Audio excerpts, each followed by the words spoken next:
Clerk, can you please call the roll? Yes, Mr. Chair. Mr. Weddleton. Here. Mr. Dunbar. Here. Ms. Quinn Davidson. Here. Mr. Perez Verdia. Here. Mr. Rivera. Present. Ms. LaFrance. Here. Ms. Zalatel. Here. Mr. Peterson. Present. Mr. Constant. Here. Ms. Kennedy.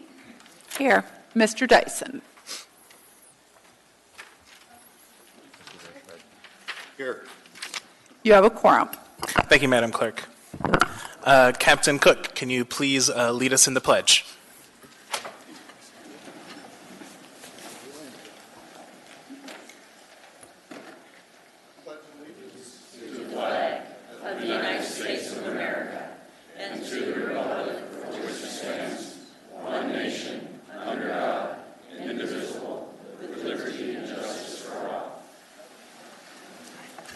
Thank you, Captain Cook.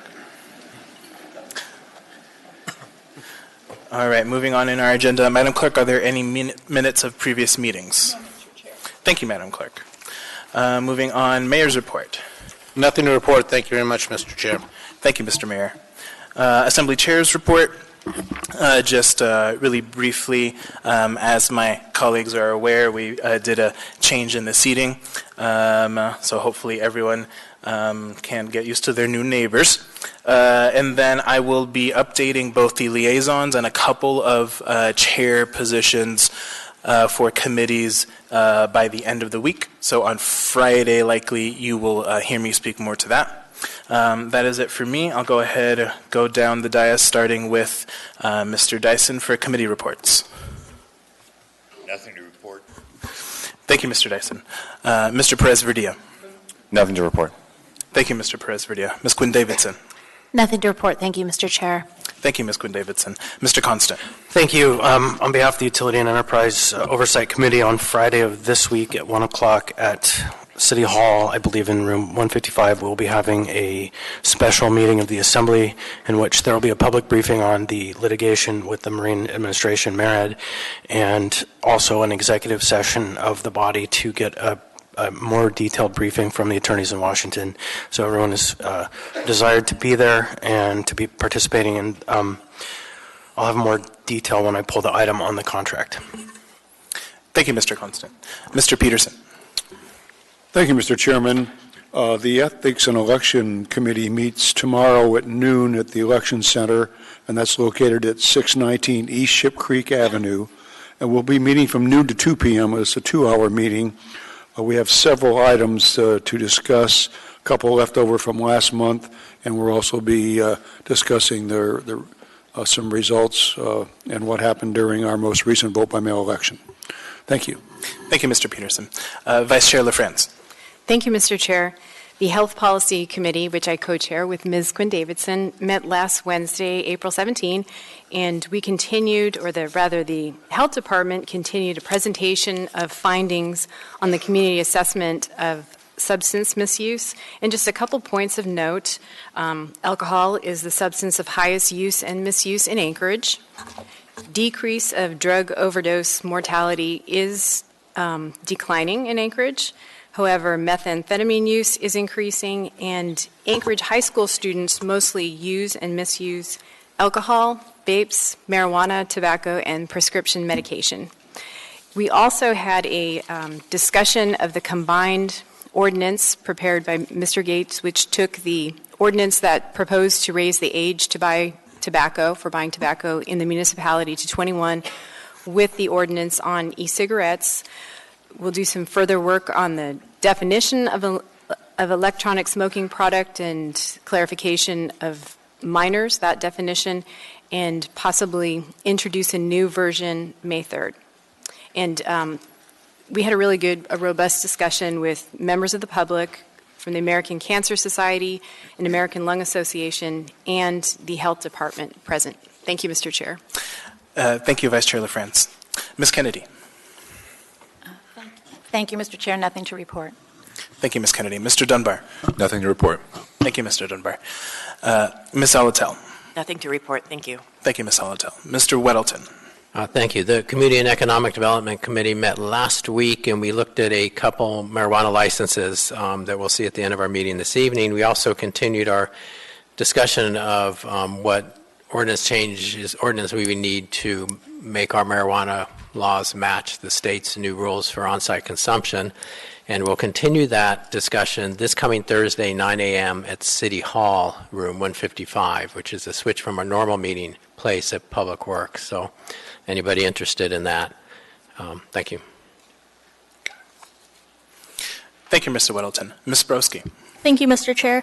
The Youth Advisory Commission will be meeting this Thursday at City Hall Mayor's Conference Room. We recently got the chance to participate in Kids Day while Teen City was canceled due to weather, but we still did some dumpster painting. They're beautiful, and we look forward to rolling those out.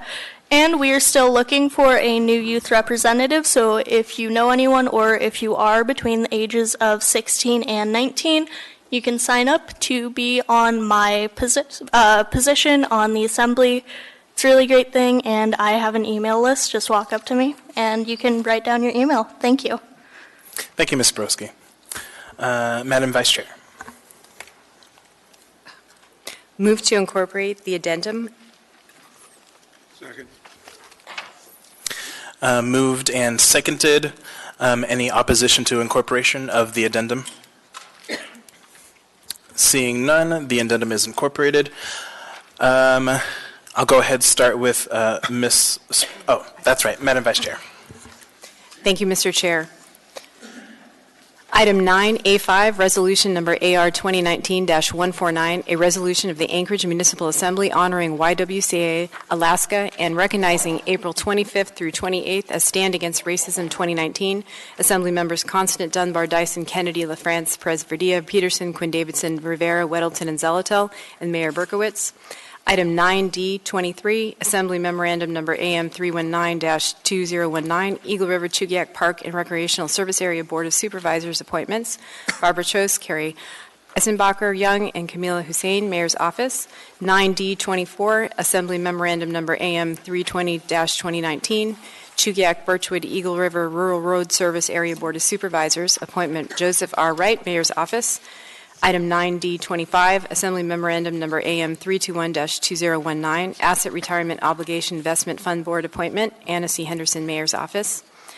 Item 9E.8, Information Memorandum Number AIM 52-2019, Contract for Port Analysis Award to Most Qualified Offerer to RFQ 2019 Q15770, Assembly Department, $45,000, Assembly Member Constant. Item 9E9, Information Memorandum Number AIM 53-2019, Report Recommending Utility Revenue Distribution to the General Government, Anchorage Water and Wastewater Utility Office of Management and Budget. Item 9E10, Information Memorandum Number AIM 54-2019, Report Recommending Utility Revenue Distribution to the General Government, Solid Waste Services, Office of Management and Budget.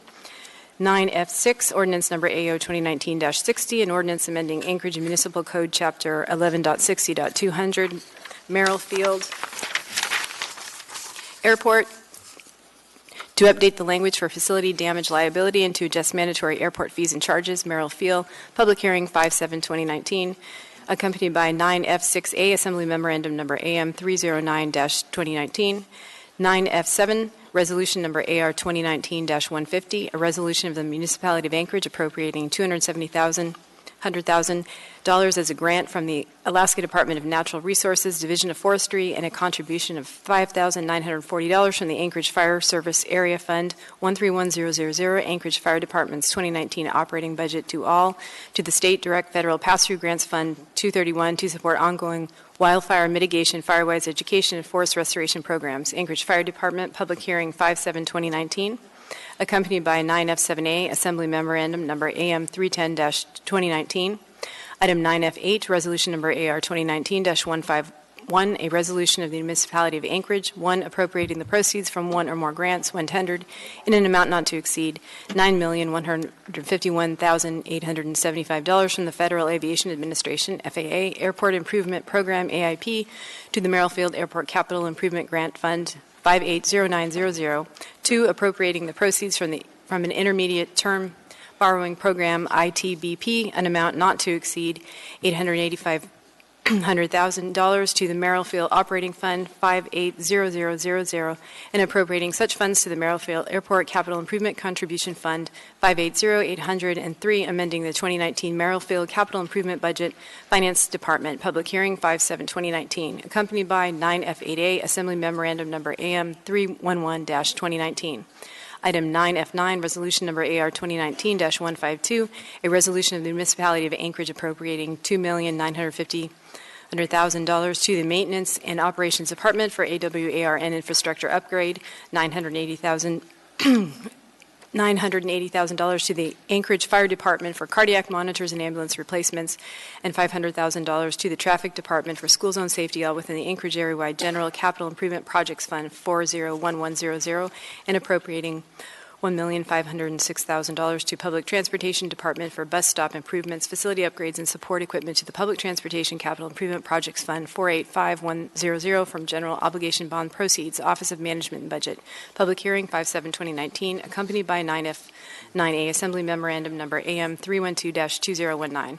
Item 9F10, Resolution Number AR 2019-153, a resolution of the Municipality of Anchorage appropriating $33,240,000 to the Anchorage Roads and Drainage Service Area Capital Improvements Projects Fund 441100, Project Management and Engineering Department, from General Obligation Bond Proceeds to pay the cost of road and storm drainage capital improvement projects, Office of Management and Budget, Public Hearing 5/7/2019, accompanied by 9F10A, Assembly Memorandum Number AM 313-2019.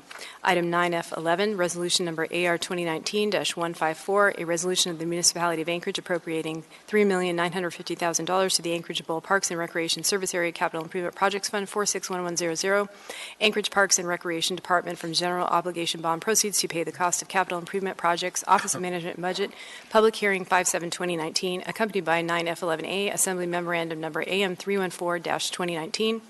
Item 9F12, Resolution Number AR 2019-155, a resolution of the Municipality of Anchorage appropriating $3,400,000 to the Anchorage Fire Service Area Capital Improvement Projects Fund 431100, Anchorage Fire Department, for fire protection capital improvements, from General Obligation Bond Proceeds, Office of Management and Budget, Public Hearing 5/7/2019, accompanied by 9F12A, Assembly Memorandum Number AM 315-2019. Item 9F13, Resolution Number AR 2019-156, a resolution of the Municipality of Anchorage appropriating $3,500,000 to the Anchorage Metropolitan Police Service Area Capital Improvement Projects Fund 451100, Maintenance and Operations Department, from General Obligation Bond Proceeds for APD Elmore Facility Evidence Crime Lab Remodel, Office of Management and Budget, Public Hearing 5/7/2019, accompanied by 9F13A, Assembly Memorandum Number AM 316-2019.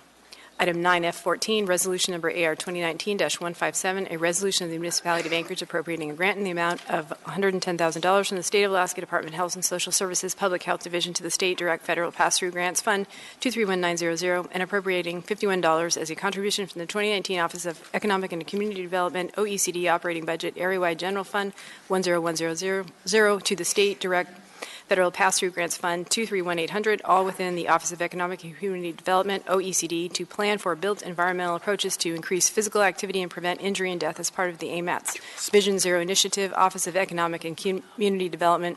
Public Hearing 5/7/2019, accompanied by 9F14A, Assembly Memorandum Number AM 317-2019. Item 9F15, Ordinance Number AO 2019-61, an ordinance of the Municipality of Anchorage, Alaska, providing for, authorizing, and approving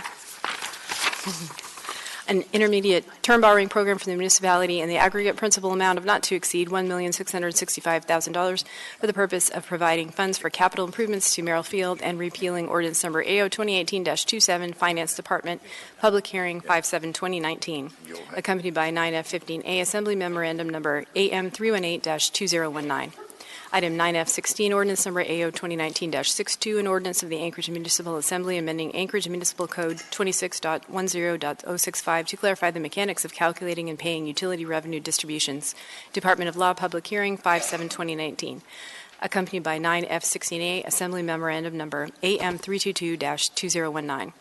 Item 9F17, Resolution Number AR 2019-159, a resolution of the Municipality of Anchorage, MOA appropriating $100,000 from the Chugiak Fire Service Area Fund 104000 fund balance to the Chugiak Fire Service Area CFSA 2019 operating budget 104000 to be used as a contribution to the Chugiak Fire Service Area Capital Fund 404, Anchorage Fire Department to fund the development of a training facility at Chugiak Volunteer Fire and Rescue Department CVFRD Station 31, Anchorage Fire Department, public hearing 5/7/2019, accompanied by 9F17A Assembly Memorandum Number AM 323-2019.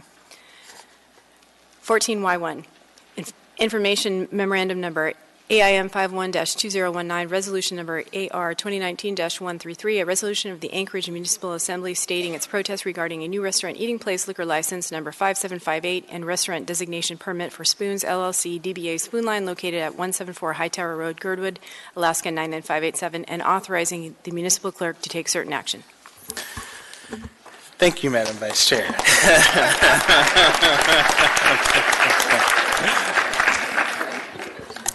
So, unfortunately, I think you have just a little bit more reading to do. So the members just got laid on the table items that are just one item. The clerk advises me that we need to move to incorporate this laid on the table item. So if I could get a motion to do so. So moved. Second. Moved and seconded. Any opposition to incorporating this? Seeing none, this item is incorporated. Madam Vice Chair. Thank you, Mr. Chair. Item number 14.A.2, Anchorage, Alaska, AR 2019-109S, a resolution of the Municipality of Anchorage revising and appropriating funds for the 2019 general government operating budget for the Municipality of Anchorage. Thank you, Madam Vice Chair. All right, so we are now at the consent agenda. Consent agenda items numbered 9A, and this is just a sort of informational for the public. Consent agenda items numbered 9A through 9F are typically routine or non-controversial items such as bid awards, new business, information and reports, and ordinances and resolutions for introduction. The items on the consent agenda may be approved by the Assembly by a single vote on a motion to approve the consent agenda. Prior to approval, items may be pulled by an Assembly member for discussion and separate vote on each of those items. Under the Assembly Rules of Procedure, all ordinances and some resolutions will have an opportunity for public hearing on a future date. With that, I'll go ahead and start with Ms. Borowski to see if we have any items to pull. No items to pull. Thank you, Ms. Borowski. Mr. Weddleton. 9A1 for reading. Thank you, Mr. Weddleton. Ms. Solotel. 9A4 for reading, please. Thank you, Ms. Solotel. Mr. Dunbar. No items. Thank you, Mr. Dunbar. Ms. Kennedy. Yes, thank you, Mr. Chairman. Item 9A3 for reading, please. Thank you, Ms. Kennedy. Vice Chair LaFrance. Thank you, Mr. Chair. I would like to pull one item, 9 Delta 4. Thank you, Vice Chair LaFrance. Mr. Peterson. Thank you, Mr. Chairman. No items this evening. Thank you, Mr. Peterson. Mr. Constant. Thank you. I'd like to pull 9E8. Thank you, Mr. Constant. Ms. Quinn Davidson. Thank you, Mr. Chair. 9A5 for reading, please.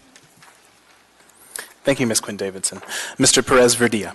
Thank you, Mr. Chair. Item 9A2 for reading, please. Thank you, Mr. Perez Verdia. Mr. Dyson.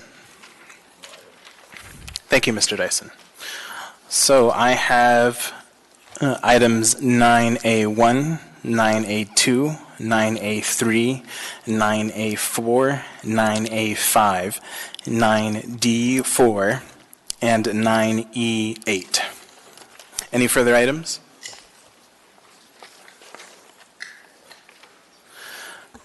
Okay, seeing that, Madam Vice Chair, if you could move to approve the consent agenda. Move to approve the consent agenda. Second. Minus the pulled items. Minus the pulled items. Thank you, Vice Chair.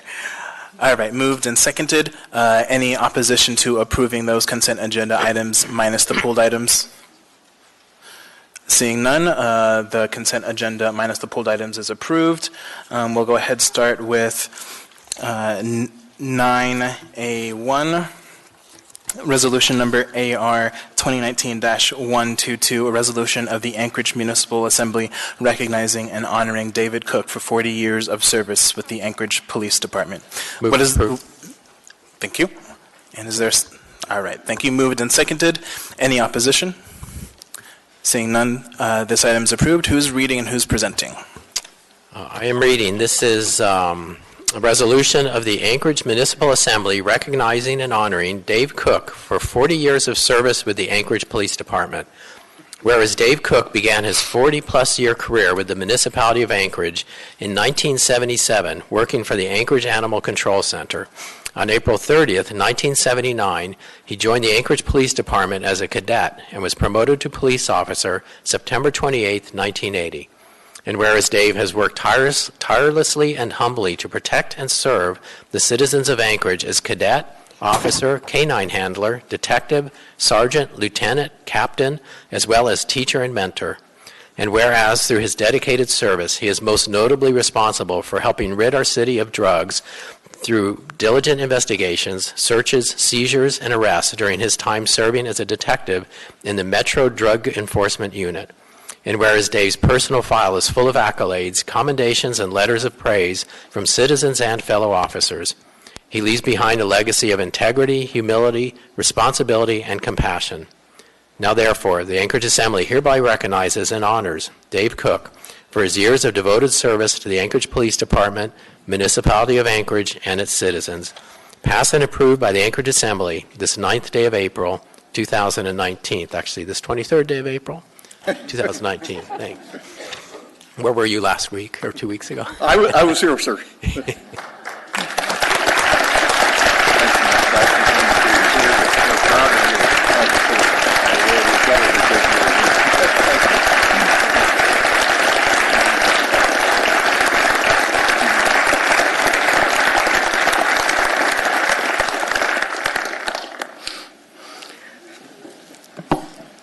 I just want to thank the municipality, having worked for one employer for 42 years. Not many people get a chance to do that.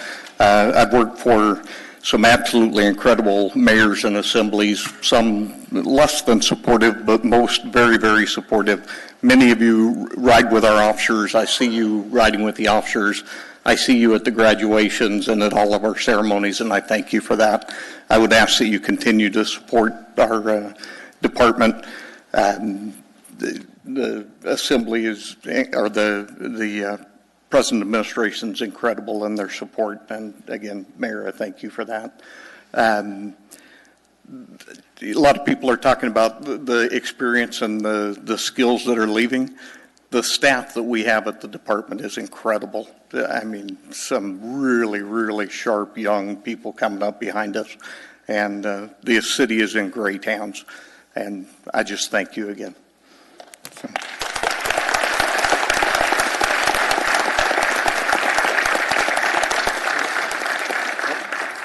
Captain Cook. Oh, I'm sorry. Hello, Captain. Hey, I'd like to get a picture. So could you guys get together? And any assembly member who wants to get next to him and anybody in the audience, I'm going to do a group picture, please. And this is my beautiful bride, Cindy, who's been putting up with me for all these years. We don't have to add this to the agenda, right? No. Vice Chair? No. Okay. Thank you.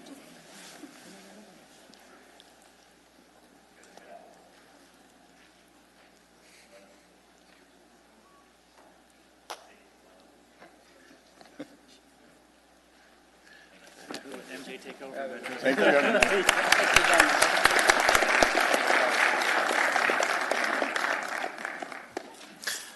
All right, we have now before us item 9A2, resolution number AR 2019-144, a resolution of the Anchorage Municipal Assembly recognizing and celebrating Bike Month in Anchorage. What is the will of the body? Move to approve. Second. Moved and seconded. Any opposition? Seeing none, this passes unanimously. Who is reading, who's presenting? I believe I'm reading. Who's presenting?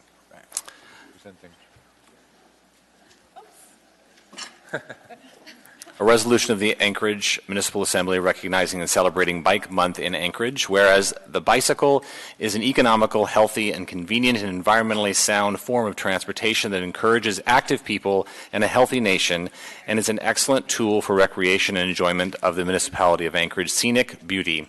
And whereas throughout the month of May, residents will experience the joys of biking through educational programs, commuting events, and simply getting out and going for a ride. And whereas Bike to Work Day is on May 17th, an annual event with thousands of participants. Whereas the municipality of Anchorage trail system connects activity-friendly routes to everyday destinations and attracts bicyclists each year, providing economic, health, transportation, tourism, and scenic benefits. And whereas creating a bike-friendly community has been shown to improve resident and employee health, well-being, and quality of life, growing our economy, attracting tourism dollars, improving traffic safety, supporting student learning outcomes, and reducing pollution, congestion, and wear and tear on our streets and roads. And whereas Bike Anchorage, the League of American Bicyclists, schools, parks and recreation, police and public health departments, hospitals, businesses, and civic groups will be promoting bicycling during the month of May 2019. And whereas these groups also help promote bicycle tourism to attract more tourists to enjoy our local restaurants, hotels, retail establishments, and cultural and scenic attractions. And whereas the municipality of Anchorage is dedicated to promoting greater public awareness of bike safety education in an effort to reduce collisions, injuries, and fatalities, and improve health and safety for everyone on the road. And therefore, the Anchorage Municipal Assembly resolves to recognize 2019 of May as Bike Month in Anchorage.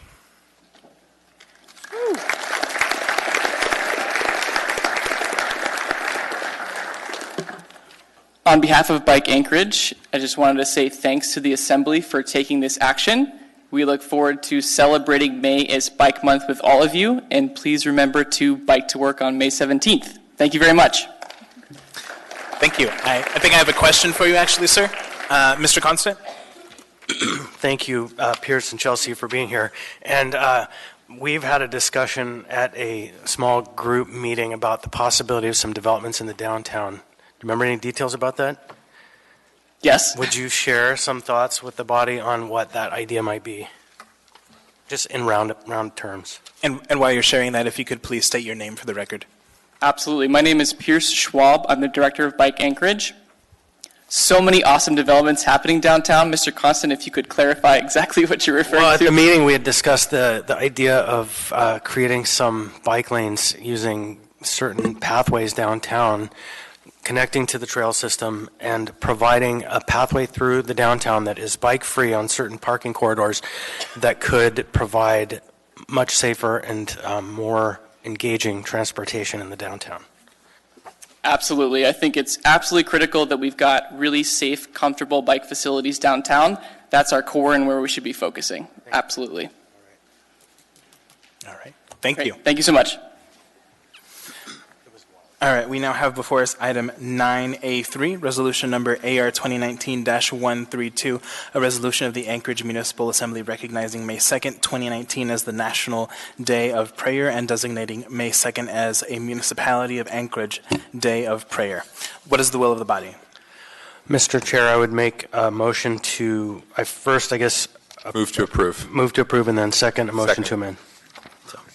Moved and seconded. Mr. Constant, you have an amendment? Yeah, it's, if you look at the resolution on section 1, page 1, line 7, I just would like to add the terms shrine, temple, in nature, or other places of worship that are sacred to each person and faith community, so that the whole statement would read, whereas National Day of Prayer is an annual observance day when Americans are encouraged to give thanks, meditate peacefully, or take time out of their day to visit their church, synagogue, mosque, shrine, temple, in nature, or other places of worship that are sacred to each person and faith.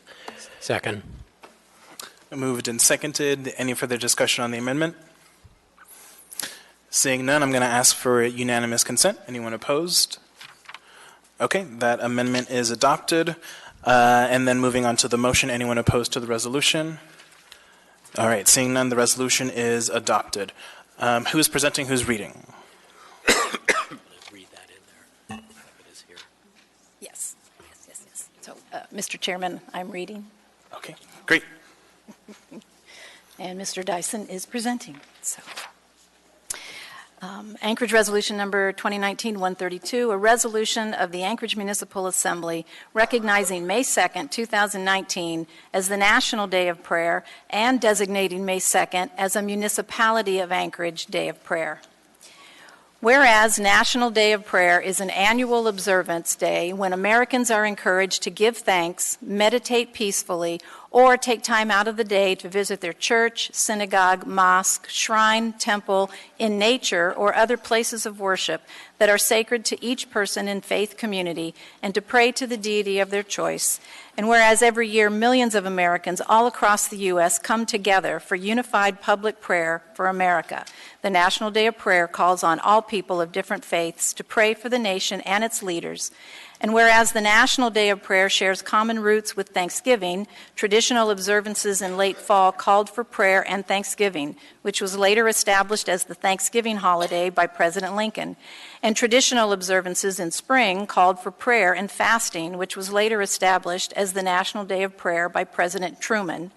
And whereas, because prayer has played a part in much of our country's history, the National Day of Prayer was created by a joint resolution of Congress in 1952 and signed into law by President Harry S. Truman, and in 1988, President Ronald Reagan designated the first Thursday of May as a day of national prayer.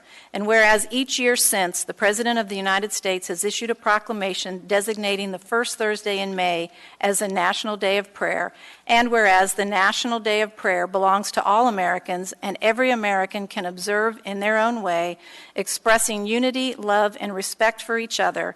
And whereas in Anchorage, many individuals, institutions, and religious groups pray for Anchorage daily and will celebrate the National Day of Prayer. Now, therefore, the Anchorage Municipal Assembly recognizes May 2nd, 2019 as a municipal day of prayer and encourages the people of Anchorage to join their community and express thanks and to pray for their community and leaders. And this passed and approved by the Anchorage Assembly this 23rd day of April, 2019.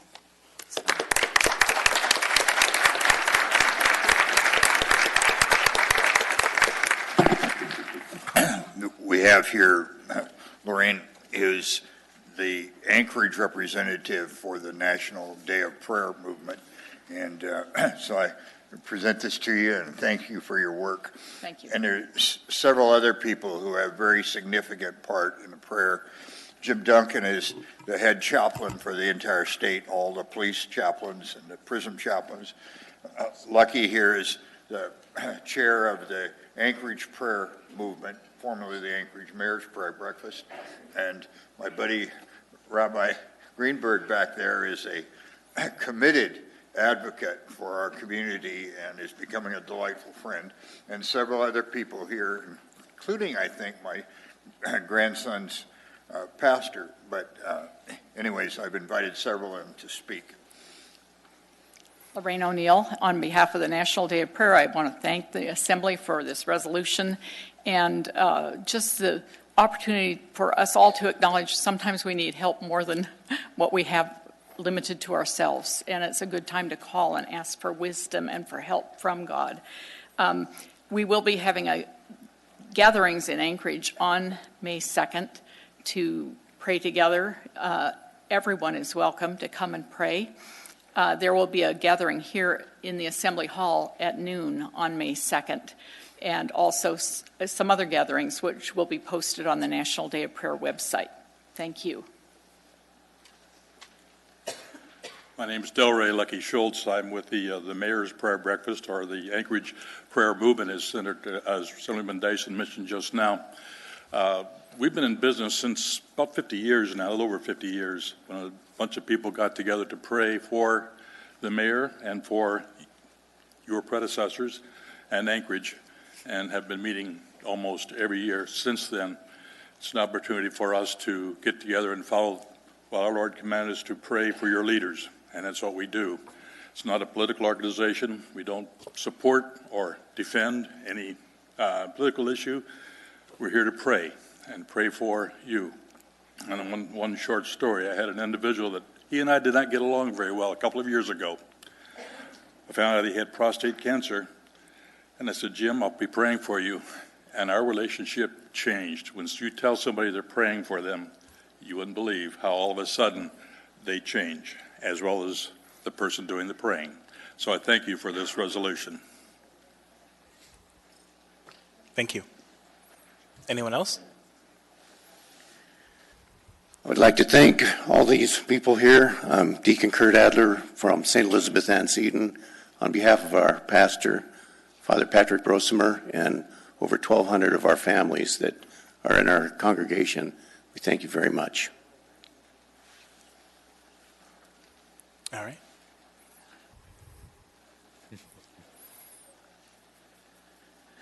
Jim Duncan, I'm the statewide chaplain for Department of Corrections and the Governor's Prayer Breakfast chair, and I can say thank you to all of you for recognizing May 2nd as the National Day of Prayer and a prayer day for Anchorage. We have 3,300 volunteers in the prison system that are doing chaplaincy, 3,300 that love to pray, and they pray for our governor, they pray for our elected officials, both here in Anchorage and statewide. So I love the fact that we recognize people throughout the state of Alaska that are praying for us. Thank you very much. Thank you. I'm Mary Bolin. Margaret and I are here representing the Alaska Police and Fire Chaplains. And whereas there are many people incarcerated in a lot of wonderful people praying for those who are incarcerated, we don't have as many proportionately law enforcement. And so our ranks are smaller. But every day we hold up all of our law enforcement and fire and other first responders for special protection. And it is a huge privilege to do that. Thank you. My name is David O'Brien, and I'm the Vice President of the Anchorage Unitarian Universalist Fellowship. I'd just like to thank you on behalf of our congregation.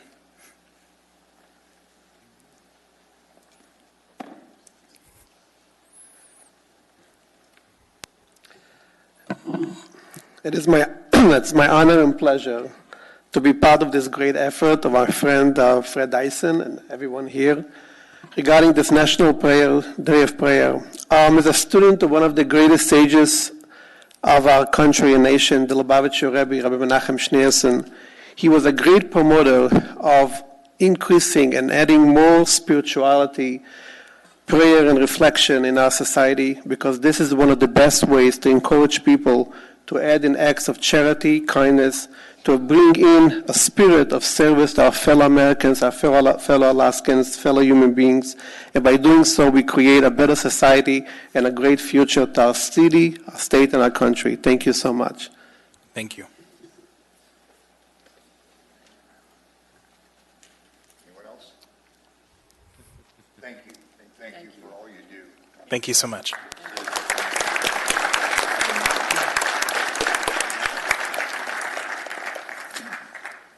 We now have before us item 9A4, resolution number AR 2019-146, a resolution of the Anchorage Municipal Assembly honoring and congratulating the Anchorage North Stars 16U Tier 2 hockey team as the 2019 16U Tier 2 national champions. What is the will of the body? Move to approve. Second. Any opposed? Seeing none, the resolution passes. Who is reading and who's presenting? I'll be presenting. I'll be reading, Mr. Chair. All right. And excuse my voice.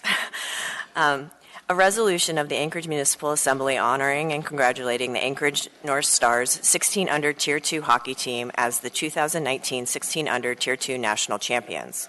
Whereas on April 8, 2019, the Anchorage North Stars 16 under Tier 2 hockey team defeated the Texas McKinney North Stars 4-3 in the national championship game at the Plano Star Center Rink in Plano, Texas. The Anchorage North Stars played in 6 games during the tournament, outscoring their opponents by a total of 31 goals to only 10 goals against. And whereas, according to Coach Matt Thompson, this year's team is the first midget boys hockey team from Alaska to win nationals since the mid-90s, and this victory is an indication of how these young athletes embodied their 2 mottos, leave no doubt and together we can.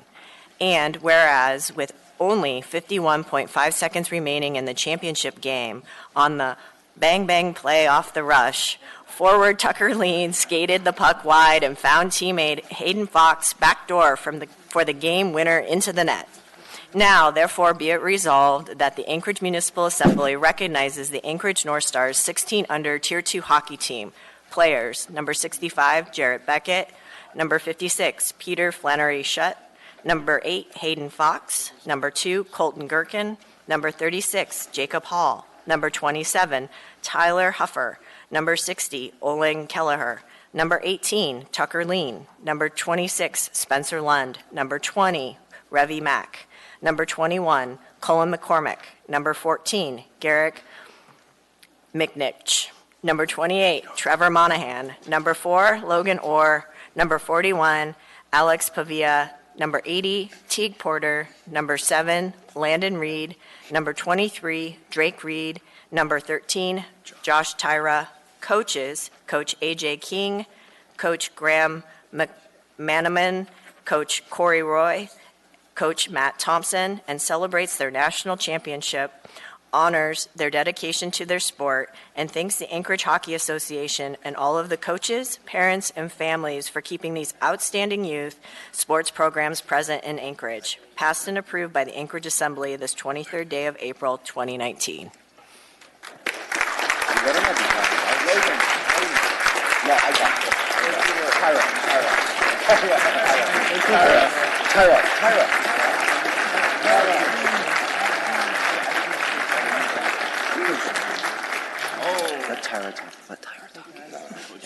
I want to thank you guys for honoring our team. It was an excellent season with a great group of young men, and I hope that the municipality continues to do their, to keep helping out with the strong hockey culture by helping with the outdoor rinks and continue to get the young boys into the skates and to make, great young men like this so we can go on and win some more national championships. So thank you guys.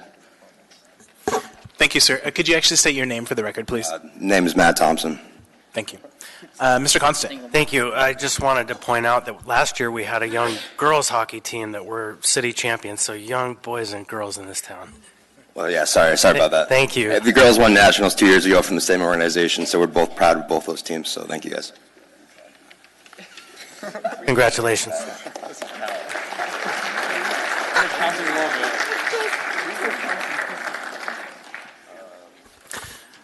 We now have before us item 9A5. Resolution number AR 2019-149, a resolution of the Anchorage Municipal Assembly honoring YWCA Alaska and recognizing April 25th through April 28th as Stand Against Racism 2019. What is the will of the body? Move to approve. Nope. Moved and seconded. Any opposition? Seeing none, this resolution is passed. Who's reading and who's presenting? I'm reading, Mr. Chair, and it looks like Mr. Constant's presenting. Right. A resolution of the Anchorage Municipal Assembly honoring YWCA Alaska and recognizing April 25th through 28th as Stand Against Racism 2019. Whereas YWCAs in America and around the world have a rich history of advocating for racial justice, guided by the one imperative to eliminate injustices in employment, education, healthcare, housing, human services, and other areas that affect the quality of an individual's life, and to eradicate the barriers that divide us and that perpetuate racism and other forms of oppression. And whereas the YWCA is dedicated to eliminating racism, empowering women, and promoting peace, justice, freedom, and dignity for all. And in 2008, initiated the Stand Against Racism movement in order to build community among those who work for racial justice and to raise awareness about the negative impacts of institutional racism in our society. And whereas civic engagement is most meaningful when the full spectrum of civic life is valued, and it is used as a powerful tool by just disenfranchised groups to eliminate racism and help create a more representative democracy.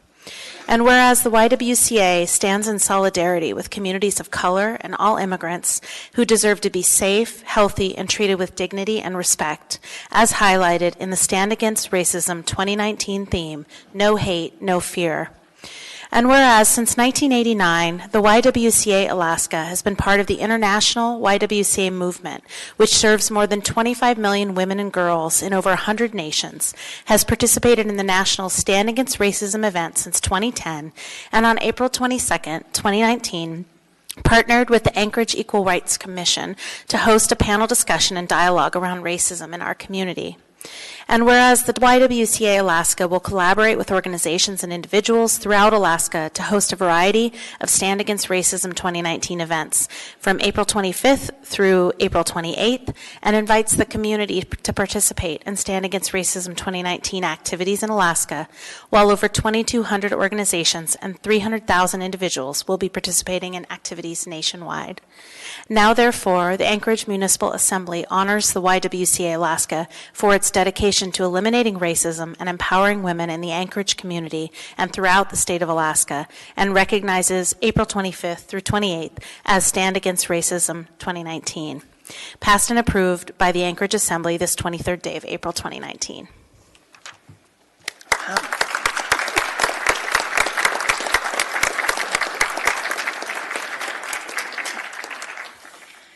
Thank you. My name is Barbara Swenson. I'm the CEO of YWCA Alaska, and I'm joined this evening by Ms. Kim Butler, and she is one of our board of directors, and she's also our finance committee chair, so she's extremely important to YWCA Alaska.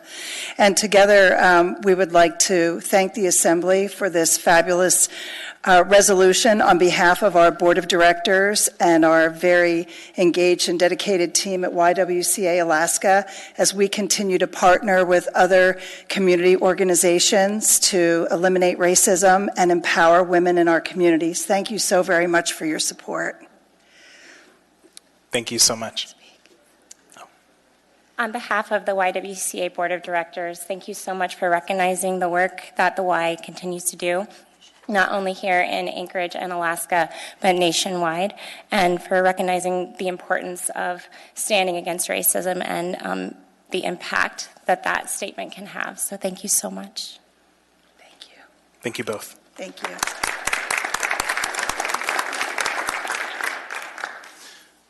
We now have before us item 9D4, Assembly Memorandum Number AM 288-2019, Executive Appointment, Anna Henderson, General Manager, MLNP. What is the will of the body? Move to postpone to the meeting of May 7. Second. Moved and seconded. Vice Chair LaFrance. Thank you, Mr. Chair. Postponing will give us time to hold a confirmation hearing, which I believe is already scheduled for May 3rd. All right, any opposition to postponing this item to the meeting of May 7th? Seeing none, this item is postponed. We now have before us item 9E8. Move to approve. That's Information Memorandum Number AIM 2,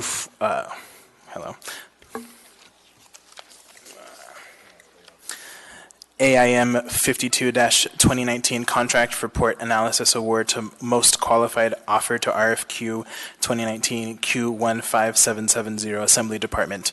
Moved and seconded. Mr. Constant? Thank you. The reason I pulled this off the agenda was just to allow a discussion if anyone wanted to, because we presented this at the work session on Friday, but it was, or the committee meeting on Thursday, sometime recently, and but we didn't have the actual bid available to share because of the procurement rules. And so once the bid was awarded, we were able to present it forward. And the bid is now in this packet for you. If you haven't had a chance to read through it, it's approximately page 12 in the packet. And so I do recommend to the public that you take an opportunity to look at this. Once this passes, it'll be up on the agenda somewhere up on the committee website, so you'll be able to review what we've selected for our consultant. Thank you. Thank you, Mr. Constant. Any discussion from the members? Seeing Mr. Weddleton. I want to thank Chris and who else worked on this? Chris and Austin and put this. Yeah, thanks for your work on this. Thank you, Mr. Weddleton. I think it was Pete. Just a second. All right, seeing no further discussion, any opposition to adoption? All right, seeing none, that is adopted. All right, that takes us to the end of our consent agenda. Now we have before us item 11A.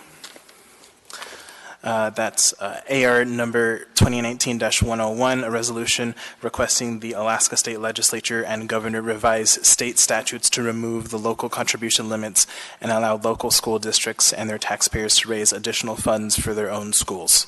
What is the will of the body? Second. Moved and seconded. Any discussion or amendments? Mr. Chair? Mr. Dyson. Yeah.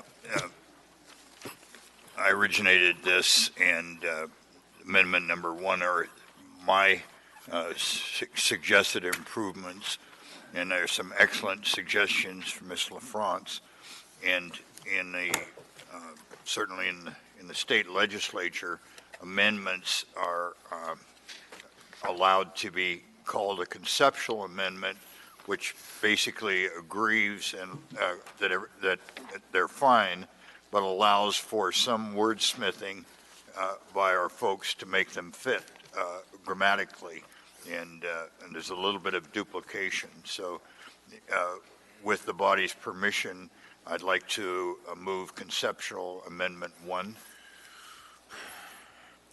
Second. Moved and seconded. Any discussion on the amendment? Mr. Dyson, do you want to walk us through it, please? Not particularly, but I will. I just added some words here at the on line 12 that recognizes the services that ASD provides in technical and vocational training, and added on line 24 and training, and line 30 I took out, which was clumsy language, saying somewhat. And line 35, I just added those seeking special training, which just makes it consistent with the earliers. And the line 37 and follows is just clarifying that whatever, if and whatever the legislature decides to do, that it is careful to be consistent with state and federal statutes and guidelines, and not jeopardize any of, particularly the federal fundings, and so on. So, yeah, so it's just kind of clarifying language. Thank you, Mr. Dyson. Ms. LaFrance. Thank you, Mr. Chair. I would like to move to change the order of the day to take up items 12A and 12B. Could I get a second to that? Thank you, Mr. Peterson. And the reason that we're doing that is we need to take up appearance requests before 6 p.m., and it is now 5:53. So after we take up these appearance requests, we will come back to this item. So is there any... Mr. Chair, just a point of order. Sure. At 6:30, that it says, and on the agenda at least, and that's okay. We can take it up now. I don't have an opinion either way, but it's not 6, it's 6:30 according to the agenda.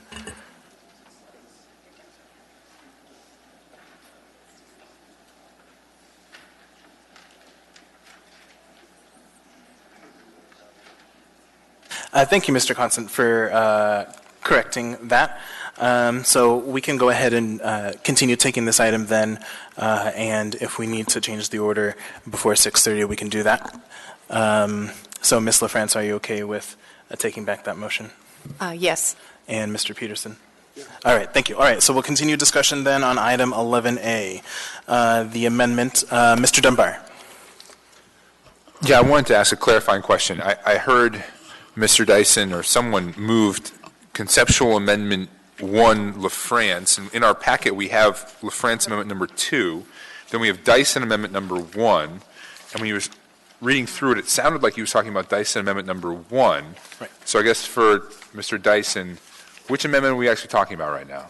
Yeah, I thought I was clear, but Amendment 1. Okay. Just in my preamble, I said there will be Amendment 2, and there's a bit of overlap, and that's why I wanted them considered as conceptual amendments. But the item on the table is number 1, Dyson number 1. Okay. All right, thank you. Thank you, Mr. Dunbar. Ms. LaFrance. Thank you, Mr. Chair. And just for further clarification, I don't intend to move my amendment as Mr. Dyson has moved his, and I believe it accomplishes the same intent. Well, thank you, Mr. Chair. Thank you, Ms. LaFrance. Any other discussion on this amendment? Yeah, can I? Sure, Mr. Dunbar. So I suppose I'm looking at, so to me, the crux of this issue, there's a lot of interesting stuff that Mr. Dyson is doing here, but to me, it's the crux of the issue is for you, where you insert, now therefore be it resolved, and you insert to study the funding impact of removing the local contribution limits. And then Mr. Dyson has a longer statement to analyze state and federal statutes and guidelines with the goal of finding a process whereby a local jurisdiction may be able, if they choose, et cetera, et cetera.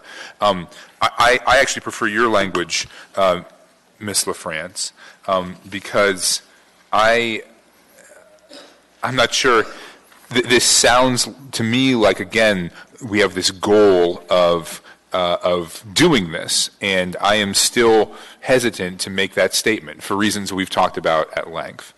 And so I prefer your language, and I'm wondering if there's a way that we can incorporate it instead. It also has the added benefit of being much shorter. Thank you, Mr. Dunbar. Any further discussion on this amendment? Dyson Amendment number 1. Ms. Zolotel. Thank you, Mr. Chair.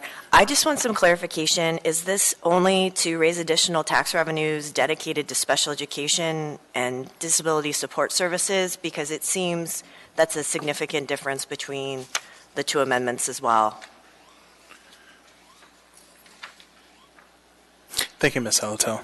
Mr. Dyson, would you like to respond to that? Yeah. So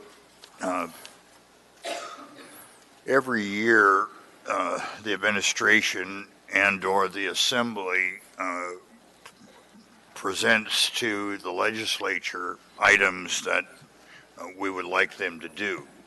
And we could have put this as a line item in that list, and it didn't happen and wasn't considered. So virtually all we're doing here is asking the legislature to consider allowing local jurisdictions to raise additional funds without jeopardizing the federal funding. The most valid case that I understand is the fact that Anchorage serves special needs kids from lots of places in the state whose parents may not be here. So my suggestion that this be narrowed down to dealing with the special needs kids in the broadest way that's considered as probably the most valid way that we might be able to raise additional local funds without jeopardizing the federal funding, the DOD impact funds.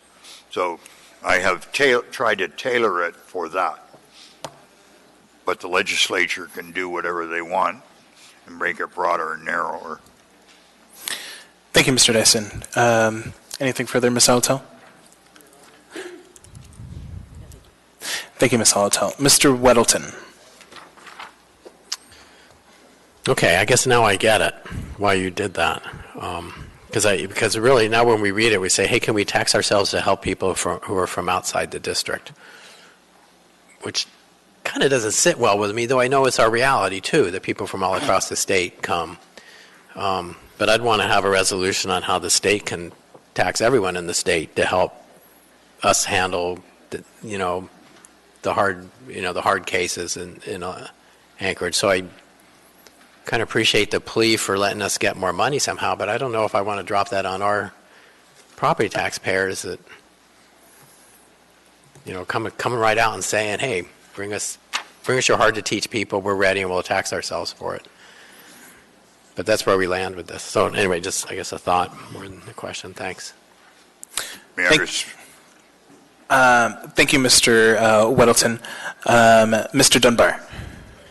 Thank you. And if Mr. Dyson wants to respond to these as we go through, I'm comfortable with that. But I guess I want to echo what Mr. Weddleton said. And I apologize. I think I actually missed one of the work sessions where you talked about this. I believe I was in the National Guard.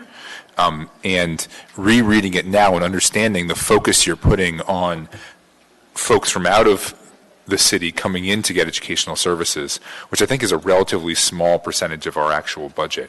But given that it's one of the major driving forces of this resolution, I agree with Mr. Weddleton. It sort of inverts what you're saying here is we will tax ourselves we'll explore ways to tax ourselves more to pay for these, to step in and fill a gap that the Alaska Constitution requires the state to fill. So again, I know what Mr. Dyson is trying to do, and I respect him attempting to get more funding into our education system, but I do think this is the wrong way to do it. I think that the right way is for the state to fulfill their constitutional obligation. And so I'm willing to support some of these amendments, so that perhaps there's a better product. But I just want to state my intent now. I do not intend to support this resolution. Thank you. Thank you, Mr. Dunbar. Mr. Dyson. Yeah, thank you. So a year and something previously, I encouraged the administration to approach the state with exactly what Mr. Dunbar is talking about. And we are largely a service area. We're the ones that provide most of the medical and psychological help, treatment for substance abuse, and lots of other issues. We are the place where people go to get services that are not available in their area. So we end up servicing a lot of people, including a significant portion of the homeless community, that the issues and the problems don't originate here. Both the administration and our own Legislative Affairs Committee chose not to go forward with my suggestion that we make that very presentation to the state for whatever reason. Now, with the state's increasing concentration on our economic problems, I think it's very unlikely, but it is actually the reasonable thing that should have been done, and so on. And because we are the service providers for most of these issues. But I'm proud of our city and our citizens because we have shown that we're open to and glad to provide all kinds of services for needy people. And it's a magnanimous attitude that I'm proud to be in a community like that. Get down to what push gets to shove. Now, because we have limited and funds coming to the school district, both from the feds, the state, and from a local contribution, we are two-blocked, as you'd say in the oil industry, and can't do anything. So when we are providing services to communities or children and issues that don't originate here, and their families may not be property taxpayers or renters who are paying it, it ends up the rest of the students are getting a bit less that are residents here because of our magnanimous attitude in serving others. So there's a significant group of people here who are saying, look, the city needs more money. I'm willing to pay more to give what our kids need. So what I'm trying to do here is see if there's a mechanism where that can be done. If it proves that there is, our city and others would have to go through the process of saying, in our case, do we want to raise the tax cap and tax ourselves? That's an uphill fight. My guess is that it certainly won't be during my term on this body that the citizens will get there. I'm just wanting to find out if we have that option. And I don't see us at all saying, hey, we can pay more so the state can be justified in ducking their clear constitutional responsibility, and the other communities that we are servants to, that you can go ahead and, quote, freeload on us. We're not. Just want to find out if there is an option out there. And then we can say to the citizens who want to pay more, go for it. There is a way it can be done. Thank you, Mr. Dyson. Ms. Salatel. Thank you, Mr. Chair. Mr. Dyson, I really appreciate your efforts here and what you're trying to do. I've been a special education advocate since I came to Alaska in 2005, and there's never enough money. And a lot of times, litigation is the result of there not being enough money.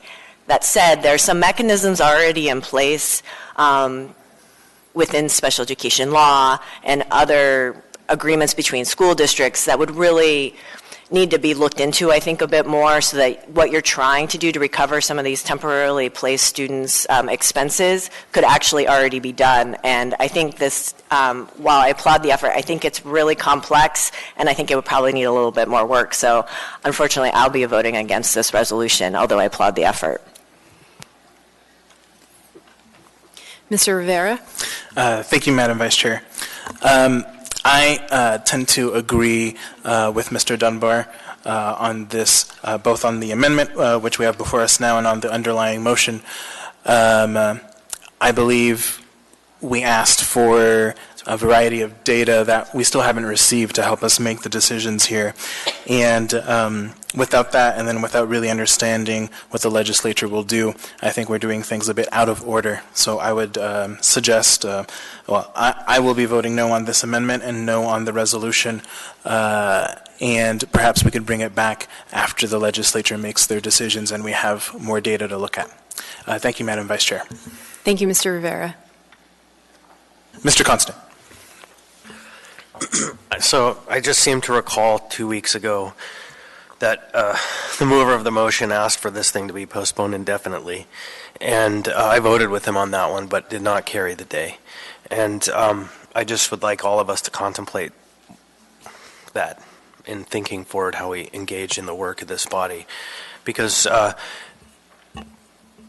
you know, I don't know. I just think that that's something good to contemplate.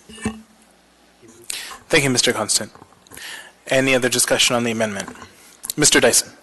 Yeah, so respectfully, Mr. Chair, you've got the cart backwards.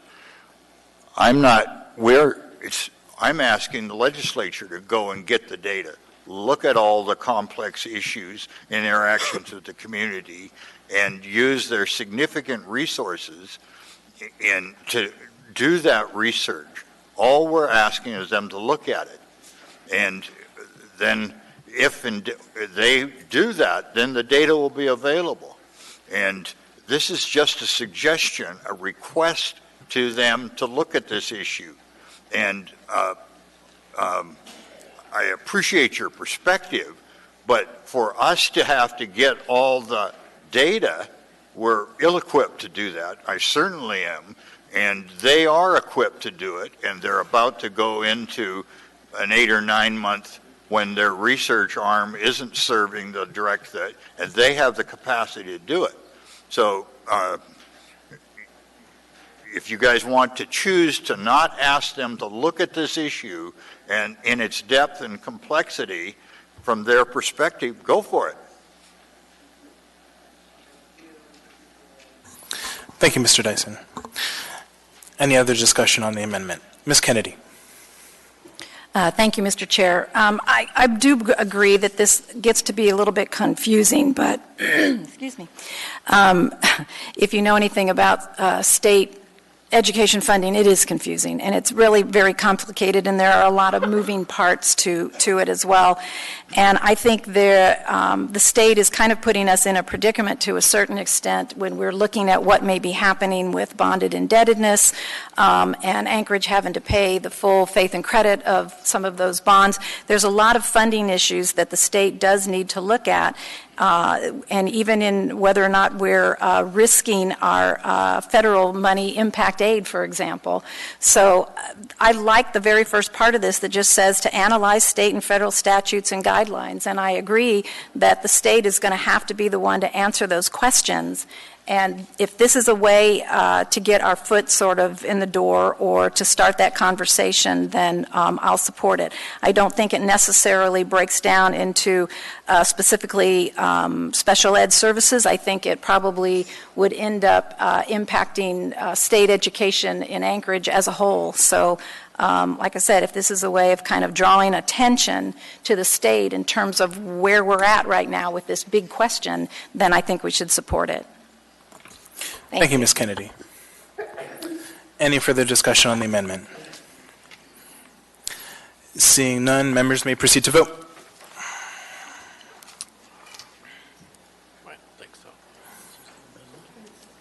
Yeah.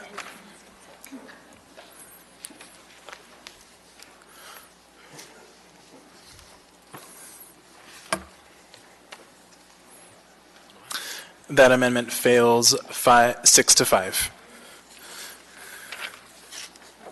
Any further discussion on the resolution?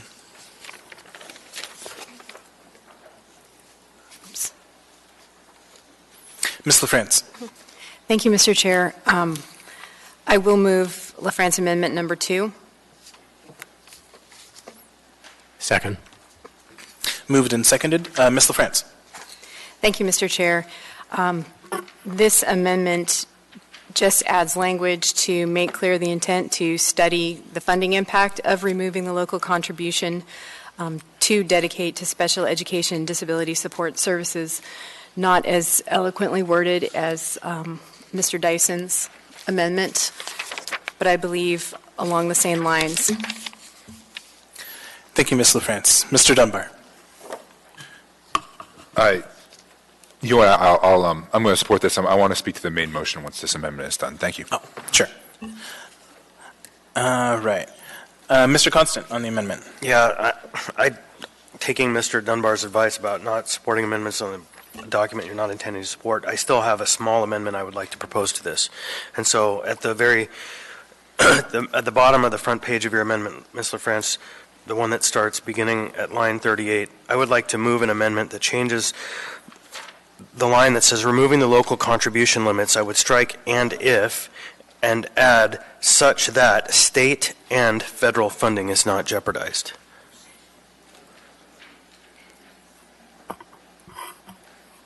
Second. Moved and seconded. Any further discussion on the amendment to the amendment? Mr. Weddleton. Well, I'm not sure. I mean, I think I know what you're driving at. We don't want to jeopardize, like, cut how much they give us, and also the feds. But does that, because this is guidance, and if federal funding is not jeopardized, then revise state statutes, and you change it to removing local contribution limits such that. Then it doesn't quite Okay, follow. so then we This could is add a the word grammatical "then" thing. at the end. Could you reread it then? Sorry. Yeah, we can capture this, but just such that state and federal funding is not jeopardized.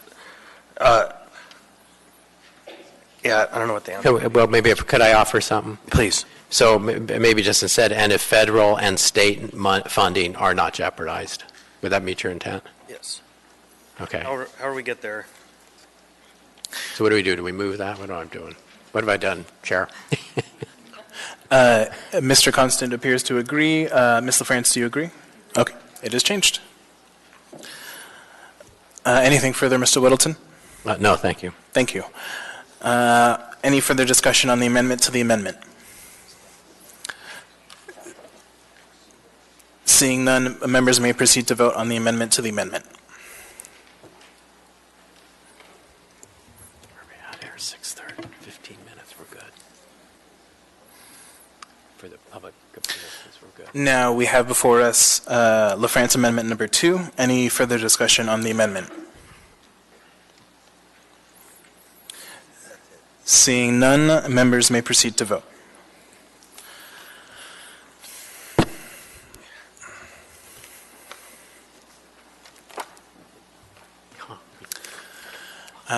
That amendment passes 9-2.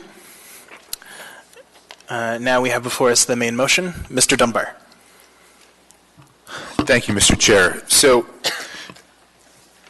when the Alaska Constitution was ratified, I don't believe the local contribution limit existed. I think it was a later statute. But there's a concept in law that certain statutes become so embedded in our jurisprudence and in our sort of constitutional system that if they are later altered or repealed, it can violate the Constitution, particularly if it's done for the wrong reasons. And it's a little bit, this resolution to me is a little bit like asking legislature to, and this is not a slight on you, Mr. Dyson. I think what you're doing here is not intending to violate the Constitution, but the way I read it, it's a little bit like if we asked them to study the financial impacts and the effectiveness of a warrantless wiretapping program. We know that wiretapping program violates the Constitution, but we're just asking you to study it. And the budget that is currently being discussed, the budget that was proposed by the governor, that I think this is in reaction to me clearly violates the Alaska Constitution. The Alaska Constitution requires that the state has an affirmative duty to adequately fund public education in this state. The budget does not do so. And because I believe that context is what informs this resolution, I will not support it. Even though I support the goal, I want us to be able to increase funding for special education. My mom was a special education teacher, and I do agree with you that we provide services for other places, and I think that is an honorable thing we should continue doing. But if the state is going to fall back from its constitutional responsibility, I don't think we should preemptively say, oh, we're going to step forward and fill the gap. We should make the state fulfill their constitutional obligation and live with the consequences if they don't. So because of that, I will not be supporting this resolution. Thank you. Thank you, Mr. Dunbar. Mr. Weddleton. Well, I appreciate that. I think that was well stated and thought out. And I didn't like this previously, but now it's just turned into a study. Before it was direction to let us do this. Now it's just like, hey, take a look, and what kind of parameters are we dealing with? To just take a look at different ways of funding it. And I trust Mr. Dyson's got experience on the legislature and trust that they would do this work for us, be kind of them. So, I will support it just because it's a study. Thanks. Thank you, Mr. Weddleton. Any further discussion on the main motion? Seeing none, members may proceed to vote. Oh, Mr. Dyson, apologies. Yeah, thank you. I appreciate Mr. Dunbar's analysis. The de facto situation we're in is our students who are residents here end up being treated unfairly in that resources are taken from them to provide services to people who are not from here. So you're exactly right. This is what the state should be doing. And who knows the future, but I'm certain they're not going to do a perfect job, and it's going to go on. So with the imperfect world that we're going to live in for the next few years, what shall we then do? And what shall we then do for our students? And certainly I want the analysis done, and then they can make a decision if we could do it without changing state law, if we chose to tax ourselves for, the citizens did, or they could change state law so we had that option. But the net result of the de facto position we're in is our students are being shorted on some level as a result of our community providing services, needed services to others. There's no good solution on the table for us. And so I'm wanting us to be able to know if there's any other ones out there for the sake of our kids. Thank you, Mr. Dyson. Mr. Constant. Thank you. I'm still not sure where I'm going to land on this, and I don't have much time, but my biggest concern, I stated at the work session, I'll put it in the record now, is that school funding for the year is calculated on one date specific. I think it's October the 1st. And so I can imagine scenarios in which Anchorage is left high and dry by having school districts outside of Anchorage keep their students until the 2nd of October, and then all of a sudden we see a mad flood of students into the Anchorage School District in which we get nothing for, and we have to then pay out of our taxpayer pockets. And that to me is a big concern about how this might all work out, because these formulas are calculated in very specific ways, easy to game in a scenario that I could imagine, and I'm not that smart. And so, I just want that on the record. Thank you, Mr. Constant. Ms. Zalatel. Thank you, Mr. Chair. Actually, when Mr. Constant mentioned the October 1st date, the child find date, that's what's now persuaded me and that this is a study to support this resolution, because the October 1st date doesn't really capture a lot of the expenses we see, even from school to school, quite honestly. A student on an individualized education plan who is intensive needs goes from one school or moves into the district. We are talking tens of thousands of dollars of costs. And I'd also like to highlight and thank Ms. LaFrance for the language there beginning at line 36, because qualified personnel are so hard to come by, and they really have an impact on these students' educational performance and their outcomes. So with that said, I'll be supporting the resolution. I thank everyone for their work and their thoughts on it. Thank you, Ms. Zalatel. Mr. Dyson. Yeah, thank you, Mr. Constant. That situation exists now and is being manipulated both ways now. What we're doing here doesn't impact that at all, except it might get highlighted in result of whatever analysis the legislature and the staff done. But you put your finger on a key issue, but it doesn't change no matter what happens with this resolution. And so, thank you. Thank you, Mr. Dyson. Seeing no further discussion, members may proceed to vote.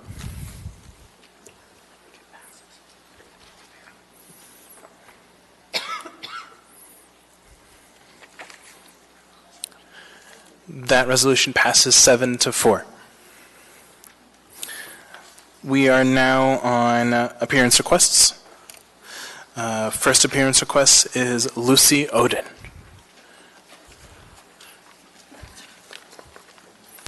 Welcome.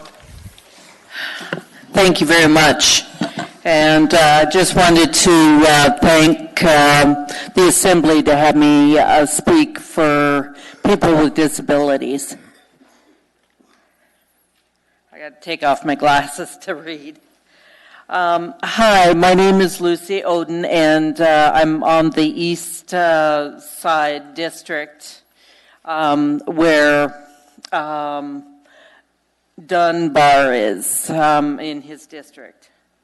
I am on the Anchorage Transportation Commission. I am the vice chair for it. And also I work for the U.S. Fish and Wildlife Service by day.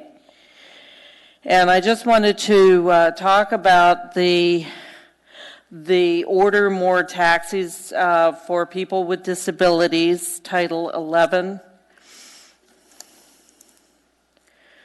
It would be bad for people with disabilities because as of now, when permits are issued, so many has to be disability cabs. If disabilities are purchased by buying a permit fee, for most cab drivers do not like the disability trips keeping Title 11, and the Commission will make the disability community is being served. Because people with disabilities do have wheelchairs. Because it can be a little heavy lifting for drivers to do. If we can get a taxis with a lift, that would be much easier for cab drivers, to be easier for the disabilities to be able to get a taxi cabs. Any questions? There do not appear. Oh, okay. Ms. Zalatel. Thank you, Mr. Chair. Ms. Oden, I thank you for raising this issue in front of the Assembly. I think it's really important, and it's an issue that's persisted for many years since I've been here, since coming up in 2005. So I thank you for your testimony on the issue. And like I said, is that it's not just Anchorage that's having a problem, it's throughout Alaska and also the United States. Thank you, Ms. Holotel. Thank you very much. Thank you. Our next appearance request is Ron Oliva. Mr. Oliva. Ron Oliva, ALL-EVA, 46-year resident of Anchorage. I'm here, first of all, to worry about this clock. You did an entire committee meeting on public participation, and I've waited 6 hours over there. At midnight, I had 90 seconds left, and Mr. Rivera cut me off. Now, if you want public participation, you can show a professional courtesy by letting that speaker continue. And watching the clock, you're not union members where you punch in and punch out. Democracy doesn't end at 12 o'clock. And you should all be ashamed of yourself for doing that to anybody who made a public appearance. So with that, I'll move on. That clock is too small. And a good public speaker will rotate and make eye contact. He's not watching the clock. So get a bigger clock. And if you don't get one, in honor of Mr. Larrabee, who made multiple public appearances, I'll get you a clock that's green, yellow, and red. And then the black button, if you don't stop talking, will tase you or open a chute and get rid of you. So the reason I'm here tonight is to clear up a little bit about my reputation that has been created mostly by you and what's happened to me in this city as being a productive member of society. It's sickening. It's like Mr. Rivera being served and being sued by the Treasury last Assembly meeting. Did he clear his good name? I'm not sure. I can't ask. But let's move on. The problem I have is over the gun issue, trying to get rid of a trespasser on my property and pulling out my gun because I couldn't retreat. I'm not a big gun fan, and I'll get to that, but the problem is the gun got dismissed, the felonies. Then I said if I take the poison and wait for the policeman who falsely arrested me on and on and on and spent the night in jail, if I go through all that, I'm going to take the poison, wait for them to die? No. Move on with your life. So I did. I got a contract on the base. But when you go to the base, they ask you for a security check. And unfortunately, even with the dismissal, I got denied access to the base. And you have to sign a statement that you state that you've been convicted of one or more: assault and battery, human trafficking, domestic violence, criminal trespassing, and I'm a registered sex offender. I'm none of those.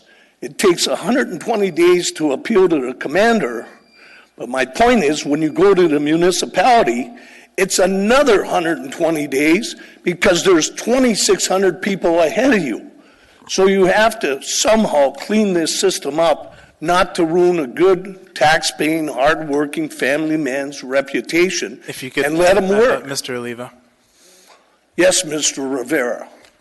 Did you disclose your lawsuit this evening?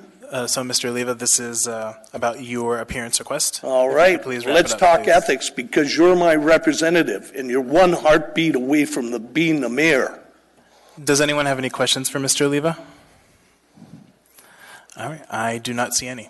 Thank you, Mr. Oliva. Oh, Mr. Weddleton. Not a question, though, just a point of clarification. Having been in that situation where I got gavelled halfway through testimony many years ago, my understanding is that code requires us to stop at 11 with no budge unless we've extended, and then the absolute latest we're allowed to go is midnight, and it doesn't say if someone's speaking to continue. It just says midnight. Is that correct? That is correct. All right. So we really had no choice but to do that.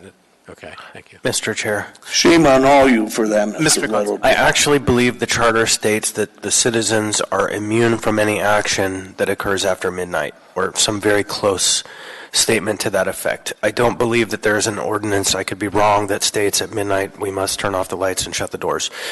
I think that the charter just says that the people are immune from our actions at midnight. And so I think it's worth careful contemplation of what that means, rather than just the presumption that it says we have to stop. And there might be other mitigating factors by which a microphone could be turned off, and it could be warranted. But for sure, the restriction is the charter, and they're immune from us. We're not immune from them. Thank you, Mr. Constant. That does warrant further investigation, I believe. Mr. Dyson. Yeah, thank you.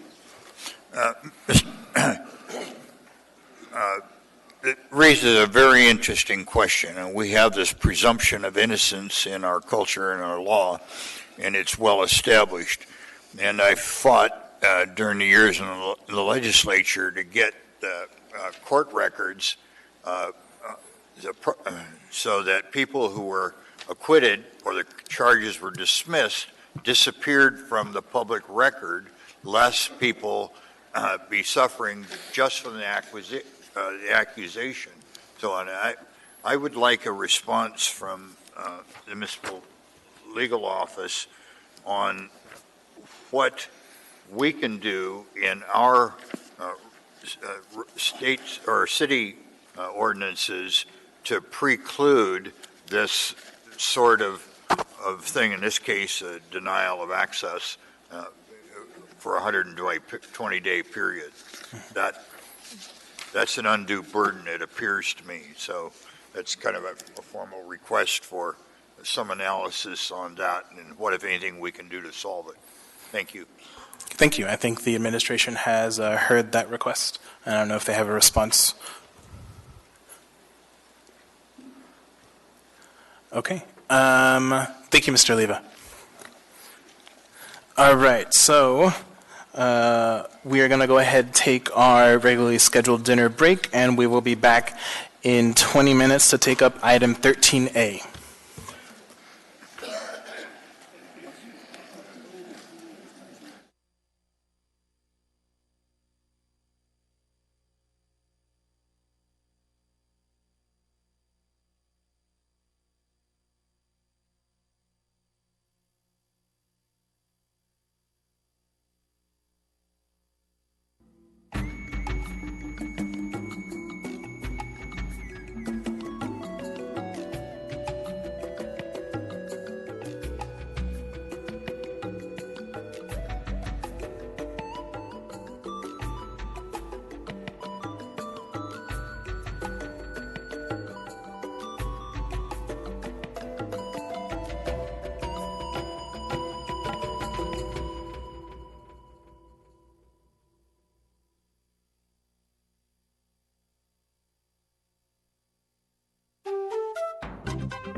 And please take their seats.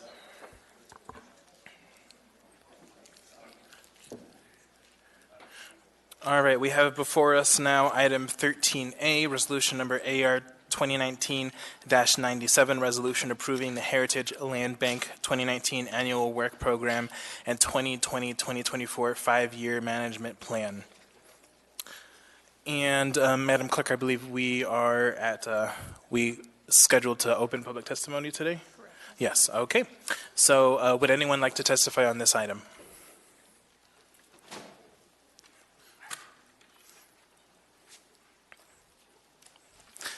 Welcome. Thank you. Chair, members of the Assembly, my name is Kathy Gleason, and I am currently serving as president of the Turnagain Community Council.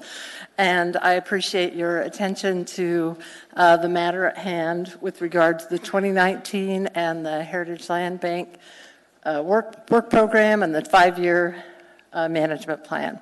Our council has a long history of reviewing the plan every year, specifically because of a couple of things. One is there are parcels west of the airport where the Tony Knowles Coastal runs through, some of the Sisson Loop Trail is located, and it's a beautiful natural area just south of the little bit of the airport land, and then the dedicated Point Warrenzoff Park area. So we have advocated for many years to have a good portion of that transferred to the Parks Department and have it permanently protected, since our coastal trail and that beautiful area along the coast is nationally recognized, and it's a great asset for our city.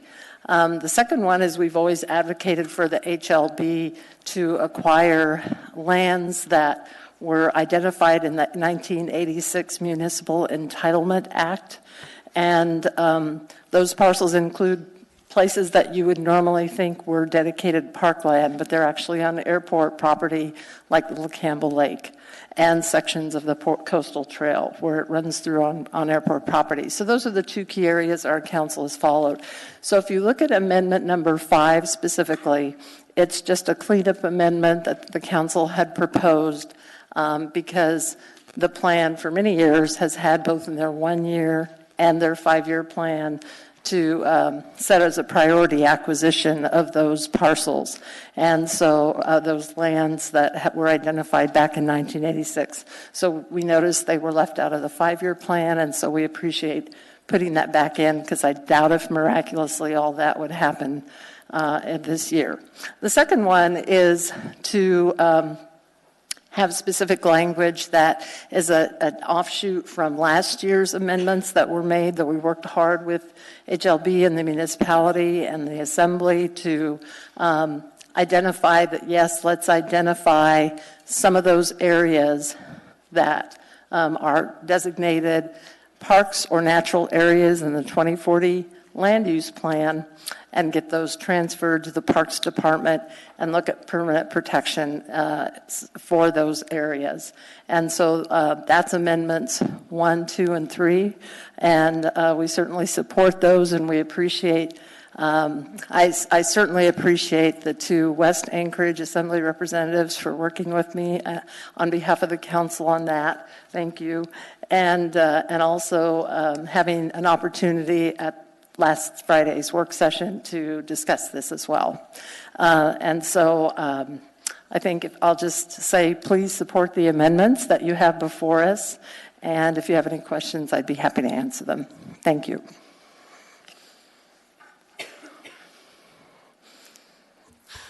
Thank you. Are there any questions? All right, seeing none, thank you so much. Thank you.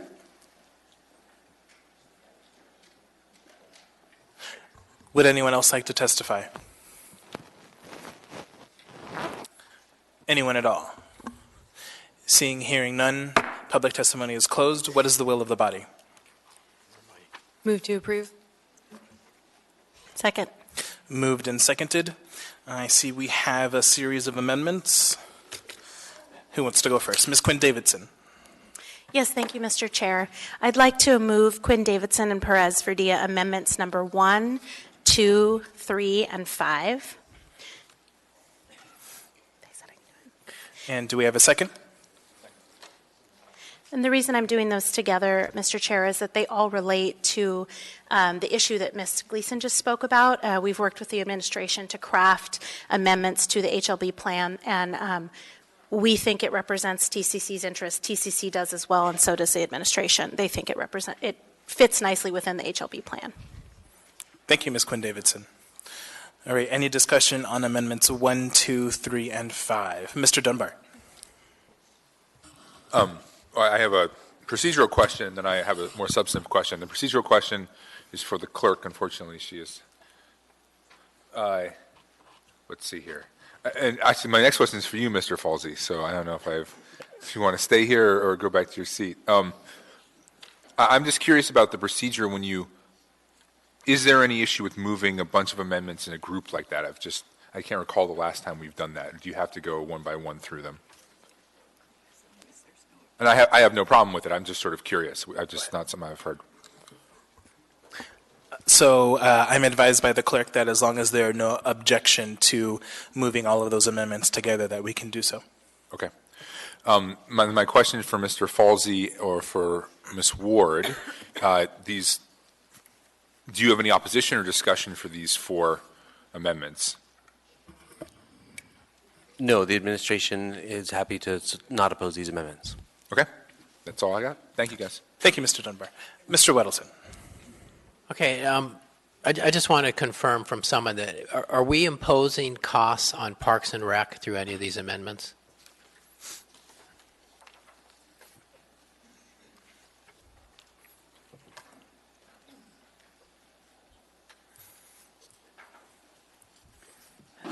Through the chair, Mr. Dunbar. I'm sorry, it was Mr. Weddleton who said that. The question was, are we today imposing costs on Parks and Rec? No. Will we in the future? Very possibly. Does this commit us to putting this land in the lap This of Parks does and Rec? commit us to go through the process to consider doing that. And what would it take to move these lands to parks? So that they would manage them? Does that go through us? It does not. The mayor actually transfers management authority, so it would have to be surveyed so that we would have a meets and bounds description to be able to transfer that management authority, and that's under the mayor's, in code under the mayor's prerogative. But if it were going to be a dedicated park, it would have to be fully platted, rezoned, and then dedicated as park.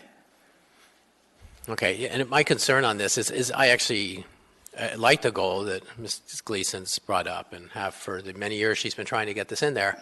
But in the current situation, we have dumped so much on Parks and Rec to take care of our homeless in the parks. I don't want to add a dime to their budget for anything else, even though this, to me, is more what you think a Parks and Rec should be doing. But I don't think. But this would be pretty far down the road. I mean, are you committed?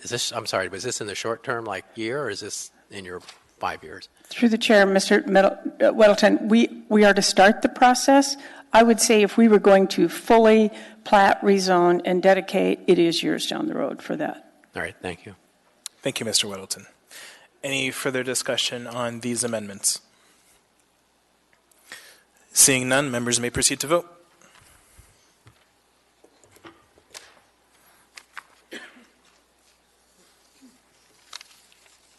Those amendments 1, 2, 3, and 5 pass 11-0. Any further amendments? Ms. LaFrance. Thank you, Mr. Chair. I move LaFrance and Weddleton Amendment Number 6. Second. Moved and seconded. Ms. LaFrance. Thank you, Mr. Chair. The intent of this amendment is to reflect the intent of Girdwood's area plan to protect wild, open, and primitive spaces. Thank you, Mr. Chair. Thank you, Ms. LaFrance. Any further discussion on this amendment? Seeing none, members may proceed to vote.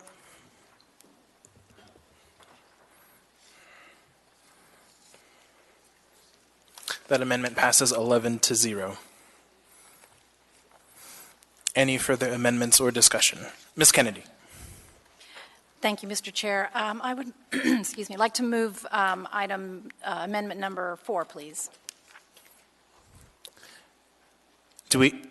Moved and seconded. Ms. Kennedy.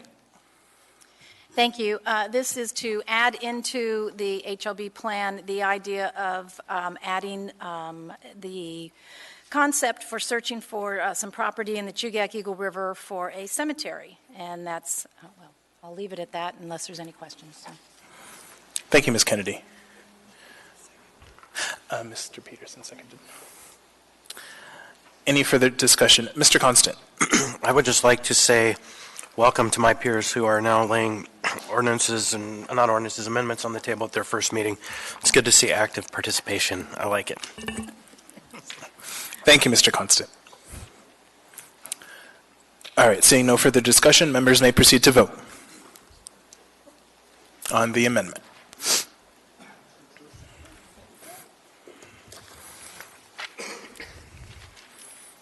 That amendment passes 11-0. All right, now we are on the main motion. Any discussion on the main motion? Mr. Weddleton. You know, I've got to thank the Heritage Land Bank committee or board and Robin and her staff. I mean, they're always do a lot of work on this, and there's so much public input on these things. Surprisingly, public hearing, we have one person speak, because the process to get to here has so much input. I mean, you can see from the things emailed in there, and I think Robin and the staff keep an eye on what their mission is at HLB, but as much as possible, they accommodate the public, and they should. It's public land. But I've always really appreciated that, and I think it becomes a good work product. Thank you, Mr. Weddleton. All right, seeing no further discussion, members may proceed to vote.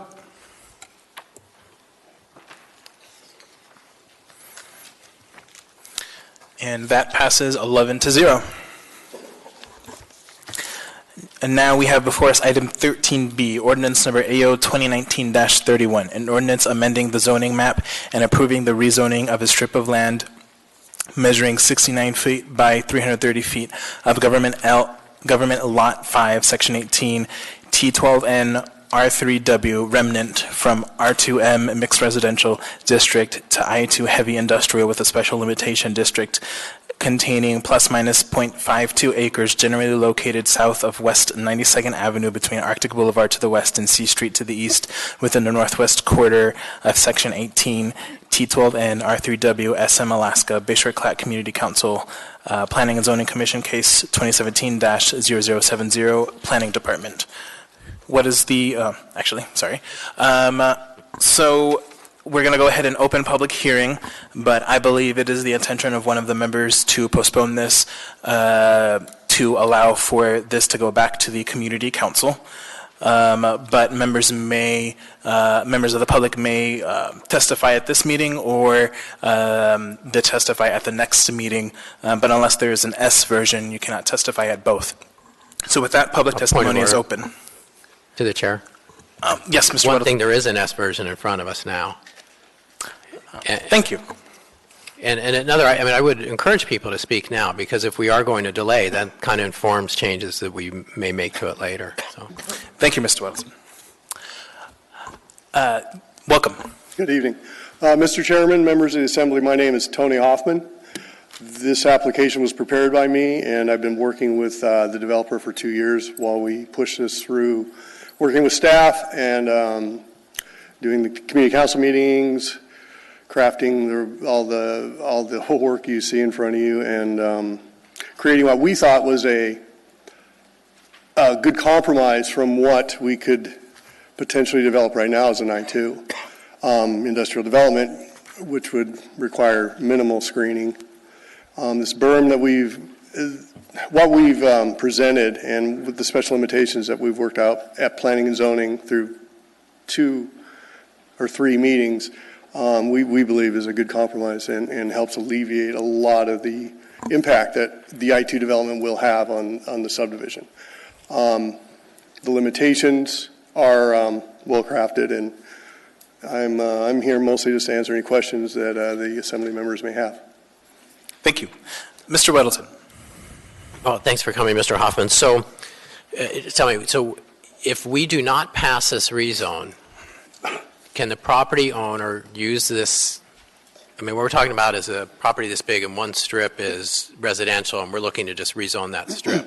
Most of it is I-2. So if we don't pass this rezone, will the property owner be able to use that property as I-2? The part that is currently zoned I-2, of course, we can use it as industrial, any use that is allowable under I-2. There are quite a few site-specific requirements that help buffer residential from industrial, but I won't get into that right now. Yes, we can. So is there any issue with, so even though access to it would be over the residential portion? No. He can Staff still has get in guaranteed there? us that there's nothing, and we have done quite a bit of research in the title. There's nothing that prohibits development of a split zone lot. However, we can't subdivide it, and there are things we can't do, but we can develop the appropriate uses on the areas that are zoned for that use. So we can cross that R2M piece of land with trucks. Okay. All right, can I, one more? I think that answered your question. Okay, we had heard through some emails that we've gotten that concerns about traffic, and one is, I think, Vernon, that some of the trucks, when they were clearing, used that, and then that, in some statements, have said 92nd is a neighborhood road and it's not legal to put trucks on that. I mean, what's your quick traffic analysis? 92nd Avenue is a minor arterial commercial road. It is not a residential road. Vernon is a residential road, of course. So 92nd Avenue is a industrial, let's see here, I'm kind of drawing a blank, collector, minor arterial, excuse me. It's a 2B. So it's made for the type of traffic that can come on and off of our site. The nose that's there in front of it was designed by DOT to allow the turnage onto our site, and left turn in, right turn out onto C Street. That's the traffic pattern. If you look at the DOT plans, they had this in mind. I mean, unfortunately, people don't look at the DOT plans, but I have drilled down into those and looked at the way they built that, and that is the way it's developed. Okay. That road is a minor arterial for commercial use. All right, good. Thank you. Thank you, Mr. Weddleton. Any further questions? Seeing none, thank you. All right, thank you. Would anyone else like to testify on this item?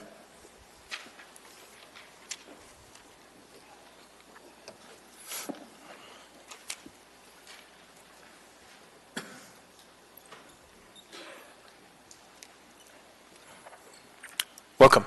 Thank you. I want to double check. Because it's an S version, we can testify if it gets delayed. Was that established, or? Madam Clerk, you can correct me if I am wrong, but you have one opportunity to testify on the S version, either at this meeting or if it is postponed at the meeting, it is postponed. Unless there is an S1 version. Okay, and then there was just an additional amendment, I think. Okay. I'll go ahead and testify now because I might not be available at the next one. So, Jacqueline LaFrance.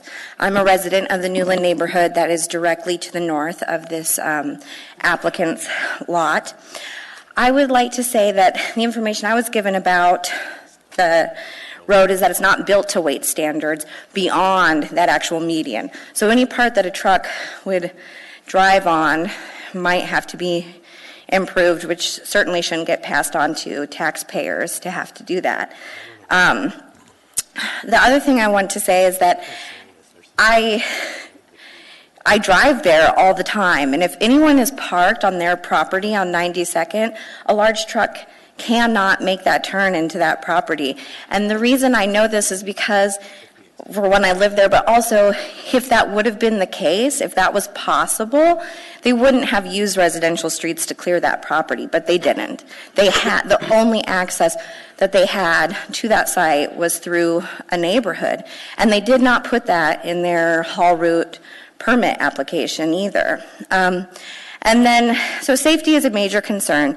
But another thing that's concerning to me is something that I've heard several times, which is the idea that a 168 residential neighborhood should have been aware when they purchased their homes, which were buffered by an R2M and had a future school site sign, that all of that was not a guarantee, that that R2M that you bought against could get changed at any moment. But then an individual, purchases a property that is split zoned, that does have problems with access and development and other issues, and they can have that exception granted for them. So this is something that has come up at planning and zoning and at some of the meetings, the idea that, well, when you purchased your home, you knew you were purchasing next to I-2. But when you go and purchase a home and the vacant stuff is R2M, that's what you know you're purchasing against. That's what you're actually abutted against, not I-2. So I don't think it's a entirely fair argument that we should have all known better and that now we can just do whatever we want on this piece of land. But the person who actually purchased the problematic piece of property can say, hey, what all can you do to fix this for me? Thank you. Thank you for your testimony. Ms. Zalatells, ma'am, I think there's a question for you. Yes. Thank you, Mr. Chairman. When you learned about this rezone, were you under the impression, or as Mr. Weddleton described, that regardless of the outcome of the rezone, that the property could be used for I-2 purposes? When I learned about the rezone, my first conversation about the rezone was that I was told the rezone is going to happen no matter what, and that your best plan as a community is to ask for as many landscaping services as possible. Thank you. Thank you, Ms. Zalatel. Welcome. Hello, my name is Susan McMillan. I live on 87th and Vernon. And during the time of the clearing of this land, they were using Vernon as the street that they were traveling back and forth to the land on. So they were going through the subdivision. I've lived in this neighborhood for many years and have enjoyed living in our quiet little subdivision. I've attended meetings with the Zoning Commission about rezoning this plot of land and was surprised and disappointed that nothing more was communicated to the residents in the neighborhood. This rezoning process began more than 2 years ago, so you can imagine my surprise when I saw documents that had been submitted to you, the Assembly, from the Zoning Committee with the approval criteria. The new owners of the plot of land cleared the trees that provided a safe environment for moose throughout the year. It also contained 2 eagles' nests that are no longer there. This was all done without any communication to the residents in the neighborhood and without going through the proper channels of rezoning the given block of land. This is just one of the concerns I have with this process. There's also no way to access this land without traveling through the subdivision. Our subdivision is medium to low-income housing. We are a small neighborhood with lots of children playing outdoors, walking in the street, bus stops, riding bikes, and trikes. Allowing large commercial trucks going through the neighborhood is not safe. The only way to access this lot is on Vernon Drive. Access off C Street is limited to entry from a median in the road, making it inaccessible and illegal to turn into the lot. There's plenty of industrial property along C Street without having to go through our small neighborhood, putting the safety of everyone involved in jeopardy. I also want to know what it will do to our property values, the safety of our children, and the noise level. All of this happening in our small neighborhood without any communication and consideration to us, the residents, is wrong. I beg of you to come through the neighborhood and witness the children playing, riding their bikes, the people walking their dogs, the students waiting for the buses for school, and get to know the people that it will directly affect.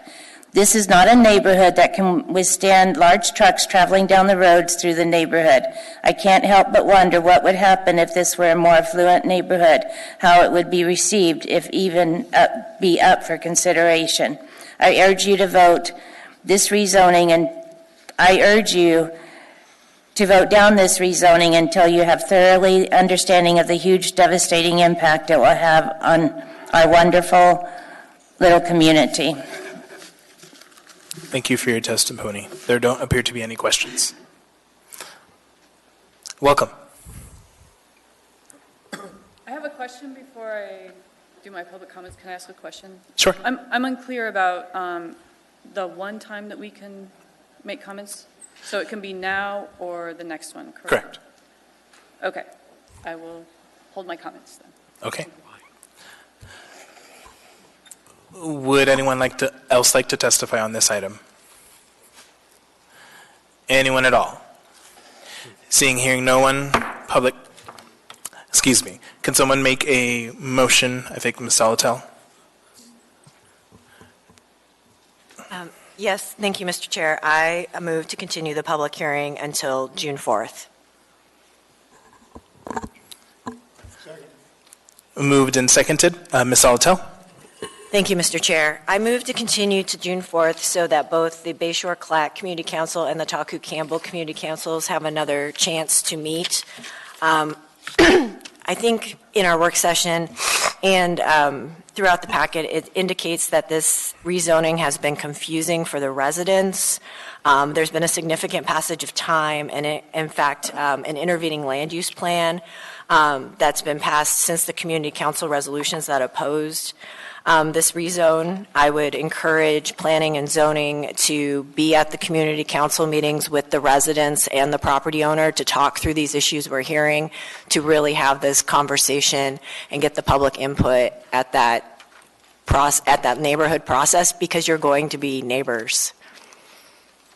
Thank you, Ms. Salatel. Mr. Weddleton. June 4th, so May 21st won't work? I mean, you've really got two community councils involved. I mean, Bayshore Clat's actually fairly remote from this, and I was at the meeting where they discussed it, and they were kind of like, I guess that isn't our boundary, But the Taku Campbell, that's where I think the neighborhood is, and so they're going there. So I certainly would say we want both, but if we can delay it the least and hit Taku Campbell, do you know when they meet? If I may, through Sure. the chair. The Taku Campbell is May 9th. Bayshore Clat is not until May 23rd. Well, Bayshore Clat is in a couple days. Oh, yes, I was In looking at addition, another though. meeting Yeah, out. so I wonder if that would work, because I'd prefer to not push back quite that far if we can help, and just make it May 21st, and I think you'll get the key community council involved. Thank you, Mr. Weddleton. Mr. Constant. Sounds like there may be a trap there, though. If we're suggesting an item goes to a community council that meets within the next couple of days, and we have long in the last few months had conversations about not ample notice, then this could reflect really poorly on the applicant, because neighbors will then come out and say, I didn't know this was happening. We've heard that tape before, and so I fear if the intent, and I agree, sooner is better than later. I think the 23rd is a good date, but we're setting the applicant up for failure if we are intending them to get on the agenda in 2 days. Can I follow that up? Sure. These are not required community council meetings at all. I mean, it's really going over and above for public process. I agree, if I might, Mr. Chair, but I would say that at the last time this came up, it was an evening coffee the night before, and it was informal, and it turned into a hammer against the applicant, right? And it wasn't required in any way. Thank you, Mr. Constant. Ms. Zalatel. Thank you, Mr. Chair. I contacted both Taku Campbell and Bayshore Clat Community Councils. I did not receive an answer back from Bayshore Clat Community Council, but I do know that Taku Campbell is prepared to put this on their next agenda. Thank you, Ms. Zalatel. Any further discussion on the motion to postpone or continue public hearing? Seeing none, members may proceed to vote.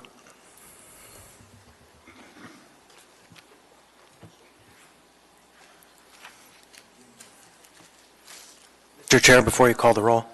Sure, Mr. Constant. Sorry, I was actually going to ask the applicant to come up and just state whether, how this impacts you. Sorry for the timing. No, that's fine. Sure. So I'll tell you, honestly, what he was saying makes sense, and I've seen this backfire on us if we didn't give okay, so let me put a scenario to you. So let's say this goes one way or the other. It'll likely be appealed by one side or the other. So if we say we went to the extra step of going to a community council meeting, I'm going to make sure that we give a 21-day notice. We do the mailers. We do everything we have to do by the book. I'm not going to not do that. So, so you have to take that into account. for your timeline. So we're talking 2 months, if it all works out. So I will do the 21-day notice, and I may or may not be able to make whatever date you set. But that is something we will do, because I'm not going to go into this like a cowboy and not have my ducks crossed. We've met our Title 21 meeting requirement. We've been to planning and zoning. We have done the workshop. So, and this group of people is really smart, and they know everything there is to know about this because they did the petition, and that was a well put together petition. So I just want to put that all to you, that it's not going to be in a month. It's going to take a week to put together the notices. We have to get the mailing radiuses from the city. This is like doing a new application, not quite a full application, but I will do the notices, and I'll do this by the book. So be careful when you set a date for me, because we have to meet the requirements. I know it's like John said, it's not, Mr. Whittleton said, it's not necessarily a requirement, but we will do it by the book, because this could go a lot further than this board. Can I just ask a follow-up? Sure. So do you think, thank you, Mr. Chair, is June 4th appropriate, or does that put you in a bind? I mean, if you would rather have it a little later, I'll give you some. I'd have to look at the dates of, so today is the 24th? Let's say 4 weeks from today, the notices are out. Okay, so in 4 weeks from today is the first time I would be willing to go to a community council. So how does that fall in with the dates, say a month from now? I think the issue that maybe Ms. Saltel wants to speak to is that most community councils don't meet during the summer. Yeah, so, yeah. So I think May is probably, you want to go ahead, if Mr. Chair is. Thank you, Ms. Quinn Davidson. I'm going to go ahead and go to Ms. Salatel, and then I'll go back to the top of the queue. Thank you, Mr. Chair. I appreciate the concern. I don't believe that if you're going to follow 21 days, that you're going to be able to get into a meeting unless Taku Campbell calls for a special meeting. Right. Right. Thank you, Ms. Salatel. Mr. Dyson. Yeah, thank you. Yeah, I appreciate the fact that given what you've been through, that you're going to do everything to do it by the book and above any criticism and so on. I assume that a delay of a couple of months doesn't do you economic harm in terms of getting your development of the land going? No, because, no, it really doesn't. All right. Yeah. All right. We'll have to call a special meeting somehow. We'll have to organize that. So that'll be on us, unless the Bayshore Clad or the community councils want to help us with that. But we'll have to figure out a venue and do all that and make sure it's available when we do the mailers, before we do the mailers. Either I spoke poorly or you misunderstood my question. Okay. Aside from this issues before us, I assume you as the developer have plans for using the land and starting work on it. Is your work plan for the land being held up by this process? I would say 2 months, no, because honestly, we have a fill and grade permit already, so we can develop the I-2 parcel in the back. Start that. Thank you, Mr. Dyson. Mr. Weddleton. You know, I understand Mr. Hoffman's concerns, but this is not a request to follow anything Title 21 Land Use Code process, which he's suggesting he would do. Okay. I don't think it's necessary. It's really us going back to the community councils and saying, hey, what do you think? And it's not really asking him to do anything, and I didn't hear even a request that he show up. It was, hey, we want to hear from the community councils again, and that perhaps someone from the planning department could go. So I don't want to put him on the spot there. I mean, is that, maybe Mr. McLaughlin could address that. I mean, you know, we're not really asking for Title 21. Can you come up, Frank? Is that okay, Chair? Sure. Okay. Through the chair, Mr. Weddleton, you explained it correctly. The Title 21 notice requirements have all been met by the applicant. The process has brought us to, this day. Whatever the continuation hopes to achieve at the community council level, no more notice needs to be given. I think that probably from the applicant's perspective, they're, you could see their side of it too, that they are concerned about the appearance of some, I don't know, but you have it correct. Right. So I would just, I think in our discussion here, we've made fairly clear, we're not asking him to do above and beyond what he needs to do.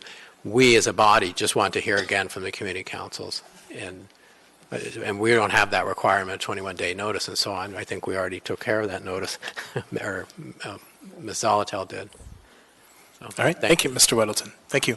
Mr. Constant. I was going to say something else, but I believe I've been persuaded by Mr. Weddleton, and that's a fair interpretation. I think it takes some pressure off of you as an applicant and puts some pressure onto my new peer. So, thank you, Mr. Constant. Ms. Quinn Davidson. Thank you, Mr. Chair. My question is for Francis.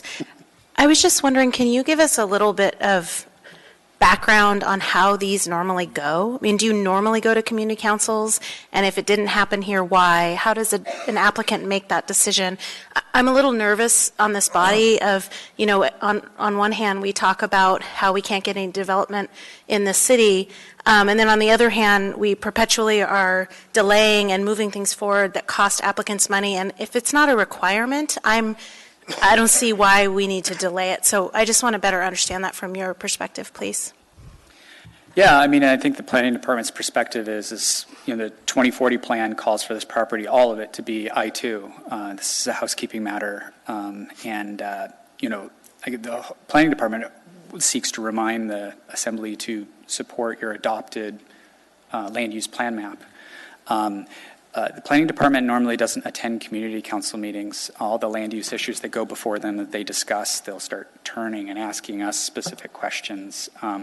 There's so many community councils, you know, you're paying us to go and attend these meetings, which could be lengthy, and that we're already attending 5 boards and commission meetings plus the assembly in a month, right?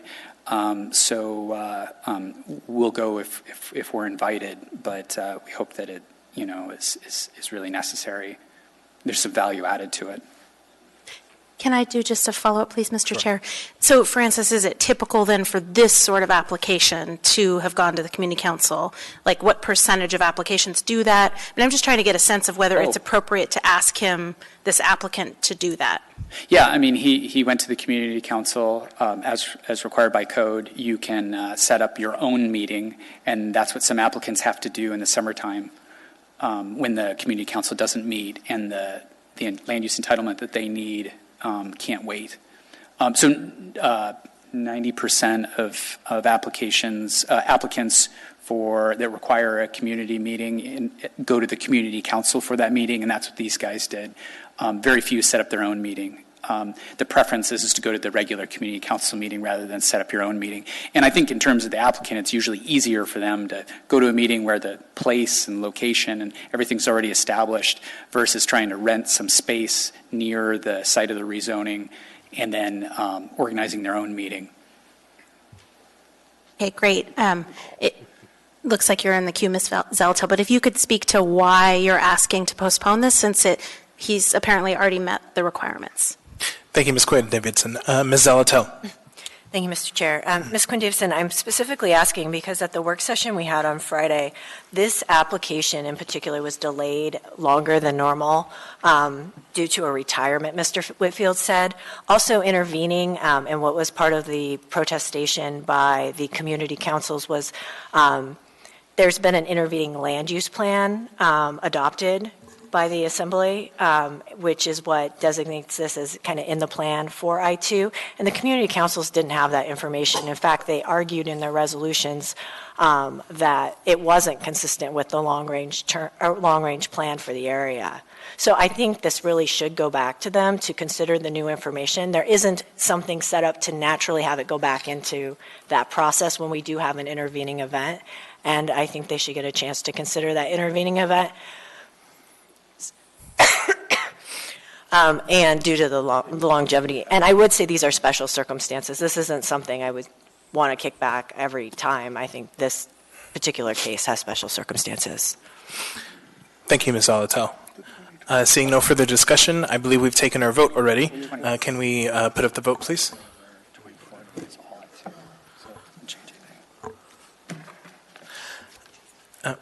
Ms. LaFrance? Thank you, Mr. Chair. I should have mentioned this earlier as I put it on the record at the work session, but one of the members of the public who testified is a relative of mine, however, not a member of my immediate family. And that would be Ms. Jacqueline LaFrance, who testified. Thank you, Mr. Chair. Thank you, Ms. LaFrance. Mr. Constant? Yeah, just before you reveal, my neighbor here asked the question, wouldn't it be prudent to ask if anyone had an objection or change their vote before you reveal it, just so that the record is accurate after that testimony? Sure. Since we do have that request, we will go ahead and revote. Madam Clerk, if you could set that up, and then members may proceed to vote. Are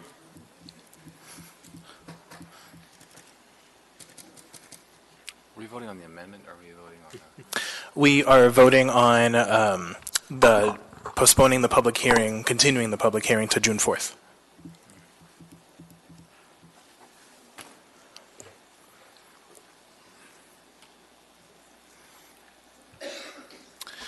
And that passes 9-2. So that will come back before us on June 4th.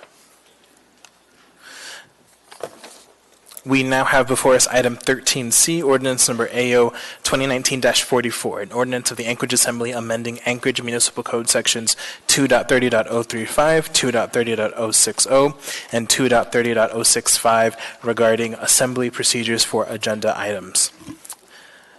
Before I open public hearing, just want to state that the intent is to postpone this yet again. The clerk and Ms. Quinn Davidson have further changes that they would like to make. So I will go ahead and open public testimony on this item. That means it's not a S version? There already is an S version. This is an S1? That is unclear. It depends on the amendments being made. Thank you for your clarity. We respect. And I'll be very brief. Very brief. My name is Eugene Carl Haberman. I live in the Matsu Valley. I follow the public process. If the public process is done appropriately, decision made by the governing body is more likely in the public interest. Number one, as far as change procedures and agenda, have all your meetings start at 6 o'clock, regular meetings, here in this room with a video audio. And stop that backdoor, lunch, whatever. And then, I've just got 4 or 5 points and then end, okay, with respect. And then the agenda that you have standard 1 through 8, that's fine, but all those other items, you then start with public hearing. Mr. Haberman, are you testifying on this item? Oh, am I on the wrong one? We are on item 13C. Yeah. Okay. Yeah, thank you for clarification, okay? But yeah, I'm following, no, I'm not on the other thing. That's later on, okay? And again, forgive me, I'm just, again, distracted again. But the idea is you have a whole number of items in the beginning of the meeting that starts at 5 o'clock. And that situation is that you make decisions on those items without any chance for public comment. You do allow public comment toward the end of the meeting, but then the statement generally from the chair, respectively, whoever the chair is for some time, says these words, you can speak on anything except items that are not on the agenda. So sometimes there's a chance toward the end to have that public comment. Other times you're told you can't even speak again on what's on the agenda. So in the end, a bulk of that agenda that you've got, that you, like the 5 o'clock portion, there's no chance for public comment. So what I'm recommending for you to do is skip the 5 o'clock portion, start the meeting at 6 o'clock, go with the first 8 items, and then go right into public hearings. And then those items that are a whole mess of items that you normally do in your 5 o'clock portion before the other item, you bring that in, but before you bring that in, you have audience participation, and you allow the public to speak on what's before you there. But you should not also disallow them to speak on any of the others, but then they're restricted for 180 seconds on all that stuff. You got what I'm saying here? But at least gives a chance for the public to connect. Okay? And then I'm trying to be brief, but there's a lot of things going on. But with all respect is, I've been talking about process for a lot, and many of you have heard me, so you know my concerns about process. but over the years, you've been continuing to do whatever you were doing. But the fact is, you are looking into making changes. If you go in closing, if you go into this direction, you'll be making a much more clear effort in going into the right direction and connecting with the people respectfully. And I appreciate any questions, and thank you. My time's up. Thank you for your testimony. There don't appear to be any questions. Thank you. Would anyone else like to testify on this item? Anyone at all? Seeing, hearing no one, Ms. Quinn Davidson. Thank you, Mr. Chair. The clerk has informed me that it would be beneficial to postpone this a little bit further. Oh, I'm sorry. Move to postpone to June 4th. Second. Moved and seconded. Ms. Quinn Davidson. Thank you. We had originally intended to postpone this until the May 7th meeting, and the chair has, oh, go ahead. Actually, if I may clarify, is your intent to continue the public hearing until the meeting of June 4th? I think it is, right, Barbara? Yeah. Okay, great. Thank you. Go ahead. Oh, thank you, Mr. Chair. So we had originally intended to postpone this meeting until May 7th, and you had scheduled a work session on May 3rd. It looks like there's a little bit more work to be done, and we could use the opportunity to do that and bring this back for a vote on June 4th. Okay. Great. Thank you, Ms. Quinn Davidson. Any discussion on the motion to continue the public hearing? Seeing no discussion, members may proceed to vote.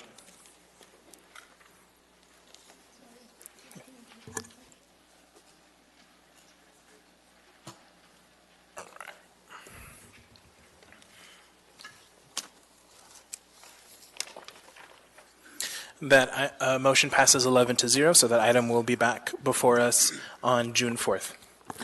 We now have before us item 14A, resolution number AR 2019-109, resolution of the Municipality of Anchorage revising and appropriating funds for the 2019 General Government Operating Budget for the Municipality of Anchorage, Office of Management and Budget. And we also have an S version that is before us. Would anyone like to testify on this item?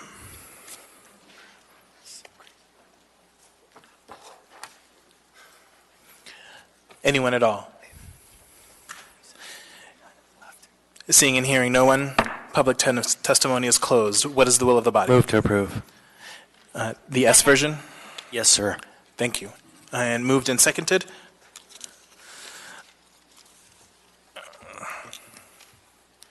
Mr. Constant. Thank you. I just want to say thank you to the administration for working with us to incorporate the values and the program ideas that we collectively shared last Friday, and I want the taxpayers and my neighbors to understand that we're doing the best we can. We're increasing the budget. I think it's $380,000 split across two departments, Parks and Health, to address the issue of homelessness to the best that we can.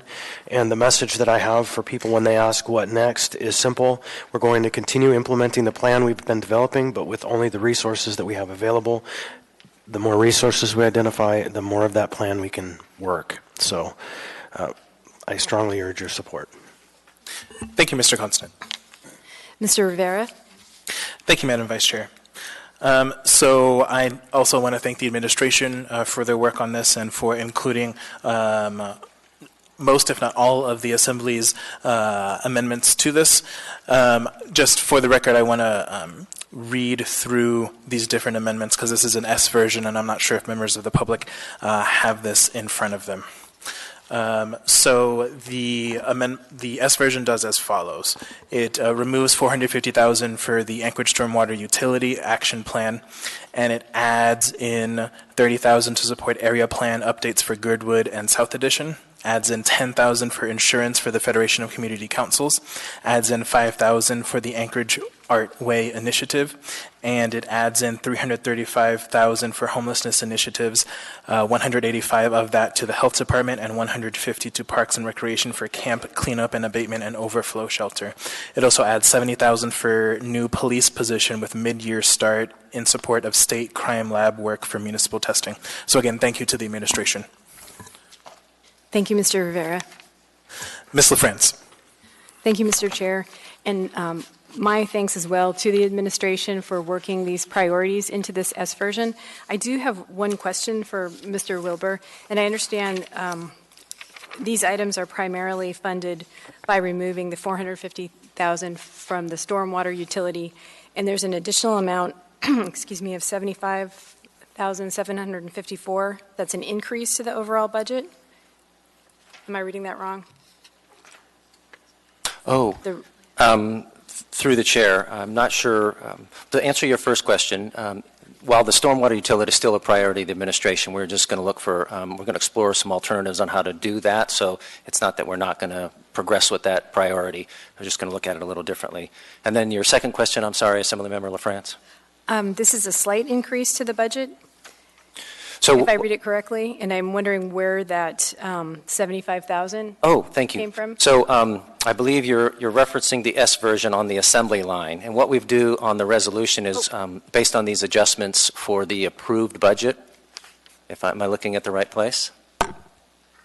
I'm looking at the very top line above assembly in the Yes. 2019 revised budget. Yes. So Okay, what so we've that- done here is, with the acceptance of the proposed adjustments to the budget, what will happen with the assembly budget for the two planning areas, the FCC and the grant to the youth program, the sum of those is $45,000. We're going to add $45,000 to the assembly budget to go from $30,754 to $75,754. That's how to, and then likewise for the others.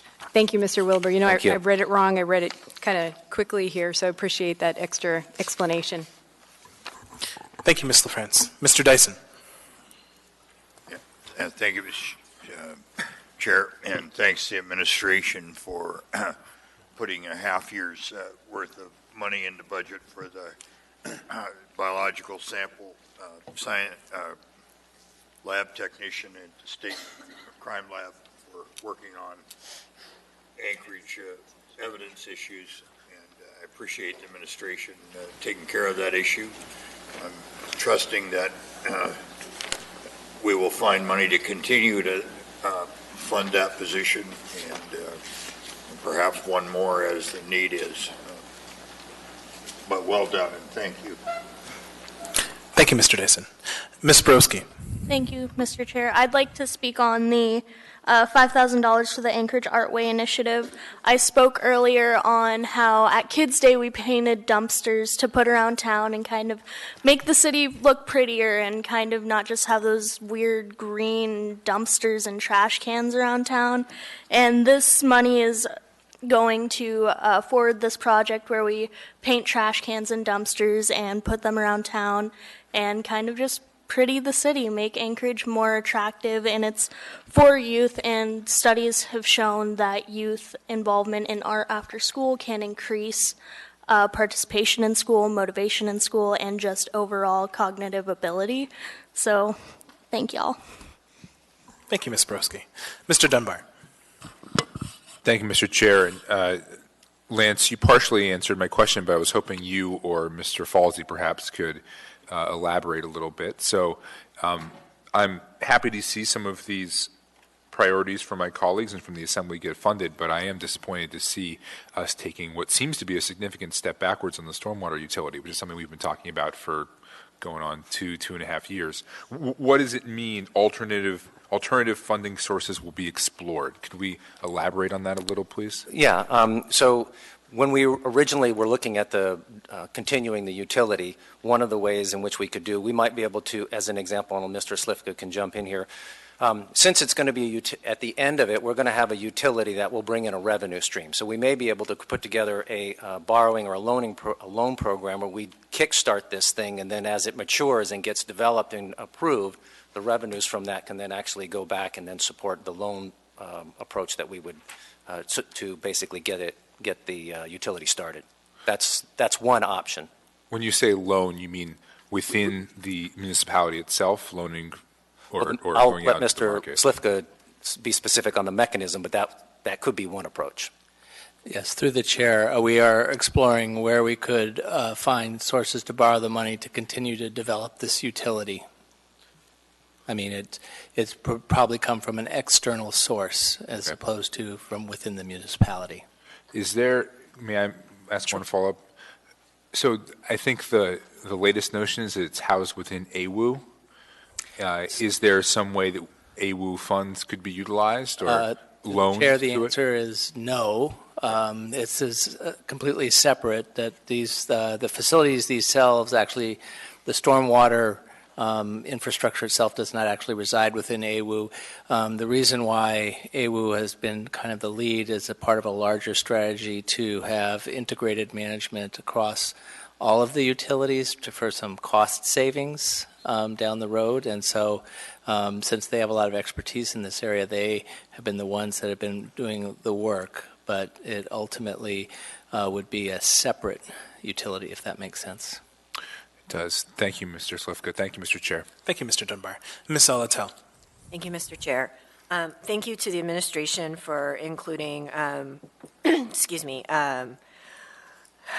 the initiatives with regard to the homeless initiatives. I think it's important and that we continue to focus on camp cleanup abatement, also shelter and expanded services under the mobile intervention team. I think we have to look at these issues as like a three-legged stool, and any missing piece really makes them lopsided and more ineffective. So I appreciate the administration and my colleagues' support on those issues.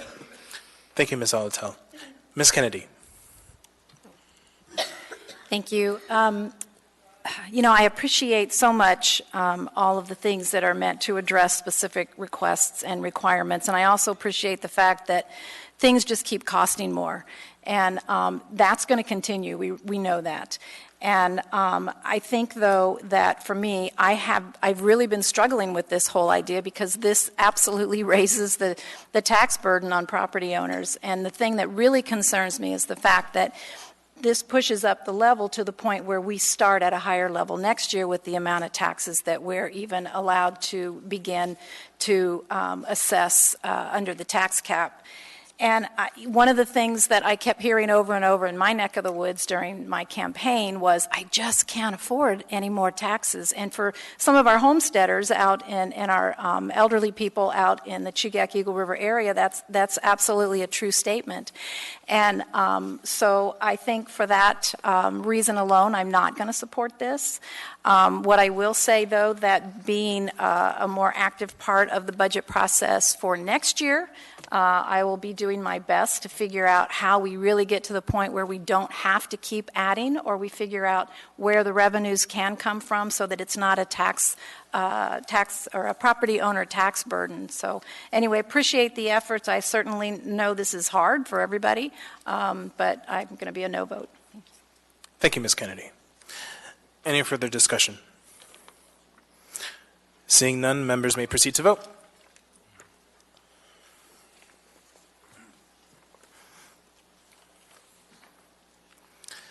And that passes 9-2.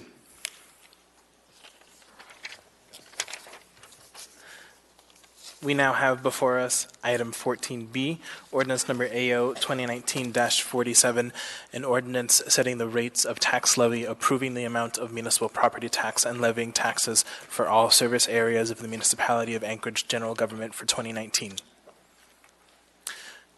Public testimony is now open. Would anyone like to testify? Anyone at all? Seeing and hearing no one, public testimony is closed. What is the will of the body? Move to approve. Second. Moved and seconded. Any discussion? Yep, Mr. Chair, if I might just briefly. Mr. Constant. I had a debate with some members of the administration on how we calculate the tax levy, and with Ms. LaFrance on who's the most taxed. And this was a couple months ago. And the number that isn't reflected in here is one service area, if you will, that's levied on the downtown, which is the funding for the Business Improvement District, the Downtown Partnership. And so when you add that in, there's one district in South Anchorage that looks to be the highest, but really the downtown is the most expensive place to do business and to live and work and play. So I do support this. I just like to put that on the record. Thank you. Thank you, Mr. Constant. Any further discussion? Seeing none, members may proceed to vote.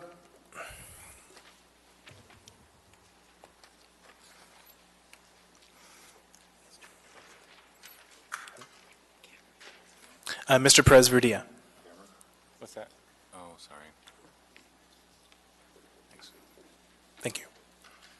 That ordinance passes 11-0.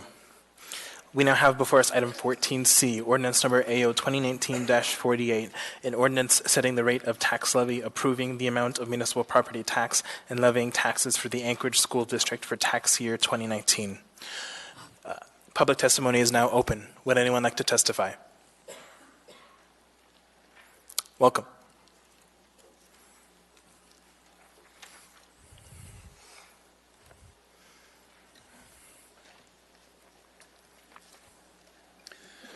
Mr. Chairman, about 10 years ago, there was an exemption. If you could please state your name for the record. My name is Ray Metcalf, and I live in South Anchorage. I'm a former legislator.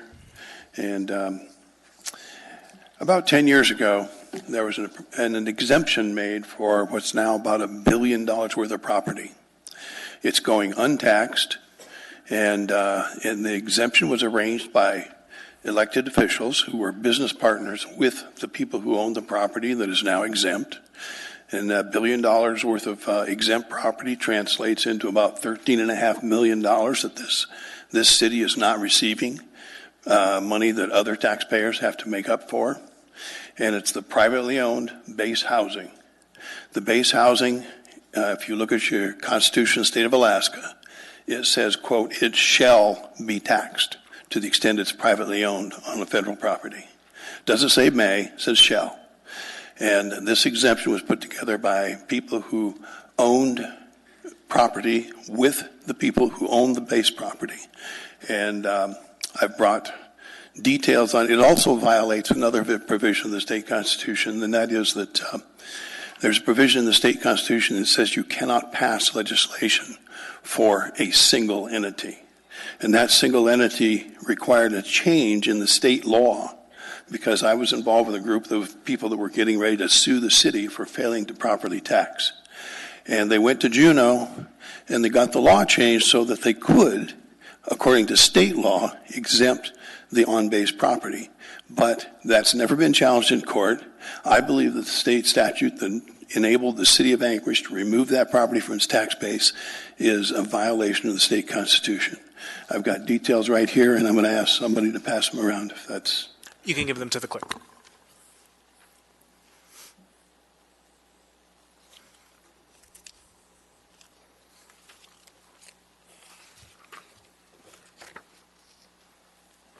And thank you. Thank you for your testimony. Would anyone else like to testify on this item?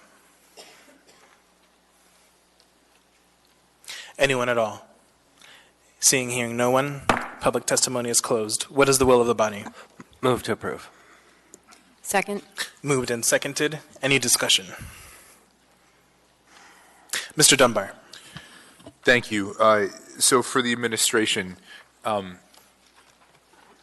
correct me if this is the wrong place to have this discussion.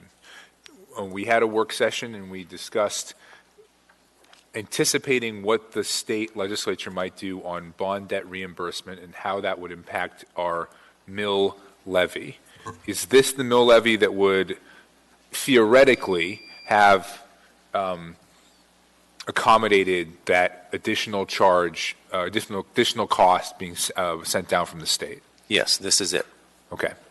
So to be clear to the people of Anchorage, what we're doing tonight, and I do support this approach, is, again, correct me if I'm wrong, we are not increasing the mill rate in anticipation that they are going to cut those funds. So in other words, this mill rate for bond debt reimbursement, for school bond debt reimbursement, this mill rate assumes that the legislature will fund their prior commitments and stay true to their word and help us pay that bond debt reimbursement. Is that correct? That's correct. Okay. And again, I do support that approach, but it is worth noting that if the legislature reneges on their commitment and does not fully fund their commitment to the people of Anchorage, next year we are likely to see a very large spike in the mill rate. This is in the hands of the legislature. It is money they have promised us, but it's subject to appropriation. They could break that promise. Is that correct, Mr. Wilbur? That is also correct. So how large, assuming they didn't fund the bond debt reimbursement this year or next year, how large would that increase of mill rate be, give or take? Let me find out. I can tell you what the mill rate would be. Well, rather than the mill rate, tell us about how much it would be worth per $100,000 of valuation. It would be about $180,000 of increased in assessed valuation per $100,000. $180 per $100,000. 180 per 100,000 assessed valuation. So next year, if the legislature breaks their commitment to the people of Anchorage, your property taxes will increase by $180 per $100,000 of valuation. So please contact your legislature and urge them to fulfill their commitment on this is bond that we already issued. This is construction that was already done. This is promises they already made. Contact your legislator and urge them not to break their commitment to the people of Anchorage. Thank you. Thank you, Mr. Dunbar. Ms. Kennedy. Thank you. And just a question for clarification. This is actually a reduction from last year's mill rate, correct? For the school district, that is correct. Thank you. Thank you, Ms. Kennedy. Mr. Constant.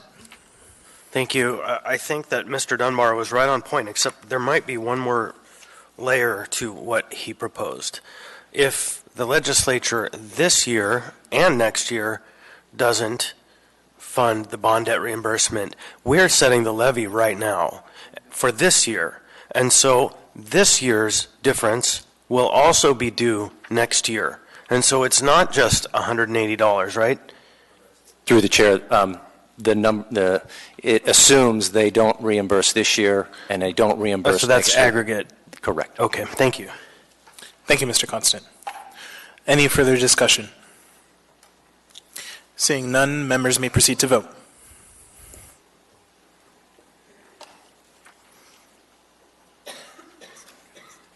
Mr. Constant. It's in there. That ordinance passes 11-0. We now have before us item 14D, ordinance number AO 2019-56, an ordinance of the Municipality of Anchorage revising and appropriating funds for the 2019 municipal utilities enterprise activities operating and capital improvement budgets for the Municipality of Anchorage. Public testimony is now open on this item. Would anyone like to testify? Anyone at all? Seeing and hearing no one, public testimony is closed. What is the will of the body? Move to approve. Second. Moved and seconded. Any discussion?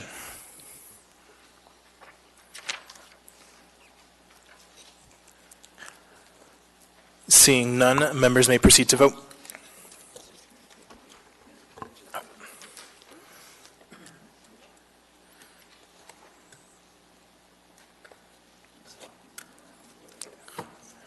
Thank you. All right.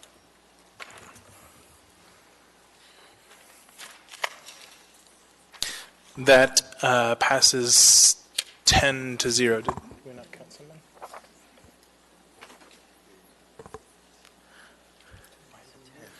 Who's missing? Okay, well, the screen's lying to us. It's 11-0. All right, so before we get to item 14E, we're going to take a quick 5-minute break.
Members may please take their seats so we can continue. Thank you. We now have before us item 14E, resolution number AR 2019-138, a resolution of the Anchorage Municipal Assembly regarding a protest to the renewal of beverage dispensary liquor license number 4353 for Latin Connection Entertainment, LLC, doing business as Playhouse, located at 333 West 4th Avenue, Anchorage, AK 99501. Mr. Weddleton, before we do public hearing? I was asked to lay on the table a inspection notice from the fire department that everybody has. You have it on the back of this proposed amendment number 1, and just as information for all of us. So the clerk advises me that this is a motion to supplement the record. That would be second. Correct. Thank you. Moved and seconded. Any further discussion on this? Okay, seeing none, then any opposition to supplementing the record? Okay, seeing none, the record is supplemented. Okay, thank you, Mr. Weddleton. Public testimony on this item is now open. Would anyone like to testify? The owner's not here.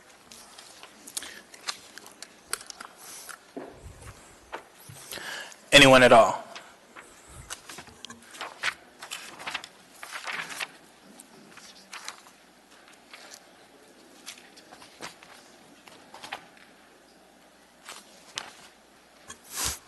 So the clerk advises me that because this is a quasi-judicial matter, that both APD and AFD, if they have anything to present on this matter, should do so during public testimony.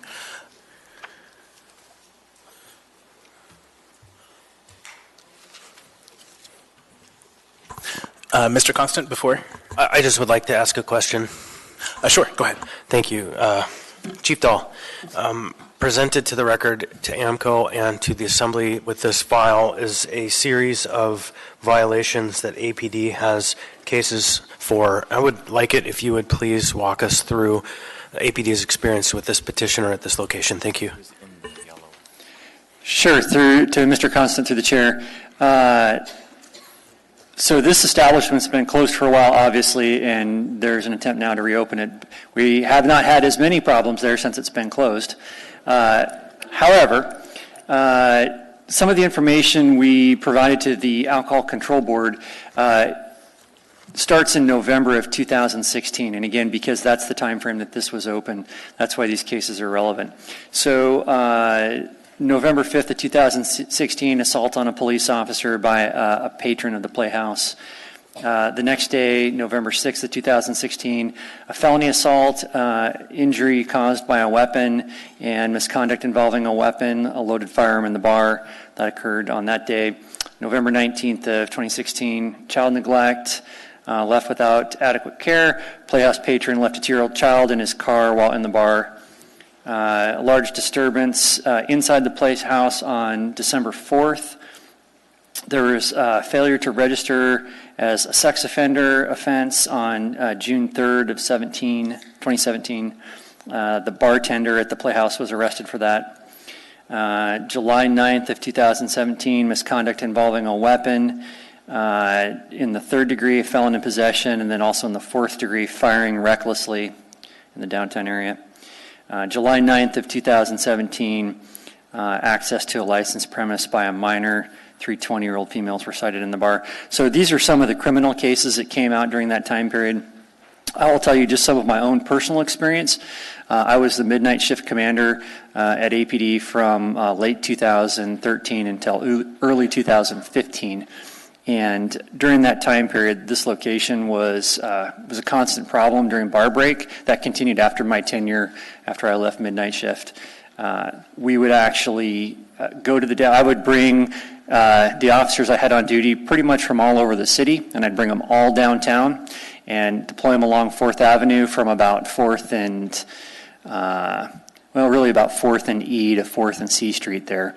But it was a nightly event of fights, shots being fired, that kind of stuff. And, I think any any establishment can find itself subject to a crowd that maybe they have a difficult time controlling. I think the difference was with this establishment, our experience was they were very unwilling to work with the police department, and in fact were adversarial at times when it came to us trying to get the situation under control. So we just didn't have a good experience with them. Thank you. Thank you, Mr. Constant. Any further questions for the chief? Thank you, Chief. Thank you, sir.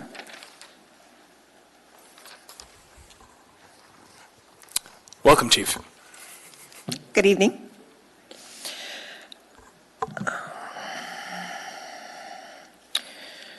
So Fire Marshal Cleo Hill could not be here tonight to present, so she has forwarded quite a few documents to me. First was the item presented by Mr. Weddleton that identifies the fact that the current situation is they have not made arrangements for their current fire inspection, which means we cannot go into the building and inspect it for safety to ensure that they are in compliance with all of the code requirements. We also have a negative history with Mr. Ortiz and this establishment. In the last time it was inspected was in 2016, and there were minor fire code violations found at that time, and it took 10 inspections in 3 months for him to address all of the issues. These were not major issues, these were all minor violations. And our inspector has made contact with him, had left a message in this current situation, and he has not contacted us back to set up the inspection.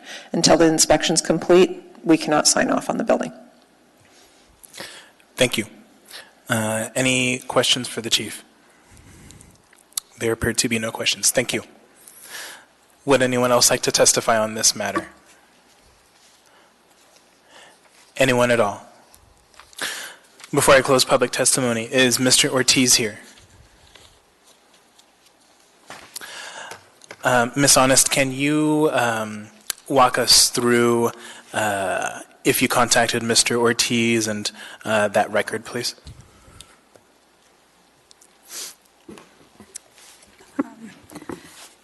Thank you. So the clerk's office is part of our normal procedures with the reviews. If a liquor license application is being protested, we're required by code and state statute to send a 10-day notice of the public hearing. The applicant and the community council are required to receive this. They both received that notice on April 11th. There was a follow-up email sent on April 12th to the applicant that supplied the documentation that's before the assembly tonight. The community council was also sent that information. And then a follow-up email again on April 22nd to both the Downtown Community Council and the applicant was sent with the additional information provided by the fire department. These communications are sent by email, and it's from the application of the liquor license. They provide their contact information. Thank you, Ms. Honest. Mr. Constant. Thank you. I would just add to that summary of communications that the community council, while he did not avail himself of their process, and I'll speak to that later, did have contact with him on the topic of his renewal. So there are individuals in the community who can attest to the fact that he is well aware of this coming. Thank you, Mr. Constant. Would anyone else like to testify on this matter? Anyone at all? Seeing, hearing no one, public testimony is closed. What is the will of the body? Move to approve. Do we have a second? Second. Moved and seconded. Any discussion? I'd like to propose amendment number 1 that you have in front of you. And this is can we put it up there for the people in the audience who care? And do we have a second on the amendment? Second. Thank you, Mr. Constant. And this is to add to Section 2, page 4, beginning at line 41, amend to add a statement under the other section that says, certification from the Anchorage Fire Department has not been received due to inability to conduct inspection and other issues outlined in attached comments from Fire Department. And this is simply to recognize what we just heard from the chief. Thank you, and Mr. Weddleton. Add it to the protest. Thank you. Any discussion on the amendment? Seeing none, members may proceed to vote.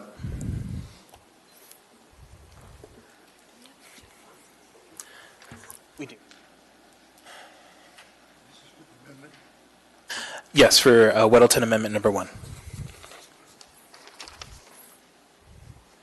That amendment passes 11-0. We now have the main motion before us. Now? All right, so I would move to amend this resolution, and it's a bit of a complex motion, to check on section 2, page 2, on line on line 21, the box on training as a violation, because if you look at the record, there are a number of his staff members through the notice of violations that are part of the record who were not TAM certified, and APD and the state did find out that they weren't, or maybe not APD, the state did find that they were not legally qualified to be selling alcohol, including the manager of the operation. Can I point of order? So I think... yes.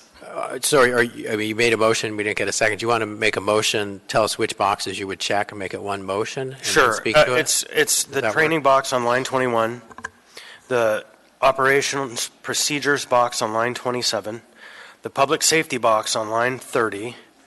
Skipping to the next page, it is the public health box on line 29 of page 3 of 5. All of those items, and each for a specific reason. Can I get a second for that? Second. Thank you, Mr. Weddleton. Mr. Constant, if you could read those all one more time, please. Yes.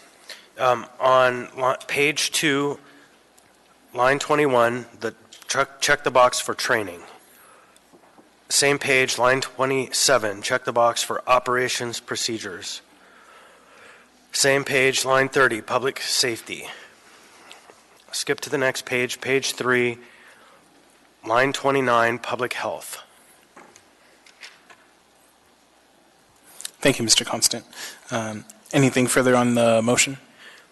Yes, I think that it's important for us to create a record here and now on the specific violations under each of those classes to avoid the appearance of arbitrary and capricious response. So the first box that I checked was the training box. And if you go into the files attached to this record, you will see there are notice of violations from the state of Alaska that several of his employees did not have TAM cards at the time of the inspection. And this is perpetuated over time, a number of cases, not just all at once, including the manager he had hired to operate the business, who was his responsibility. Under the public safety box, you've heard the chief testify here today, and included in the packet is a record of a number of violations, including sex offenders, employees leaving children or customers leaving children in cars, no, employees leaving children in cars, shootings that happened, mobs outside, all public safety incidents. So if you turn to the last, that's the public health section. You heard the fire chief today testify that he has not allowed to his business, the fire chief, nor has he even requested that the fire chief make their inspections of the property. So there's no way to determine at this time whether the place is safe for public occupancy. And so for all of those reasons, I move that we check those boxes. Mr. Constant, just to clarify, did you speak to the operations procedures? I'm sorry, got ahead of myself. It's the operational procedures is all of those elements taken as a whole. The fact that you have criminal activity, the fact that you have mobs of people, that your staff aren't certified, that you aren't reaching out to have your fire safety inspections done, all of these things paint a pretty broad picture that the operations are not secure at this time. Other than the fact that he's not operating right now, which is another issue altogether. Thank you, Mr. Constant. Mr. Dyson. Yeah, thank you. I just wanted to be clear, as I understand it, we vote yes to say you can't renew, correct? Not yet. Okay. This motion is specifically to check those boxes. We are not at the main motion. No, I'm sorry, you're right. Yeah. Mr. Dunbar. Thank you, Mr. Chair. And I'm always, the liquor license process I always find a little bit befuddling. And so I have a couple of questions. First is, this system First of all, I want to commend Mr. Constant and Mr. Weddleton for the work they've done on this, and what you just went through, I think, does demonstrate that we're not acting in an arbitrary or capricious fashion, and there is enough documentation here, in my opinion, to reach the conclusions you reached. Ms. Honest, could you tell us this checkbox system? I'm trying to remember if this is a long-standing system, or is this the system that we developed with Mr. Croft and others over the course of a couple of very painful renewal processes? Through the chair, Mr. Dunbar, this is one of the newer ARs in design. The legal department and the Assembly Council has worked with the clerk's office to make these documents easier for the Assembly to document their facts and findings. So this was kind of the change that has come about with easier documentation of facts and findings through the one document that's passed. Thank you, Ms. Honest. And that was what I suspected. I wanted to commend you and Mr. Gates and anyone else who worked on this, and I suppose Mr. Croft, who I believe was one of the people who really pushed for this. This is a lot clearer than I think it's been in the past, and I think this is pretty intuitive now. We check these boxes, and this is why we're protesting it. Now, what Mr. Dyson said, I believe, wasn't exactly accurate. It's not that we are, correct me if I'm wrong, are we denying the license, or are we protesting to AMCO and then they will deny or not deny the license or impose conditions on the license? The second is correct. The local governing body has the right to waive protest of an application or protest an application to AMCO. This particular document would be protesting the renewal of the liquor license to the state. Okay, so I understood all that so far. Now I'm going to take the, you're not supposed to ask the last question, right, when you're cross-examining somebody. But I'm still curious. Tell me about the special land use permit. So that's not before us. Will it ever come back before us? And what, if anything, does this process have to do with that? With the renewal applications, the special land use permit does not come up with them. Typically for all of the renewals, the special land use permit has already been addressed previously. Okay. In order to operate at all, they have to have a special land use permit or a conditional use permit in this case because it's in the downtown area, previously approved by the Assembly. So this one has had one approved previously. They are available to be brought back before the Assembly. There is a process for that. There's due process, there's hearing requirements and noticing requirements for that to go through the conditional use permit. Okay. And so one last question. Sorry, Mr. Chair, if I might. If for some reason AMCO doesn't follow our recommendations here, would that be the time to go back to the conditional use permit, or have we foreclosed putting requirements on that permit by going through this process? You would have that as an option available to you to begin the process. And I would say that your facts and findings through this process could be put towards your facts and findings with the conditional use permit process. Thank you, Ms. Honest. Very edifying. Thank you, Mr. Chair. Thank you, Mr. Dunbar. Mr. Sherwood. In making the record, just one other thing I noticed that Mr. Constant might want to address under the public health box on page 2 of the notice of violation at the top. It says none of your employees are covered by workers' compensation. That might be another area you want to cite in making your factual findings. Thank you, Mr. Sherwood. Mr. Gates. Where was that? Yes, in response to one of Mr. Dunbar's questions, I wanted to add that the conditional use permit for an alcohol licensed use, if the use is discontinued, there's a certain period of time, then that conditional use permit will expire. 6 months. Okay. Thank you, Mr. Gates. Mr. Constant. Thank you. Then, in the spirit of hearing from Mr. Sherwood and good counsel, I would add also the failure to provide workers' comp insurance actually under 2 of the categories. One would be the health section, and the other one would actually be operations procedures. Again, if your procedures are so weak that you aren't providing basic legally required protections to your employees, then that is a surefire standard that this is an endeavor that we would be unwise to support moving forward. Thank you, Mr. Constant. All right, so any further discussion on the motion to amend?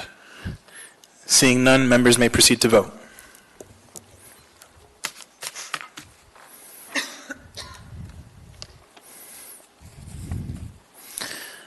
That motion passes 11-0. Now we have before us the main motion. Mr. Constant. Thank you. All of these variables taken together are important to note, and the one that is most important to me is that this applicant essentially heard from the most diligent community council I know of when dealing with liquor license and other license issues, the Downtown Community Council. They have regular meetings, they are open and welcoming, and this applicant was, according to my records now, on or about March 25th, contacted by the chair of their alcohol and marijuana licensing committee and essentially refused to participate. He said, I don't care, I don't want to be part of this. And so his unwillingness to reach out to the community, that community, if he had done his due diligence, would have likely worked with him and found a way to convince us to move in a different direction. But his failure to do that basic outreach is, to me, enough to say, please vote yes in forwarding this protest to AMCO. Thank you, Mr. Weddleton. Mr. Constant. Mr. Weddleton. Thanks. So there was one box here, a box that we did not check because it's kind of gives them a way to duck this, I guess. But I do want to say it has a line here that I think really summarizes what we have going on here, and it says, this is off of page 2, line 43, there appears to be a readily identifiable pattern or practice of recurring violent acts or unlawful conduct in a licensed premises. So I hope in our protest that sentence can get in there somewhere. Thank you, Mr. Weddleton. Mr. Constant. I would offer, though, a caution that the reason it's not checked might be, I would offer is that the pattern isn't readily identifiable, that there is plenty of pattern of stuff going on, but there's no way we could ask them to put together a manual plan that would mitigate all this because it's too comprehensive. Right. And that would be the rationale for why we didn't check that box, to avoid the appearance of arbitrary, capricious, and unreasonableness. The fact is, there's just too many things to establish a pattern from, other than the pattern is it's a bad operation. Well, I understand that. That's why I didn't move to check that box, but that little sentence in it is fairly nice. That sentence is key. Thank you, Mr. Constant. Thank you, Mr. Weddleton. Any further discussion? Seeing none, members may proceed to vote.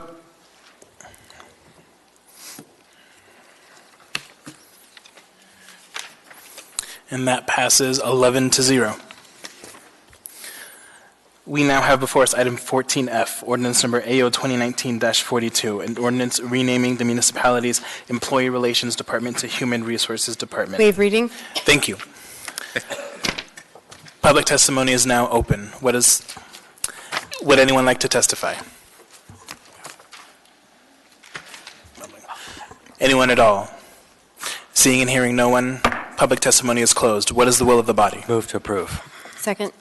Moved and seconded. Any discussion? Seeing none, members may proceed to vote.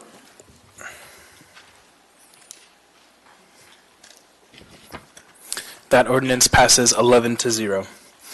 We now have before us item 14G, resolution number AR 2019-95, a resolution approving administrative agreement IBEW Tech AA number 2019-01 regarding union membership and dues checkoff. Waive reading. Thank you. Public testimony is now open. Would anyone like to testify? Anyone at all?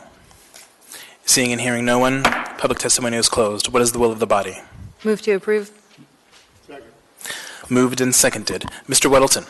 Well, I have a question on this that, we have, basically it has, sorry,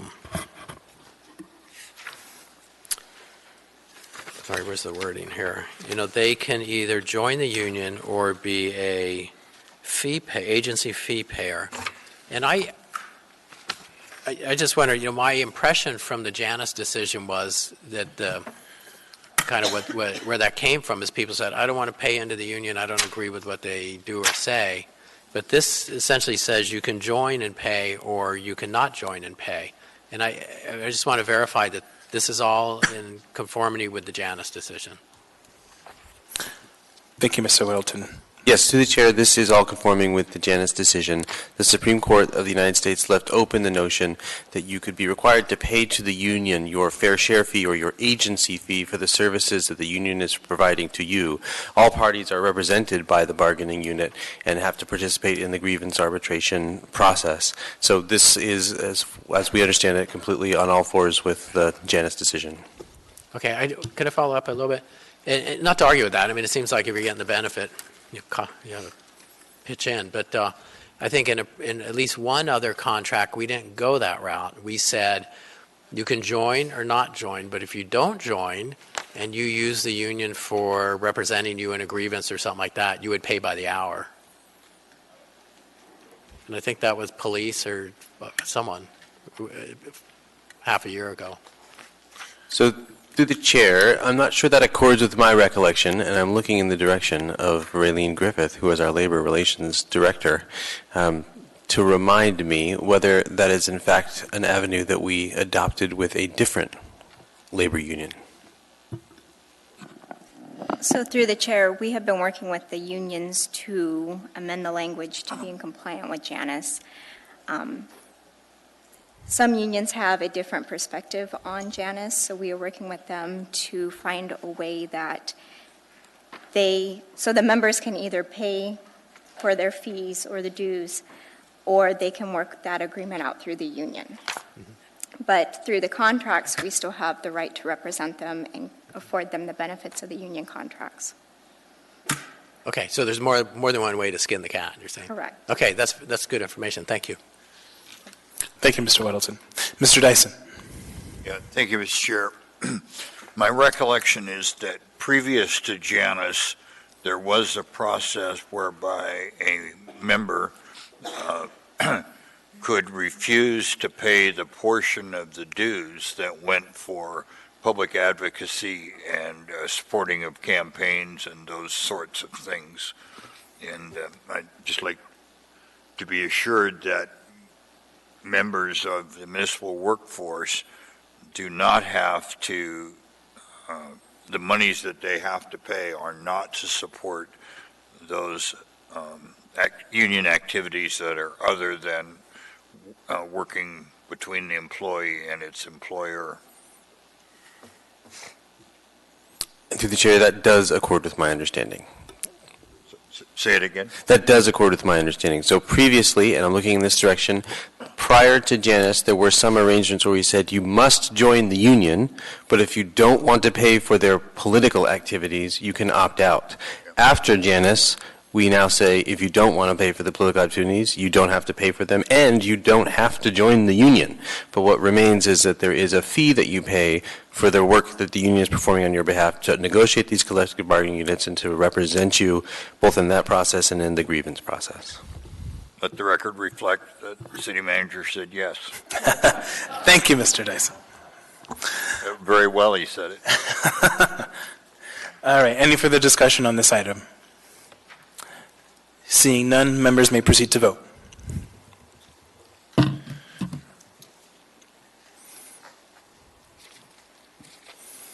And this ordinance passes 11-0.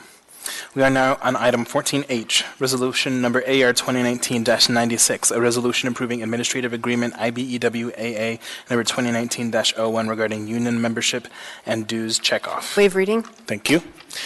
Public testimony is now open. Would anyone like to testify? Anyone at all? Seeing and hearing no one, public testimony is closed. What is the will of the body? Move to approve. Second. Moved and seconded. Any discussion? Seeing none, Mr. Dyke. Oh. Yeah, thank you. Sure. As I understand it, a government employer has the choice of whether or not they collect the dues for the union or choose to let the union collect those dues on their own. So the first question is that correct? And indeed, has it been a part of the bargains that have been negotiated that the city will collect the dues on behalf of the union? Through the chair, the succinct answer is yes. I've learned my lesson. That is correct. There is an open question about whether the municipality needs to affirmatively collect and remit to the unions the dues or agency fees that it is collecting from employees. In these arrangements, and I think everyone that we've done so far, we have agreed to do that rather than make the bargaining units chase down the individuals. So certainly that has been a part of our negotiations, and you see it reflected in the documents you have in front of you. Thank you. Thank you, Mr. Chair. Thank you, Mr. Dyson. Any further discussion on this item? Seeing none, members may proceed to vote.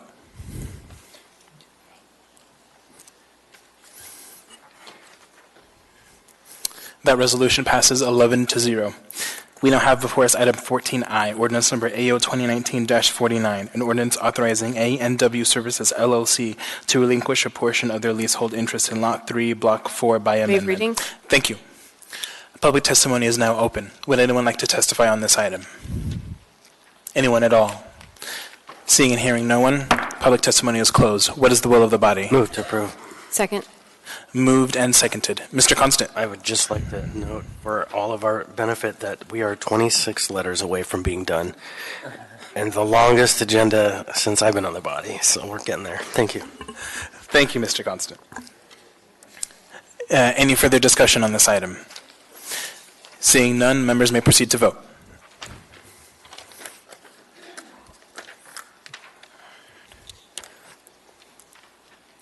That ordinance passes 11-0. We now have before us item 14J, ordinance number AO 2019-54, an ordinance authorizing a 20-year lease between the municipality of Anchorage, tenant, and U.S. Department of the Air Force, lesser. Waive reading. For the use of the premises located on Joint Base Elmendorf-Richardson, legally described as a portion within SEC 1021-3N R3W for use of a snow disposal site. Public testimony is now open on this item. Would anyone like to testify? Anyone at all? Seeing, hearing no one, public testimony is closed. What is the will of the body? Move to approve. Second. Moved and seconded. Any discussion? Coming back around. Seeing none, members may proceed to vote.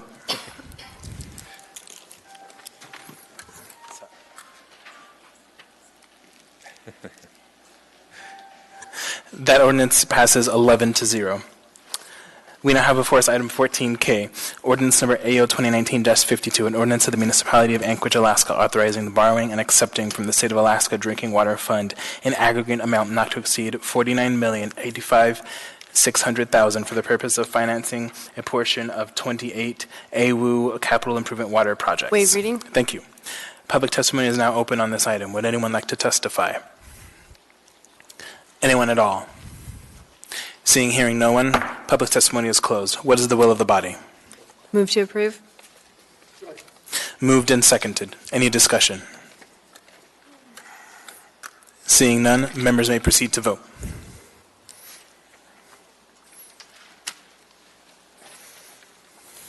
That ordinance passes 11-0. We now have before us item 14L, ordinance number AO 2019-53. An ordinance of the municipality of Anchorage, Alaska, authorizing the borrowing and accepting from the State of Alaska Clean Water Fund an aggregate amount not to exceed $35,173,700 for the purpose of financing a portion of 26 AWU capital improvement wastewater projects. Waive reading. Thank you. Public testimony is now open on this item. Would anyone like to testify? Anyone at all? Seeing and hearing no one, public testimony is closed. What is the will of the body? Second. Moved and seconded. Any discussion? Seeing none, members may proceed to vote.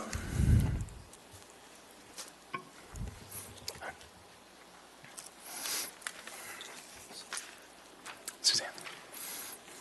You're good. That ordinance passes 11-0.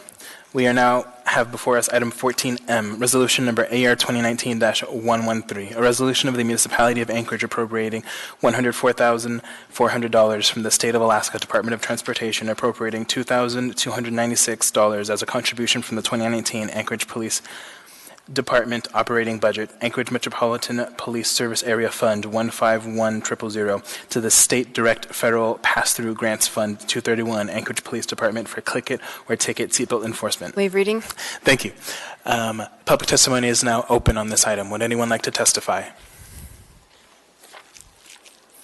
Anyone at all? Seeing and hearing no one, public testimony is closed. What is the will of the body? Move to approve. Second.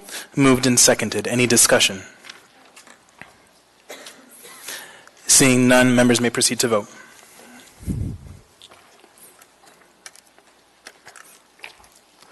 That resolution passes 11-0. We now have before us item 14N, resolution number AR 2019-120, a resolution of the Municipality of Anchorage appropriating $175,000 of other fines and forfeiture revenues. Waive reading. Thank you. Public testimony is now open on this item. Would anyone like to testify? Anyone at all? Seeing and hearing no one, public testimony is closed. What is the will of the body? Move to approve. Second. Moved and seconded. Mr. Constant. Thank you. Mr. Falsey, since the chief has already slipped away, do you know if we're going to experience any ramifications from the U.S. court's ruling about forfeiture? Through the chair, I don't know the answer to that. We will certainly be monitoring it. I don't know that we will have any immediate ramifications in the sense that I would suspect that those rulings are all forward-looking. So it may well be that the amounts of fines and forfeitures that could diminish in the future, but it wouldn't cause any immediate impact. It would just be something we had to plan for. Thank you. Thank you, Mr. Constant. Any further discussion? Seeing none, members may proceed to vote.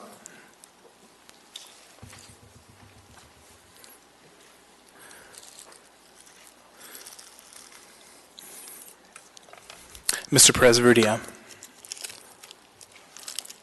Thank you. That resolution passes 11-0.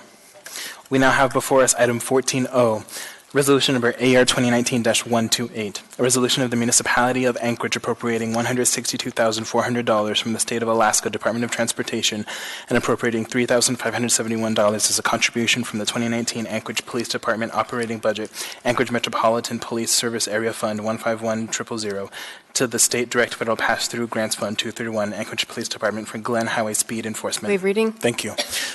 Public testimony is now open on this item. Would anyone like to testify? Anyone at all?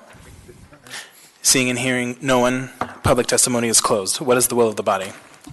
Move to approve. Second. Moved and seconded. Any discussion on this item?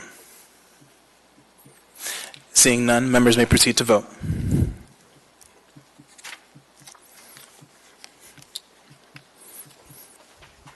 That resolution passes 11-0. We now have before us item 14P, resolution number AR 2019-125, a resolution of the Municipality of Anchorage appropriating $250,000 from when tendered as a grant from the Bloomberg Philanthropies to the Miscellaneous Operational Grants Fund 261010, Office of Economic and Community Development for I-Team activities.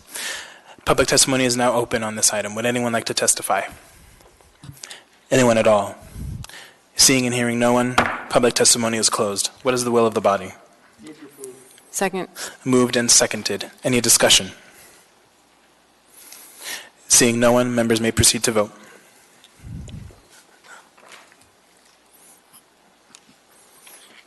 That resolution passes 11-0. We now have before us item 14Q, resolution number AR 2019-124, a resolution of the Municipality of Anchorage appropriating some not to exceed $717,000 from the State of Alaska Department of Health and Social Services as a grant to the State Direct Federal Pass-Through Grants Fund 231900 for the provision of Medicaid counseling services through the Anchorage Health Department. Public testimony is now open. Would anyone like to testify on this item? Anyone at all? Seeing and hearing no one, public testimony is closed. What is the will of the body? Move to approve. Second. Moved and seconded. Mr. Dyson.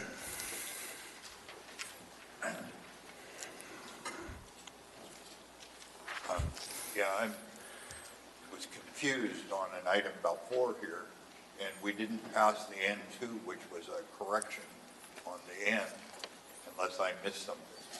That's what I was trying to raise attention to.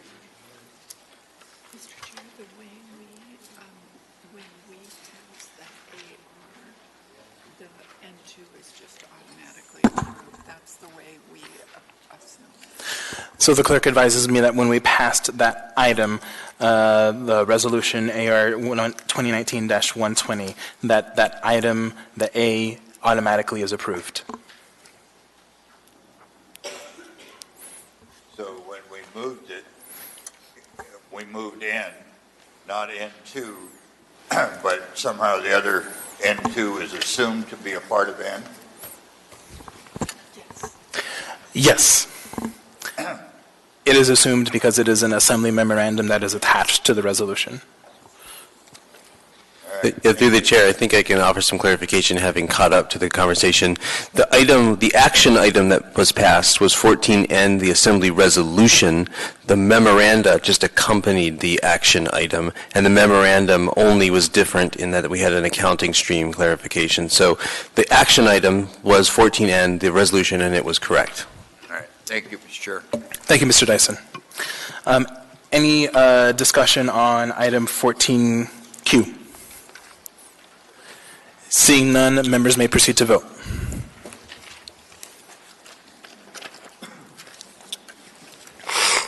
That resolution passes 11-0. We now have before us item 14R, resolution number AR 2019-130, a resolution of the municipality of Anchorage appropriating an amount not to exceed $283,983.34 when tendered from the State of Alaska Department of Transportation and Public Facilities to the State Direct Federal Pass-Through Grants Funds 231 for the Air Quality, Public Awareness, and Business Awareness Education Campaign in the Anchorage Health Department. Public testimony is now open on this item. Would anyone like to testify? Anyone at all? Seeing, hearing no one, public testimony is closed. What is the will of the body? Move to approve. Moved and seconded. Any discussion on this item? Seeing none, members may proceed to vote.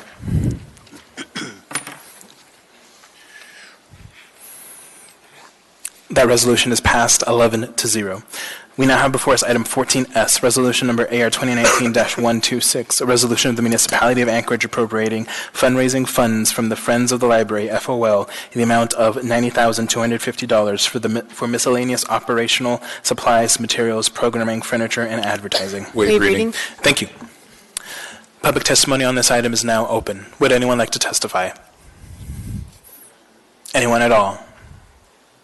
Seeing and hearing no one, public testimony is closed. What is the will of the body? Move to approve. Second. Moved and seconded. Mr. Constant. In a tradition established by Mr. Weddleton, I believe it is in good honor to pull the names of the individual donors and say thank you. So this would be the Friends of the Library, the Virginia Perry Donation Fund, the Van Wyck family, and general donations that were made directly to the library. And so to all of those people who are friends of the library and believers in the library, my earnest thanks, and I hope the thanks of the body. Thank you, Mr. Constant. Mr. Peterson. Thank you, Mr. Chairman. As long as we're talking about libraries, I know someone left some funds to build a downtown library. Are we making any progress finding a location to build that library? Where's Mr. Wilbur with that pot of cash? We have Mary Jo. Mary Jo, fill us in. Hi, I'm Mary Jo Torgerson, Library Director. At this point, we haven't found a great site, so we are still in the works. We've been meeting the entire time for the last couple of years trying to find a good site and something that would work well for us. So someday it'll happen. Okay, all right, great, thank you. Thank you, Mr. Peterson. Any further discussion on this item? Seeing none, members may proceed to vote.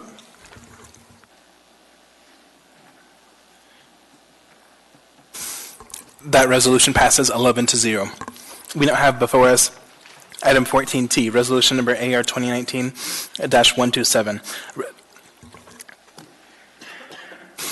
A resolution of the municipality of Anchorage, MOA, appropriating $171,262.23 to the State Direct Federal Pass-Through Grants Fund 231900 as a transfer responsibility agreement grant when tendered from the State of Alaska Department of Transportation Public Facilities to be used for arterial roadway dust control. Waive reading. Thank you. Public testimony on this item is now open. Would anyone like to testify? Anyone at all? Seeing and hearing no one, public testimony is closed. What is the will of the body? Move to approve. Moved and seconded. Any discussion on this item? Seeing none, members may proceed to vote.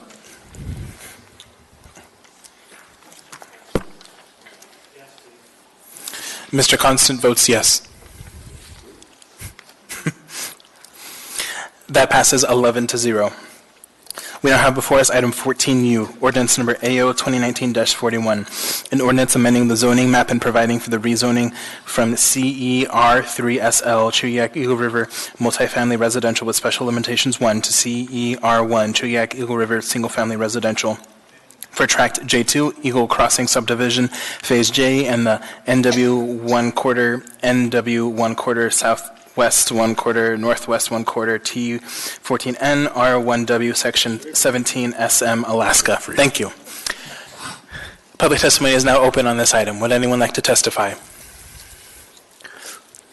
Anyone at all? Seeing and hearing no one, public testimony is closed. What is the will of the body? Move to approve. Second. Moved and seconded. Any discussion? Mr. Dunbar. You know, I confess that Eagle River zoning is a bit of a black box to me. Can I get a very brief sort of back-of-the-envelope description from anyone about why we're doing this in the sense that, you know, usually we are upzoning, looking for more density. It appears like we are going in the opposite direction, but perhaps not. So can someone explain that to me and correct me? Mr. Schutte, if you could do that, or Ms. Ward? Yes. Phone a friend, phone a friend. Members of the Assembly, my name is Tony Hoffman. That's another rezone application I prepared for Spinelli and for Northrum. It is actually an upzone in that with the R1 density, we're going to gain what we could put on with R3 by 2 houses, or 2 or 3 units. Because the R3 SL had a restriction of density, and it had the slope restrictions too, which really made it difficult to do anything on the property except cluster fourplexes or something. So this R1 design allows us to build it in a conventional fashion with pretty minimal grading, actually. So we are upzoning it. We're gaining 3 units by it, total. So. Great. All right, thank you, Mr. Chair. Thank you. Thank you, Mr. Dunbar. Thank you. Any further discussion on this item? Seeing none, members may proceed to vote.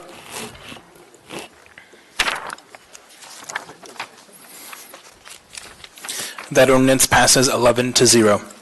We now have before us item 14V, ordinance number AO 2019-50, an ordinance of the Anchorage Municipal Assembly amending Anchorage Municipal Code, Chapter 14.70, and Sections 14.60.030 and 25.070.040 to establish prohibited trapping zones in the municipality and prohibit trapping of game animals on all public lands owned by the municipality. Waive reading. Thank you.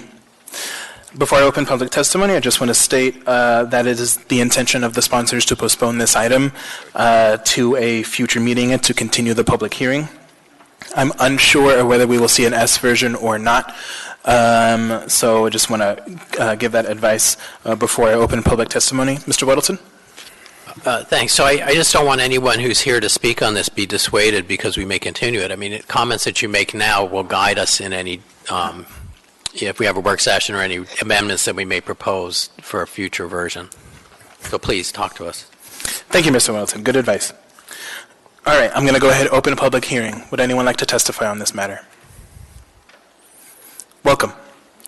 My name is Pam Richter, and I have been an Anchorage area resident for 60 years. And just today I was running with my dog up in Chugach State Park on the South Rim Trail, and I saw pink flagging. And I wondered what this flagging was. And I was wondering if it was marking snares or traps. My brother and dad trapped before Chugach State Park was formed in 1970, I had a trap line around my family's home. We stopped trapping in the early 70s. There weren't the number of trails in the greater Anchorage area in the 60s and 70s. And the population of Anchorage was just over 44,000 in the early 60s, and by 2017 was just under 300,000. It behooves us to think about the population growth and the number of trail users that have dogs, and to think about trapping that occurs near the trails. I have run and skied on some of the trails that are in the proposed areas, and I've always had my dog on leash because I recognize that there's trapping there. In the backcountry, I would like to have my dog off leash while running or skiing. I am fully in support of the proposed Anchorage ordinance, safe trails trapping. Thank you. Thank you for your testimony. Welcome. I brought a visual aid. My name is Rebecca Schaefer. I live in the North Star neighborhood. I have 2 Ski Joer dogs. They are Alaska Huskies. One of my dogs was caught in a conibear trap like this one. I was able to release her, but she later died. I wrote a letter to you all describing some of my correspondence with trappers from my trapping, after my trapping accident, and I want to thank you for your responses. I came tonight to testify in support of this ordinance because I think it is reasonable for public land users like me to expect a level of safety when on pathways in the woods from intentionally placed devices that are designed to snap closed and kill animals. I support the ordinance creating a buffer zone of 50 yards. 50-yard buffer is approximately the range where I can see my dogs in the woods. I was sitting back there looking at this room thinking 50 yards is about double, I think, the width of this room. I can control them by command at 50 yards, which is allowed as a means of having dogs off leash in the Muni. Within that zone, I can enjoy all of the activities that I and my dogs love: hiking, snowshoeing, berry picking, mushroom harvesting, wildlife viewing, and quiet solitude. After my dog was trapped, I looked to see where I could hike, where I could be sure there were no traps. Many of the trails I frequently use were not within the municipality's no trapping area. I included these trails in the letter that I sent. It is because of these trails that are in the areas where trapping is legal that I support this ordinance. On labeling of traps, in my hiking, I have found traps abandoned in the woods during the summer when trapping, to my knowledge, is not in season. During these times of year when trapping is not permitted, it is reasonable to expect to be able to hike off trail anywhere in the Muni and have zero risk of my dogs being trapped. Trap labeling and numbering allows me to document and turn in traps that are set illegally in prohibited areas or in seasons so that the trapper that set them can be identified. On pathways, I prefer to hike in solitude. I don't mind bushwhacking, and I have an inReach tracker that tells my partner where I am every 10 minutes, so I can call her and get unlost. In my travels, I have found in the woods that there is an extensive system of social trails, destinations, waterfalls, beautiful places that appear in trail forums online and that are perhaps visited by only a handful of people. Thank you for protecting these areas. Thank you for your testimony. Would anyone else like to testify on this item?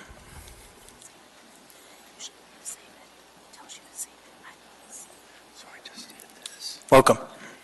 Hi, my name is Kim Cole, K-O-L-E, and I also support this because I have pets, I have dogs, I go hiking every single day, and they are our family members, and we need to protect them. Thank you. Thank you for your testimony. Would anyone else like to testify on this item? Anyone at all? Ms. LaFrance? Or Mr. Peterson? Thank you, Mr. Chairman. I move to postpone this item until May 7th. Second. So postpone or continue public hearing? Postpone with the public hearing remaining open. Okay, so you moved to continue the public hearing to the meeting of May 7th. And moved and seconded. Any discussion on that motion? Seeing none, members may proceed to vote.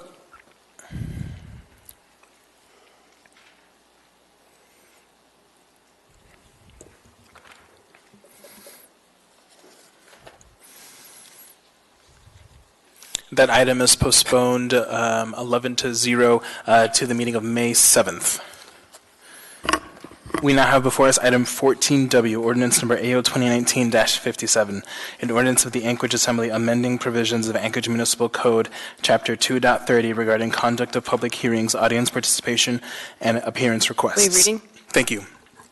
Before I open public testimony, just also want to state for the record that our intention is to postpone this item and to keep the public hearing open. But at this point, any members of the public may testify if they so choose. Would anyone like to testify on this item? Does he dare? Come on up, Mr. Haberman. I think you're the only one.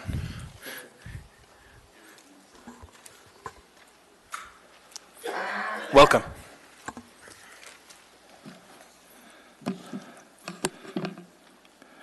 My name is Eugene Carl Haberman. I represent myself. I follow the public process. When the public process is done appropriately, a decision made by the governing body is more likely in the public interest. First, I would like to stress this point on this proposal before you and remind you of my concerns. There's a separate state law providing reasonable opportunity for the public to be heard. Now, you hold public hearings, and on this item in reflection, before public hearings, during public hearings, and after public hearings, the Assembly members, you as a body, discuss from time to time procedures and policies. What is the process? But by this proposal that you have here, it denies that same right. The issue is freedom of speech. And as you know, there's a history of me at the Assembly and many other meetings. Ensure that there's fairness, a reasonable opportunity for the public to be heard, and to make sure that something's not fast-tracked with appropriate process. But what we have here is a freedom of speech issue, and there's no doubt about it. And I do appreciate the transparency of the language used in the explanation by the former Assembly member Cheney, and this is why he's pushing this thing. But all roads lead to the idea of the public being heard. And the idea that there's another opportunity, another place for the public to be heard, yes, there's other places, but then those other places mentioned, like for instance, after and closing public comments, audience participation, sometimes you don't get to that, and there's a restriction there. It says the public cannot speak on any issue before the agenda on that night. So there's a restriction there. So the chance of the public to speak on these issues before you at public hearing is critical. And I want to say this because this has been a very serious moment of my years of addressing government bodies and what's happened. I see this a moment to where, as members, you have to accept criticism, respectful criticism, and we need to respect you also. But what we have here is an opportunity for you to adopt such a proposal here, to censor the public that's questioning you on procedures and process. Yes, the Open Meetings Act, as I've done over the years. But my language has been tailored, I want to stress this, to the process pertaining to the particular item that's before you at a public hearing. That item, for instance, may be at this meeting tonight, but you have meetings on that same subject in City Hall. And I focus on that to direct your attention of how you connect with the people. Was it fair? And what is going to happen, in closing my remark, permission, what is going to happen is, if you pass this, you create a situation that you're going to tell the public what is the process, and they have no right to question what the process is. Thank you, Mr. Thank you. Thank you for your testimony. Would anyone else like to testify on this item? Anyone at all? Ms. LaFrance. Thank you, Mr. Chair. I move to continue the public hearing to the meeting of May 7.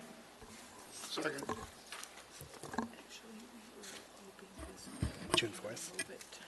June 4th, sorry. Yeah. I move to continue public hearing to the meeting of June 4. Thank you. Second. Moved and seconded. Mr. Weddleton. Why?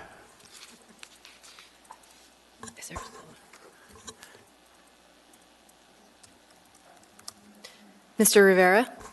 Thank you, Madam Vice Chair.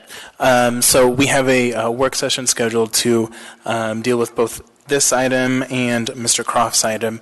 And then after that, after we flesh these out perhaps a little more, we can vote on it.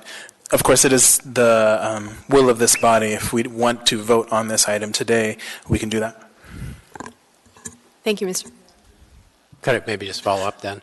Sure, Mr. Weddleton. Sorry. Is that okay? Yeah, go ahead, Mr. Weddleton.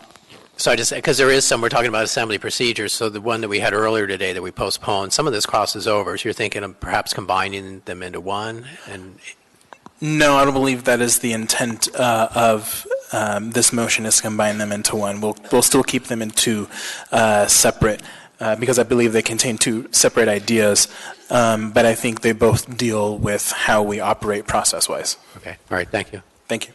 Mr. Dunbar. Yeah, to the motion to postpone till June 4th, I think, unless I'm misreading this or I've forgotten some specific points about the earlier ordinance, I think they are quite distinct, actually. They both happen to do with procedures, but they're actually very different. And so I don't think they need to travel together. And we postponed the one on till June 4th because, June 4th, because it requires, I think, quite a lot of change. I know that Ms. Quinn Davidson and the clerk are working actively on that one. But this one is quite a bit simpler, and I would like us to have it. I don't need to have an up or down vote tonight because I do think we need to have a work session. But I think pushing it June 4th is a little bit longer than I would want to go. Just based on the very simple principle that we try to resolve things as quickly as possible, because as we can see from tonight, things really start to build up. So I perhaps would suggest we postpone to the meeting of May 21st instead of June 4th. So that is so moved by Mr. Dunbar. Is there a second to that motion? Sure, I'll second. Second. By Ms. Quinn Davidson? Okay, thank you. Ms. Broski. Just saying, if we do decide to vote on it the 21st, that will be my last meeting, and I would be happy to have that be one of my last items when I leave. Thank you, Ms. Broski. Can I speak? Sure, Mr. Dunbar. One more thing. I think the other advantage of postponing until the 21st is that gives us ample time to have a work session, and hopefully either in that work session determine that we need to have an S version or not, or an amendment or not. But if on the 21st we realize that we do need more work, then we can postpone until the 4th again. There's nothing to stop us from postponing again, and then we can resolve both on the 4th. But if we can get it knocked out of the park on the 21st, I'd like to do it. And the added bonus that Ms. Broski would get to join us. Thank you. All right, thank you, Mr. Dunbar. Any further discussion? Okay, members may proceed to vote.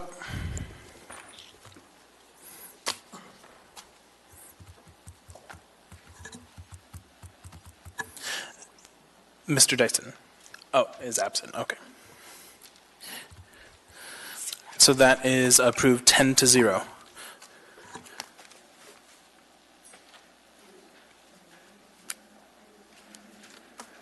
All right, so we will see that item back before us on May 21st.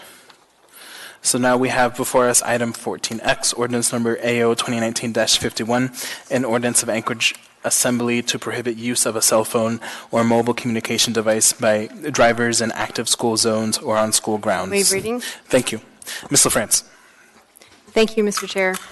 I want to disclose a financial conflict of interest. My employer is AT&T, and I have been advised by my employer's attorney as well as the acting municipal attorney that I have a conflict. I also want to disclose that back in September of 2018, I was initially contacted by one of my PTAs about sponsoring this ordinance. I did begin this discussion with community members, and my name was on the original AO draft. However, in October, upon advisement of this conflict, I withdrew my name as a sponsor and stopped talking with constituents and community members about this ordinance. And because of this conflict, I request to be excused before public hearing is opened on this ordinance. Thank you, Ms. LaFrance. Thank you for disclosing. So I just want to quickly go through our list of 6 items to help me determine if you have a conflict. So do you believe that there is a financial or private interest, and if it is substantial part of the matter under consideration? Yes, I do.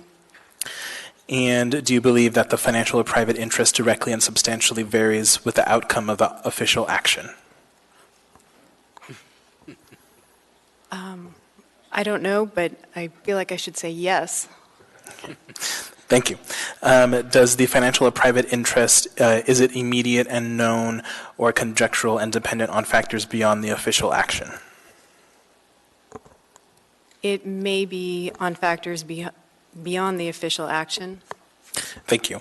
Is the financial or private interest significant monetarily? Yes. And is the financial or private interest a type which is generally possessed by the public or a large class of persons to which the member belongs? Would you state that one again? Sure. Is the financial or private interest, is it a type which is generally possessed by the public or a large class of persons to which the member belongs? Not generally possessed by the public. Thank you. It is the ruling of the chair that you do have a conflict. Thank you, Mr. Chair. Thank you, Ms. LaFrance.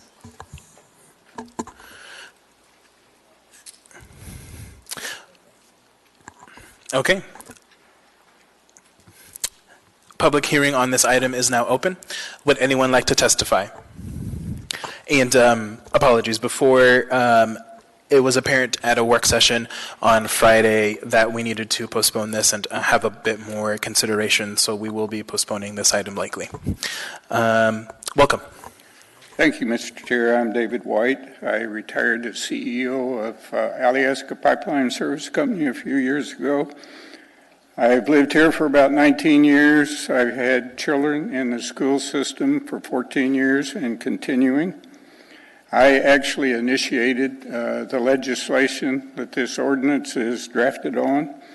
I had the full support of the school district administration, unanimous support of the school board, and support of the assembly back when I first introduced this legislation.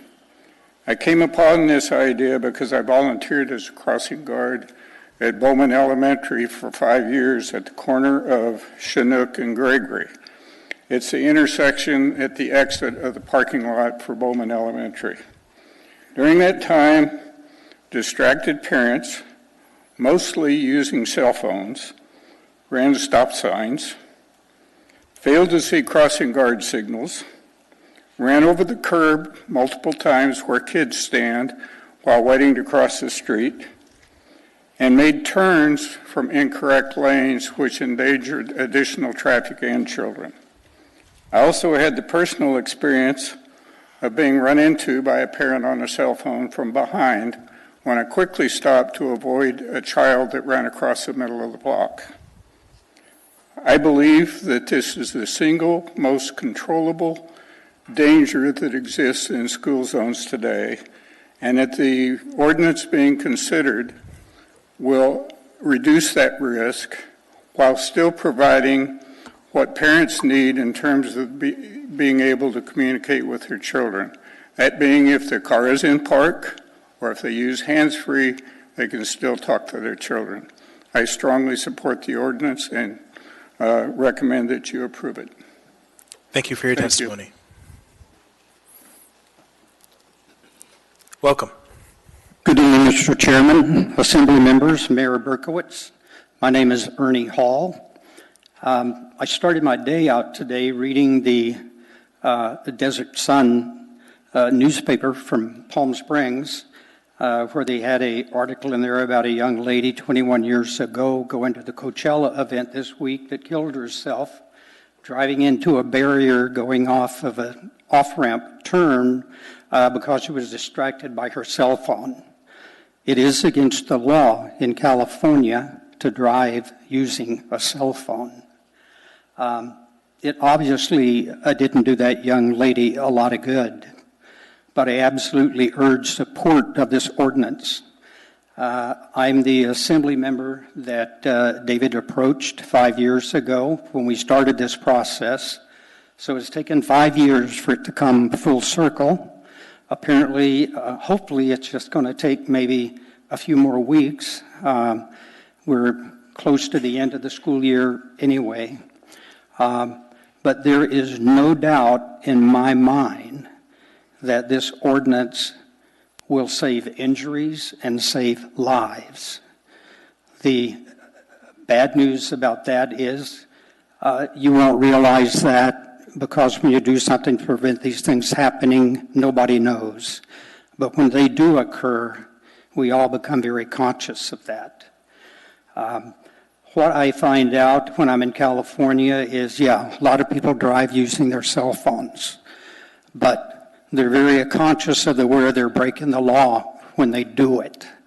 And I think that's what you accomplish by putting this on the books, is we all become aware that should we do this, we are breaking the law, and we can be subject to fine for doing that.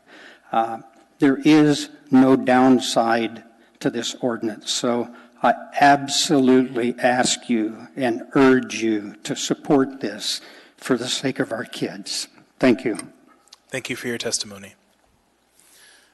Would anyone else like to testify on this item? Anyone at all? Seeing and hearing no one, Mr. Dunbar. Oh, was I in the queue? Well, I don't have the vice chair to make the motion to Oh, postpone, okay. but if you could. Yeah, well, perhaps in this case, we could close public testimony and just postpone. Is that, do you want to, there doesn't seem to be a lot of public testimony on this one. I think it's mostly a technical legal fix we need to resolve, so perhaps it's closed. Sure, I can go ahead and do that, and if anyone else wants to do it differently, they can make that motion. Okay. So public testimony is closed on this item. Now, Mr. Dunbar. Postpone until the meeting of May 7th? Is that the desire, or do you want to go further out? Should be good. May 7th works. Okay. Yeah, second. Okay. All right, moved and seconded. Any discussion? I have, sorry, Mr. Webb. Sure. Mr. Dunbar, since you made the motion. I just wanted to ask for the makers of the ordinance and perhaps to legal counsel. I know we had talked about, Mr. Perez-Verdia pointed out that the active school zone was perhaps not defined in a useful way. Are we working on a fix for that?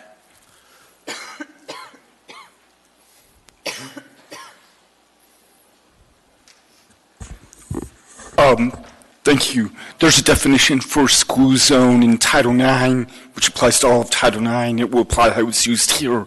I read it at the work session.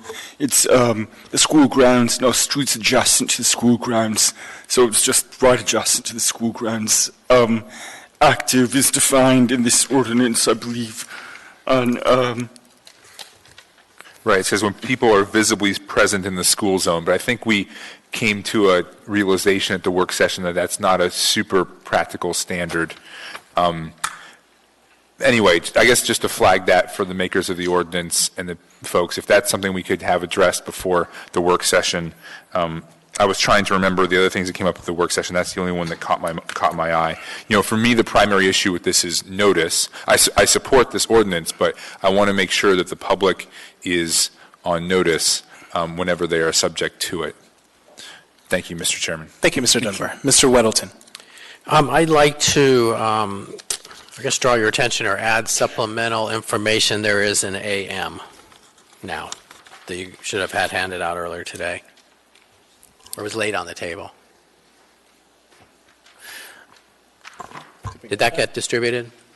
I don't think we got it laid on the table, AM. Nope. Well, no, it was laid on the table like after we ate. I think. Mr. Gates, did this get distributed, the AM? Well, maybe the plan was to wait until May 7th. I'm sorry, Mr. Welch, it's not distributed yet. Oh, okay. We'll print it right now if you would like. Well, maybe we don't need to. You'll get it before May 7th. Okay. Thank you, Mr. Weddleton. Yes, sir. Mr. Constant. Thanks. The point that Mr. Dunbar was making, the challenge we face is that we have signalization, we have signage, and then we have this new standard, which is whenever you see a person around, which a person who's on a cell phone isn't probably going to see the person a quarter mile away at the playground. And so that's the issue that I'm hoping that we do spend some time to contemplate what we really mean. Thank you, Mr. Constant. Mr. Peterson.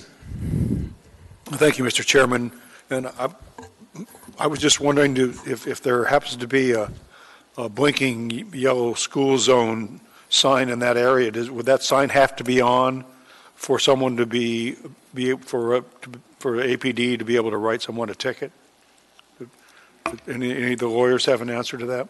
That's the question we need to resolve.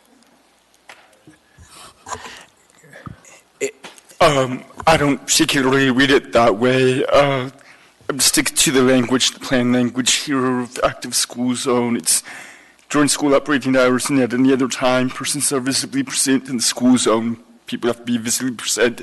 There's no indication that it depends on other factors like the flashing light indicating it's a school zone and so forth.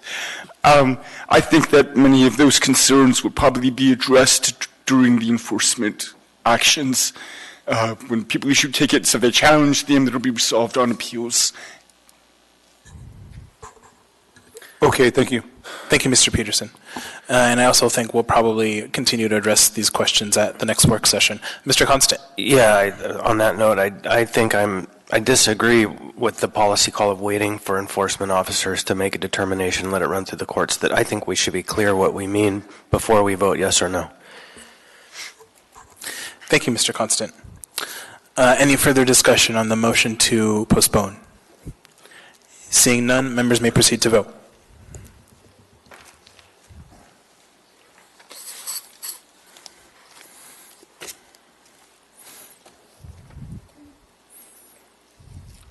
That motion passes 10-0.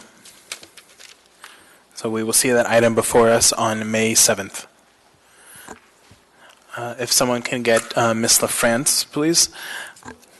We now have before us item 14Y, resolution number AR 2019-133, a resolution of the Anchorage Municipal Assembly stating its protest regarding a new restaurant eating place liquor license number 5758 and restaurant designation permit for Spoons LLC DBA Spoon Line located at 174 Hightower Road, Girdwood, AK 99587, and authorizing the municipal clerk to take certain action. Girdwood Community Council. Public testimony on this item is now open. Would anyone like to testify? Anyone at all? Seeing and hearing no one, public testimony is closed. What is the will of the body? Move to approve. Second. Moved and seconded. Any discussion?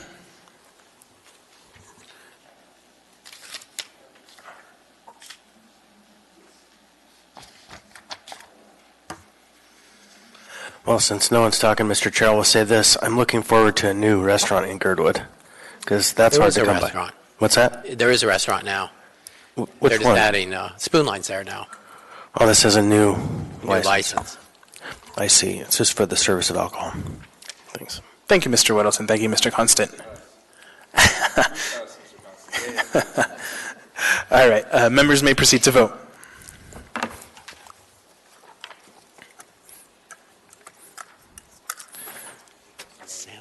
That resolution passes 11-0. We now have before us item 14Z, resolution number AR 2019-134, resolution of the Anchorage Municipal Assembly stating its protest regarding a new brewery liquor license number 5766 for On-Site Brewing Company, LLC DBA On-Site Brewing Company. Waive reading. Thank you. Public testimony on this item is now open. Would anyone like to testify? Anyone at all? Seeing, hearing no one, public testimony is closed. What is the will of the body? Move to approve. Second. Moved and seconded. Any discussion on this item? Ms. Salatel. Thank you, Mr. Chair. I see the applicants have joined us here this evening, and I want to thank them for their great presentation at the Midtown Community Council and being informative and responsive to the questions. Thank you. Thank you, Ms. Salatel. Any further discussion? Seeing none, members may proceed to vote.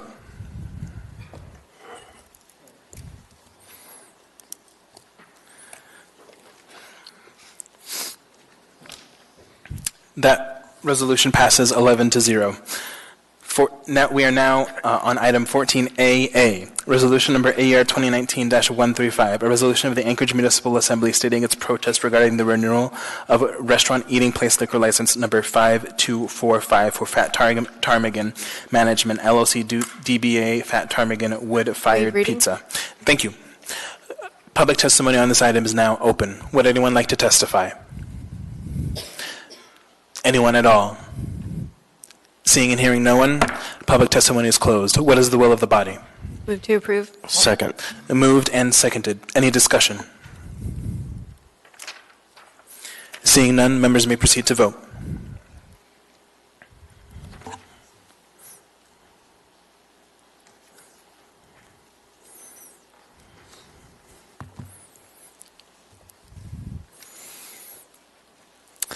That resolution passes 11-0. We are now at item 14AB, resolution number AR 2019-136, a resolution of the Anchorage Municipal Assembly stating its protest regarding the renewal of a beverage dispensary license number 217 for Fish or Cut Bait LLC DBI Willowa. Thank you. Public testimony is now open on this item. Would anyone like to testify? Anyone at all?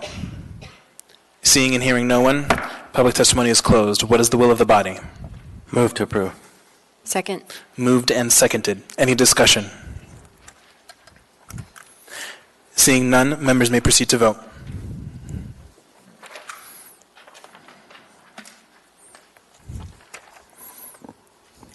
That resolution passes 11-0. We are now on item 14AC, resolution number AR 2019-137, a resolution of the Anchorage Municipal Assembly stating its protest regarding the renewal of beverage dispensary license number 5374 for Fish or Cut Bait LLC DBA Birch. Thank you. Public testimony is now open on this item. Would anyone like to testify? Anyone at all? Seeing and hearing no one, public testimony is closed. What is the will of the body? Move to approve. Second. Moved and seconded. Any discussion? Seeing none, members may proceed to vote.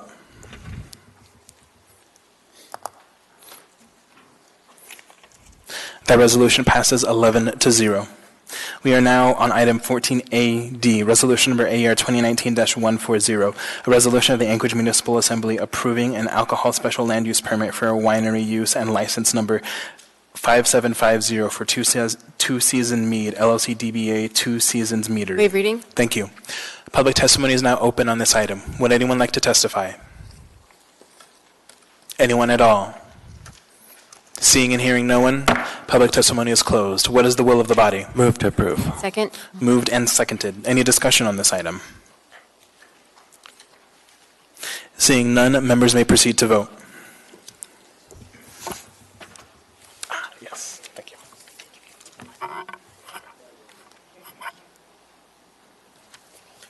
Thank you. Who?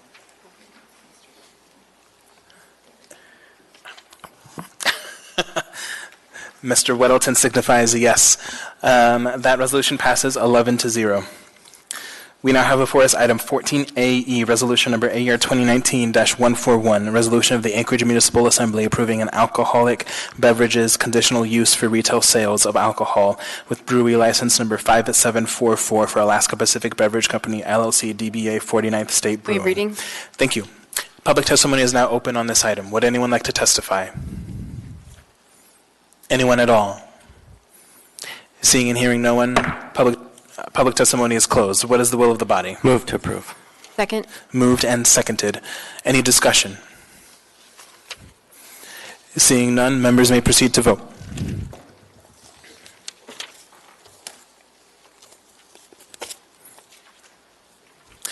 That resolution passes 11-0. We are now on item 14AF, Resolution number AR 2019-142, resolution of the Anchorage Municipal Assembly approving an alcoholic beverages conditional use for retail sales of alcohol with winery license number 5745 for Alaska Pacific Beverage Company, LLC, DBA 49th State reading? Brewing. Thank you. Public testimony is now open on this item. Would anyone like to testify? Anyone at all? Seeing and hearing no one, public testimony is closed. What is the will of the body? Move to approve. Second AF. Moved and seconded. Any discussion? Members may proceed to vote.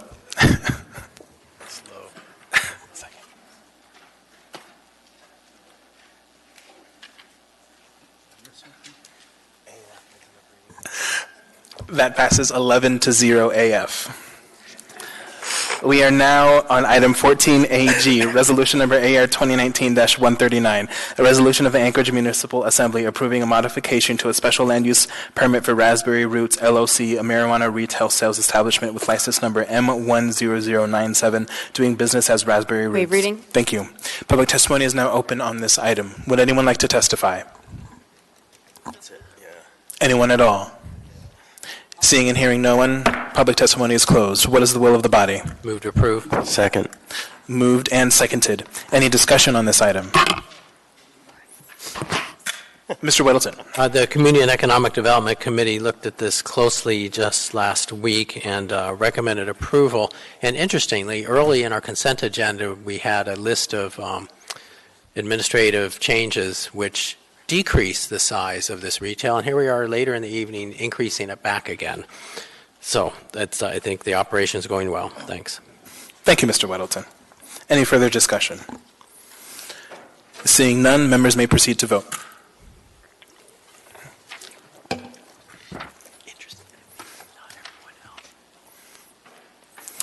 That resolution passes 11-0. We are now on item 14AH, resolution number AR 2019-143, a resolution of the Anchorage Municipal Assembly approving a marijuana license and special land use permit for Tundra Herb Company, LLC, a marijuana retail sales establishment with license number M17480, doing business as Tundra Herb reading. Company. Thank you. Public testimony is now open on this item. Would anyone like to testify? Anyone at all? Seeing and hearing no one, public testimony is closed. What is the will of the body? Move to approve. Second. Moved and seconded. Mr. Whittleton. The Community and Economic Development Committee looked at this very closely this past Thursday, and we recommended approval. Thank you, Mr. Whittleton. Any further discussion? Mr. Constant. I would just add the Downtown Community Council made no objection. They were satisfied with their interaction. Thank you, Mr. Constant. Seeing no further discussion, members may proceed to vote.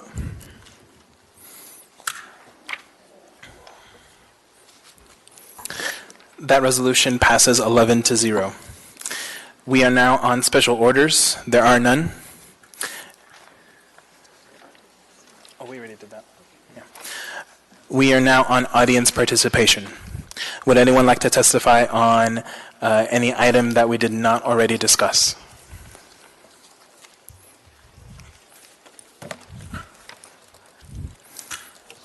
Welcome. It was all his thing. My name is Eugene Carl Haberman. I live in Matsu Valley. I follow the public process. When the public process is done, appropriate decision made by the governing body is more likely in the public interest.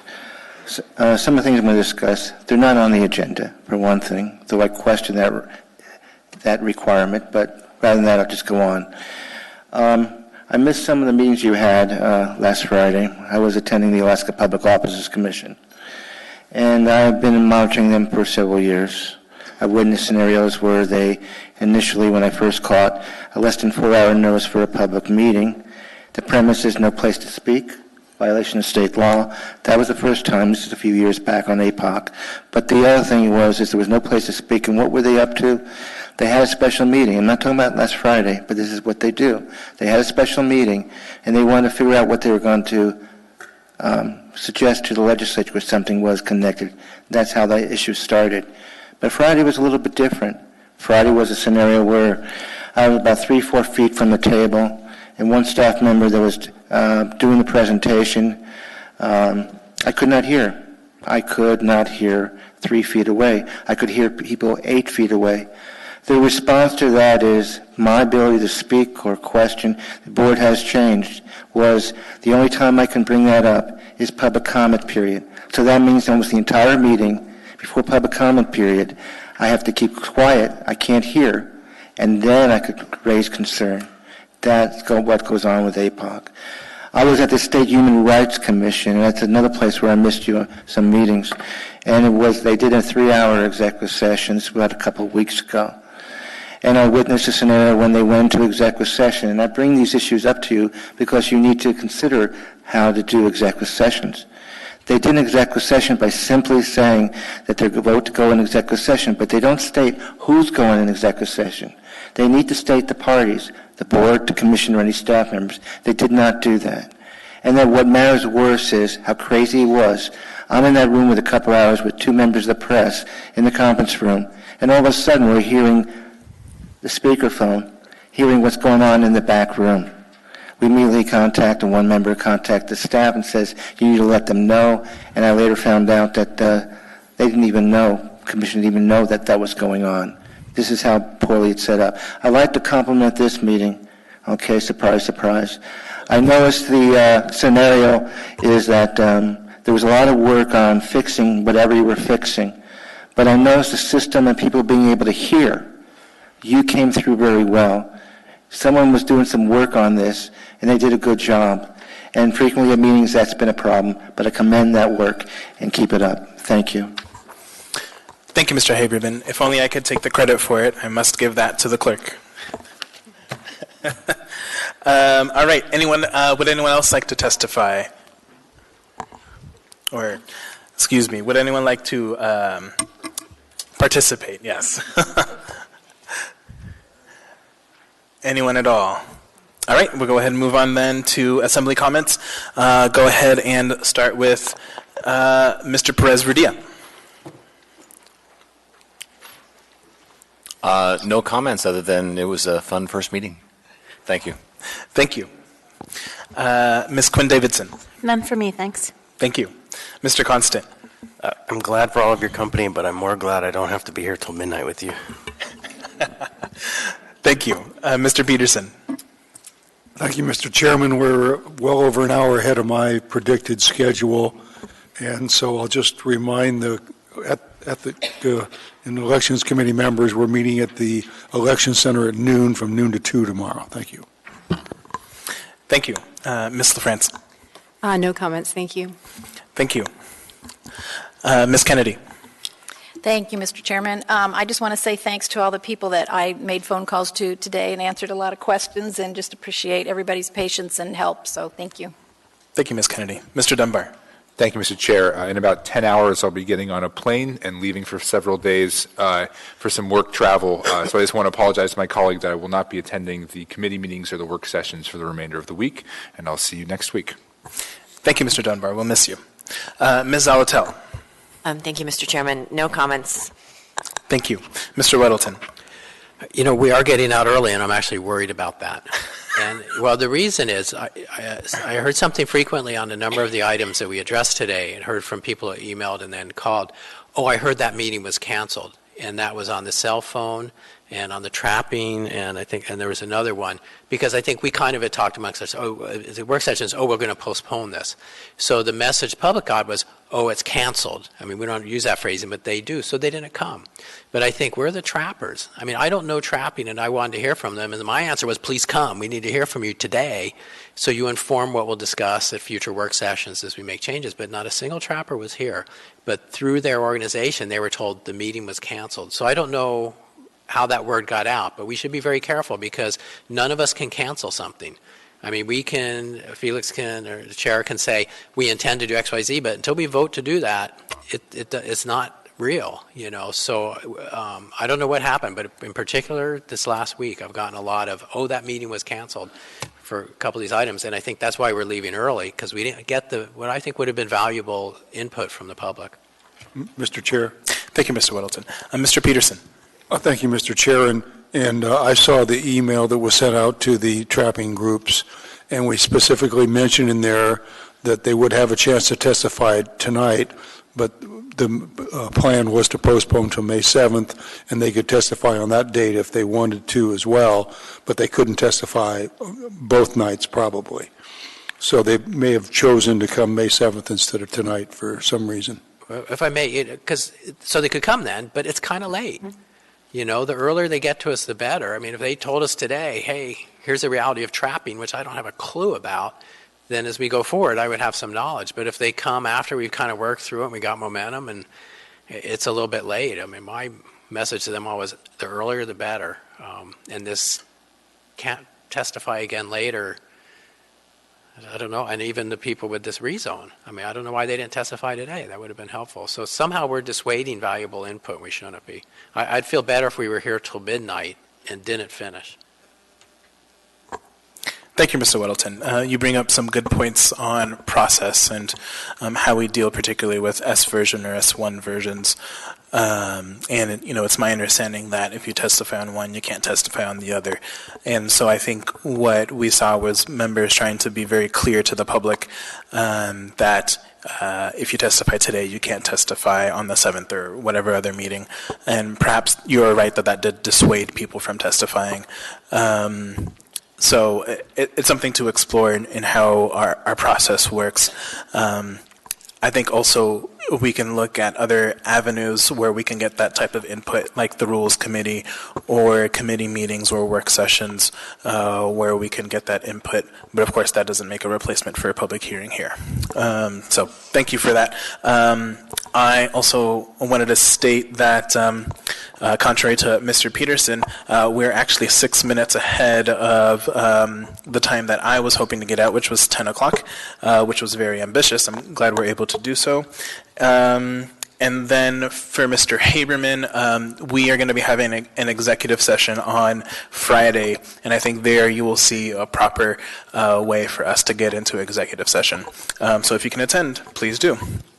All right. That's it from me. Is there a motion to adjourn? Hold on, Mr. Chair. Sure, Mr. Constant. Before the meeting, we had a discussion about the possibility of an addition to the Friday meeting.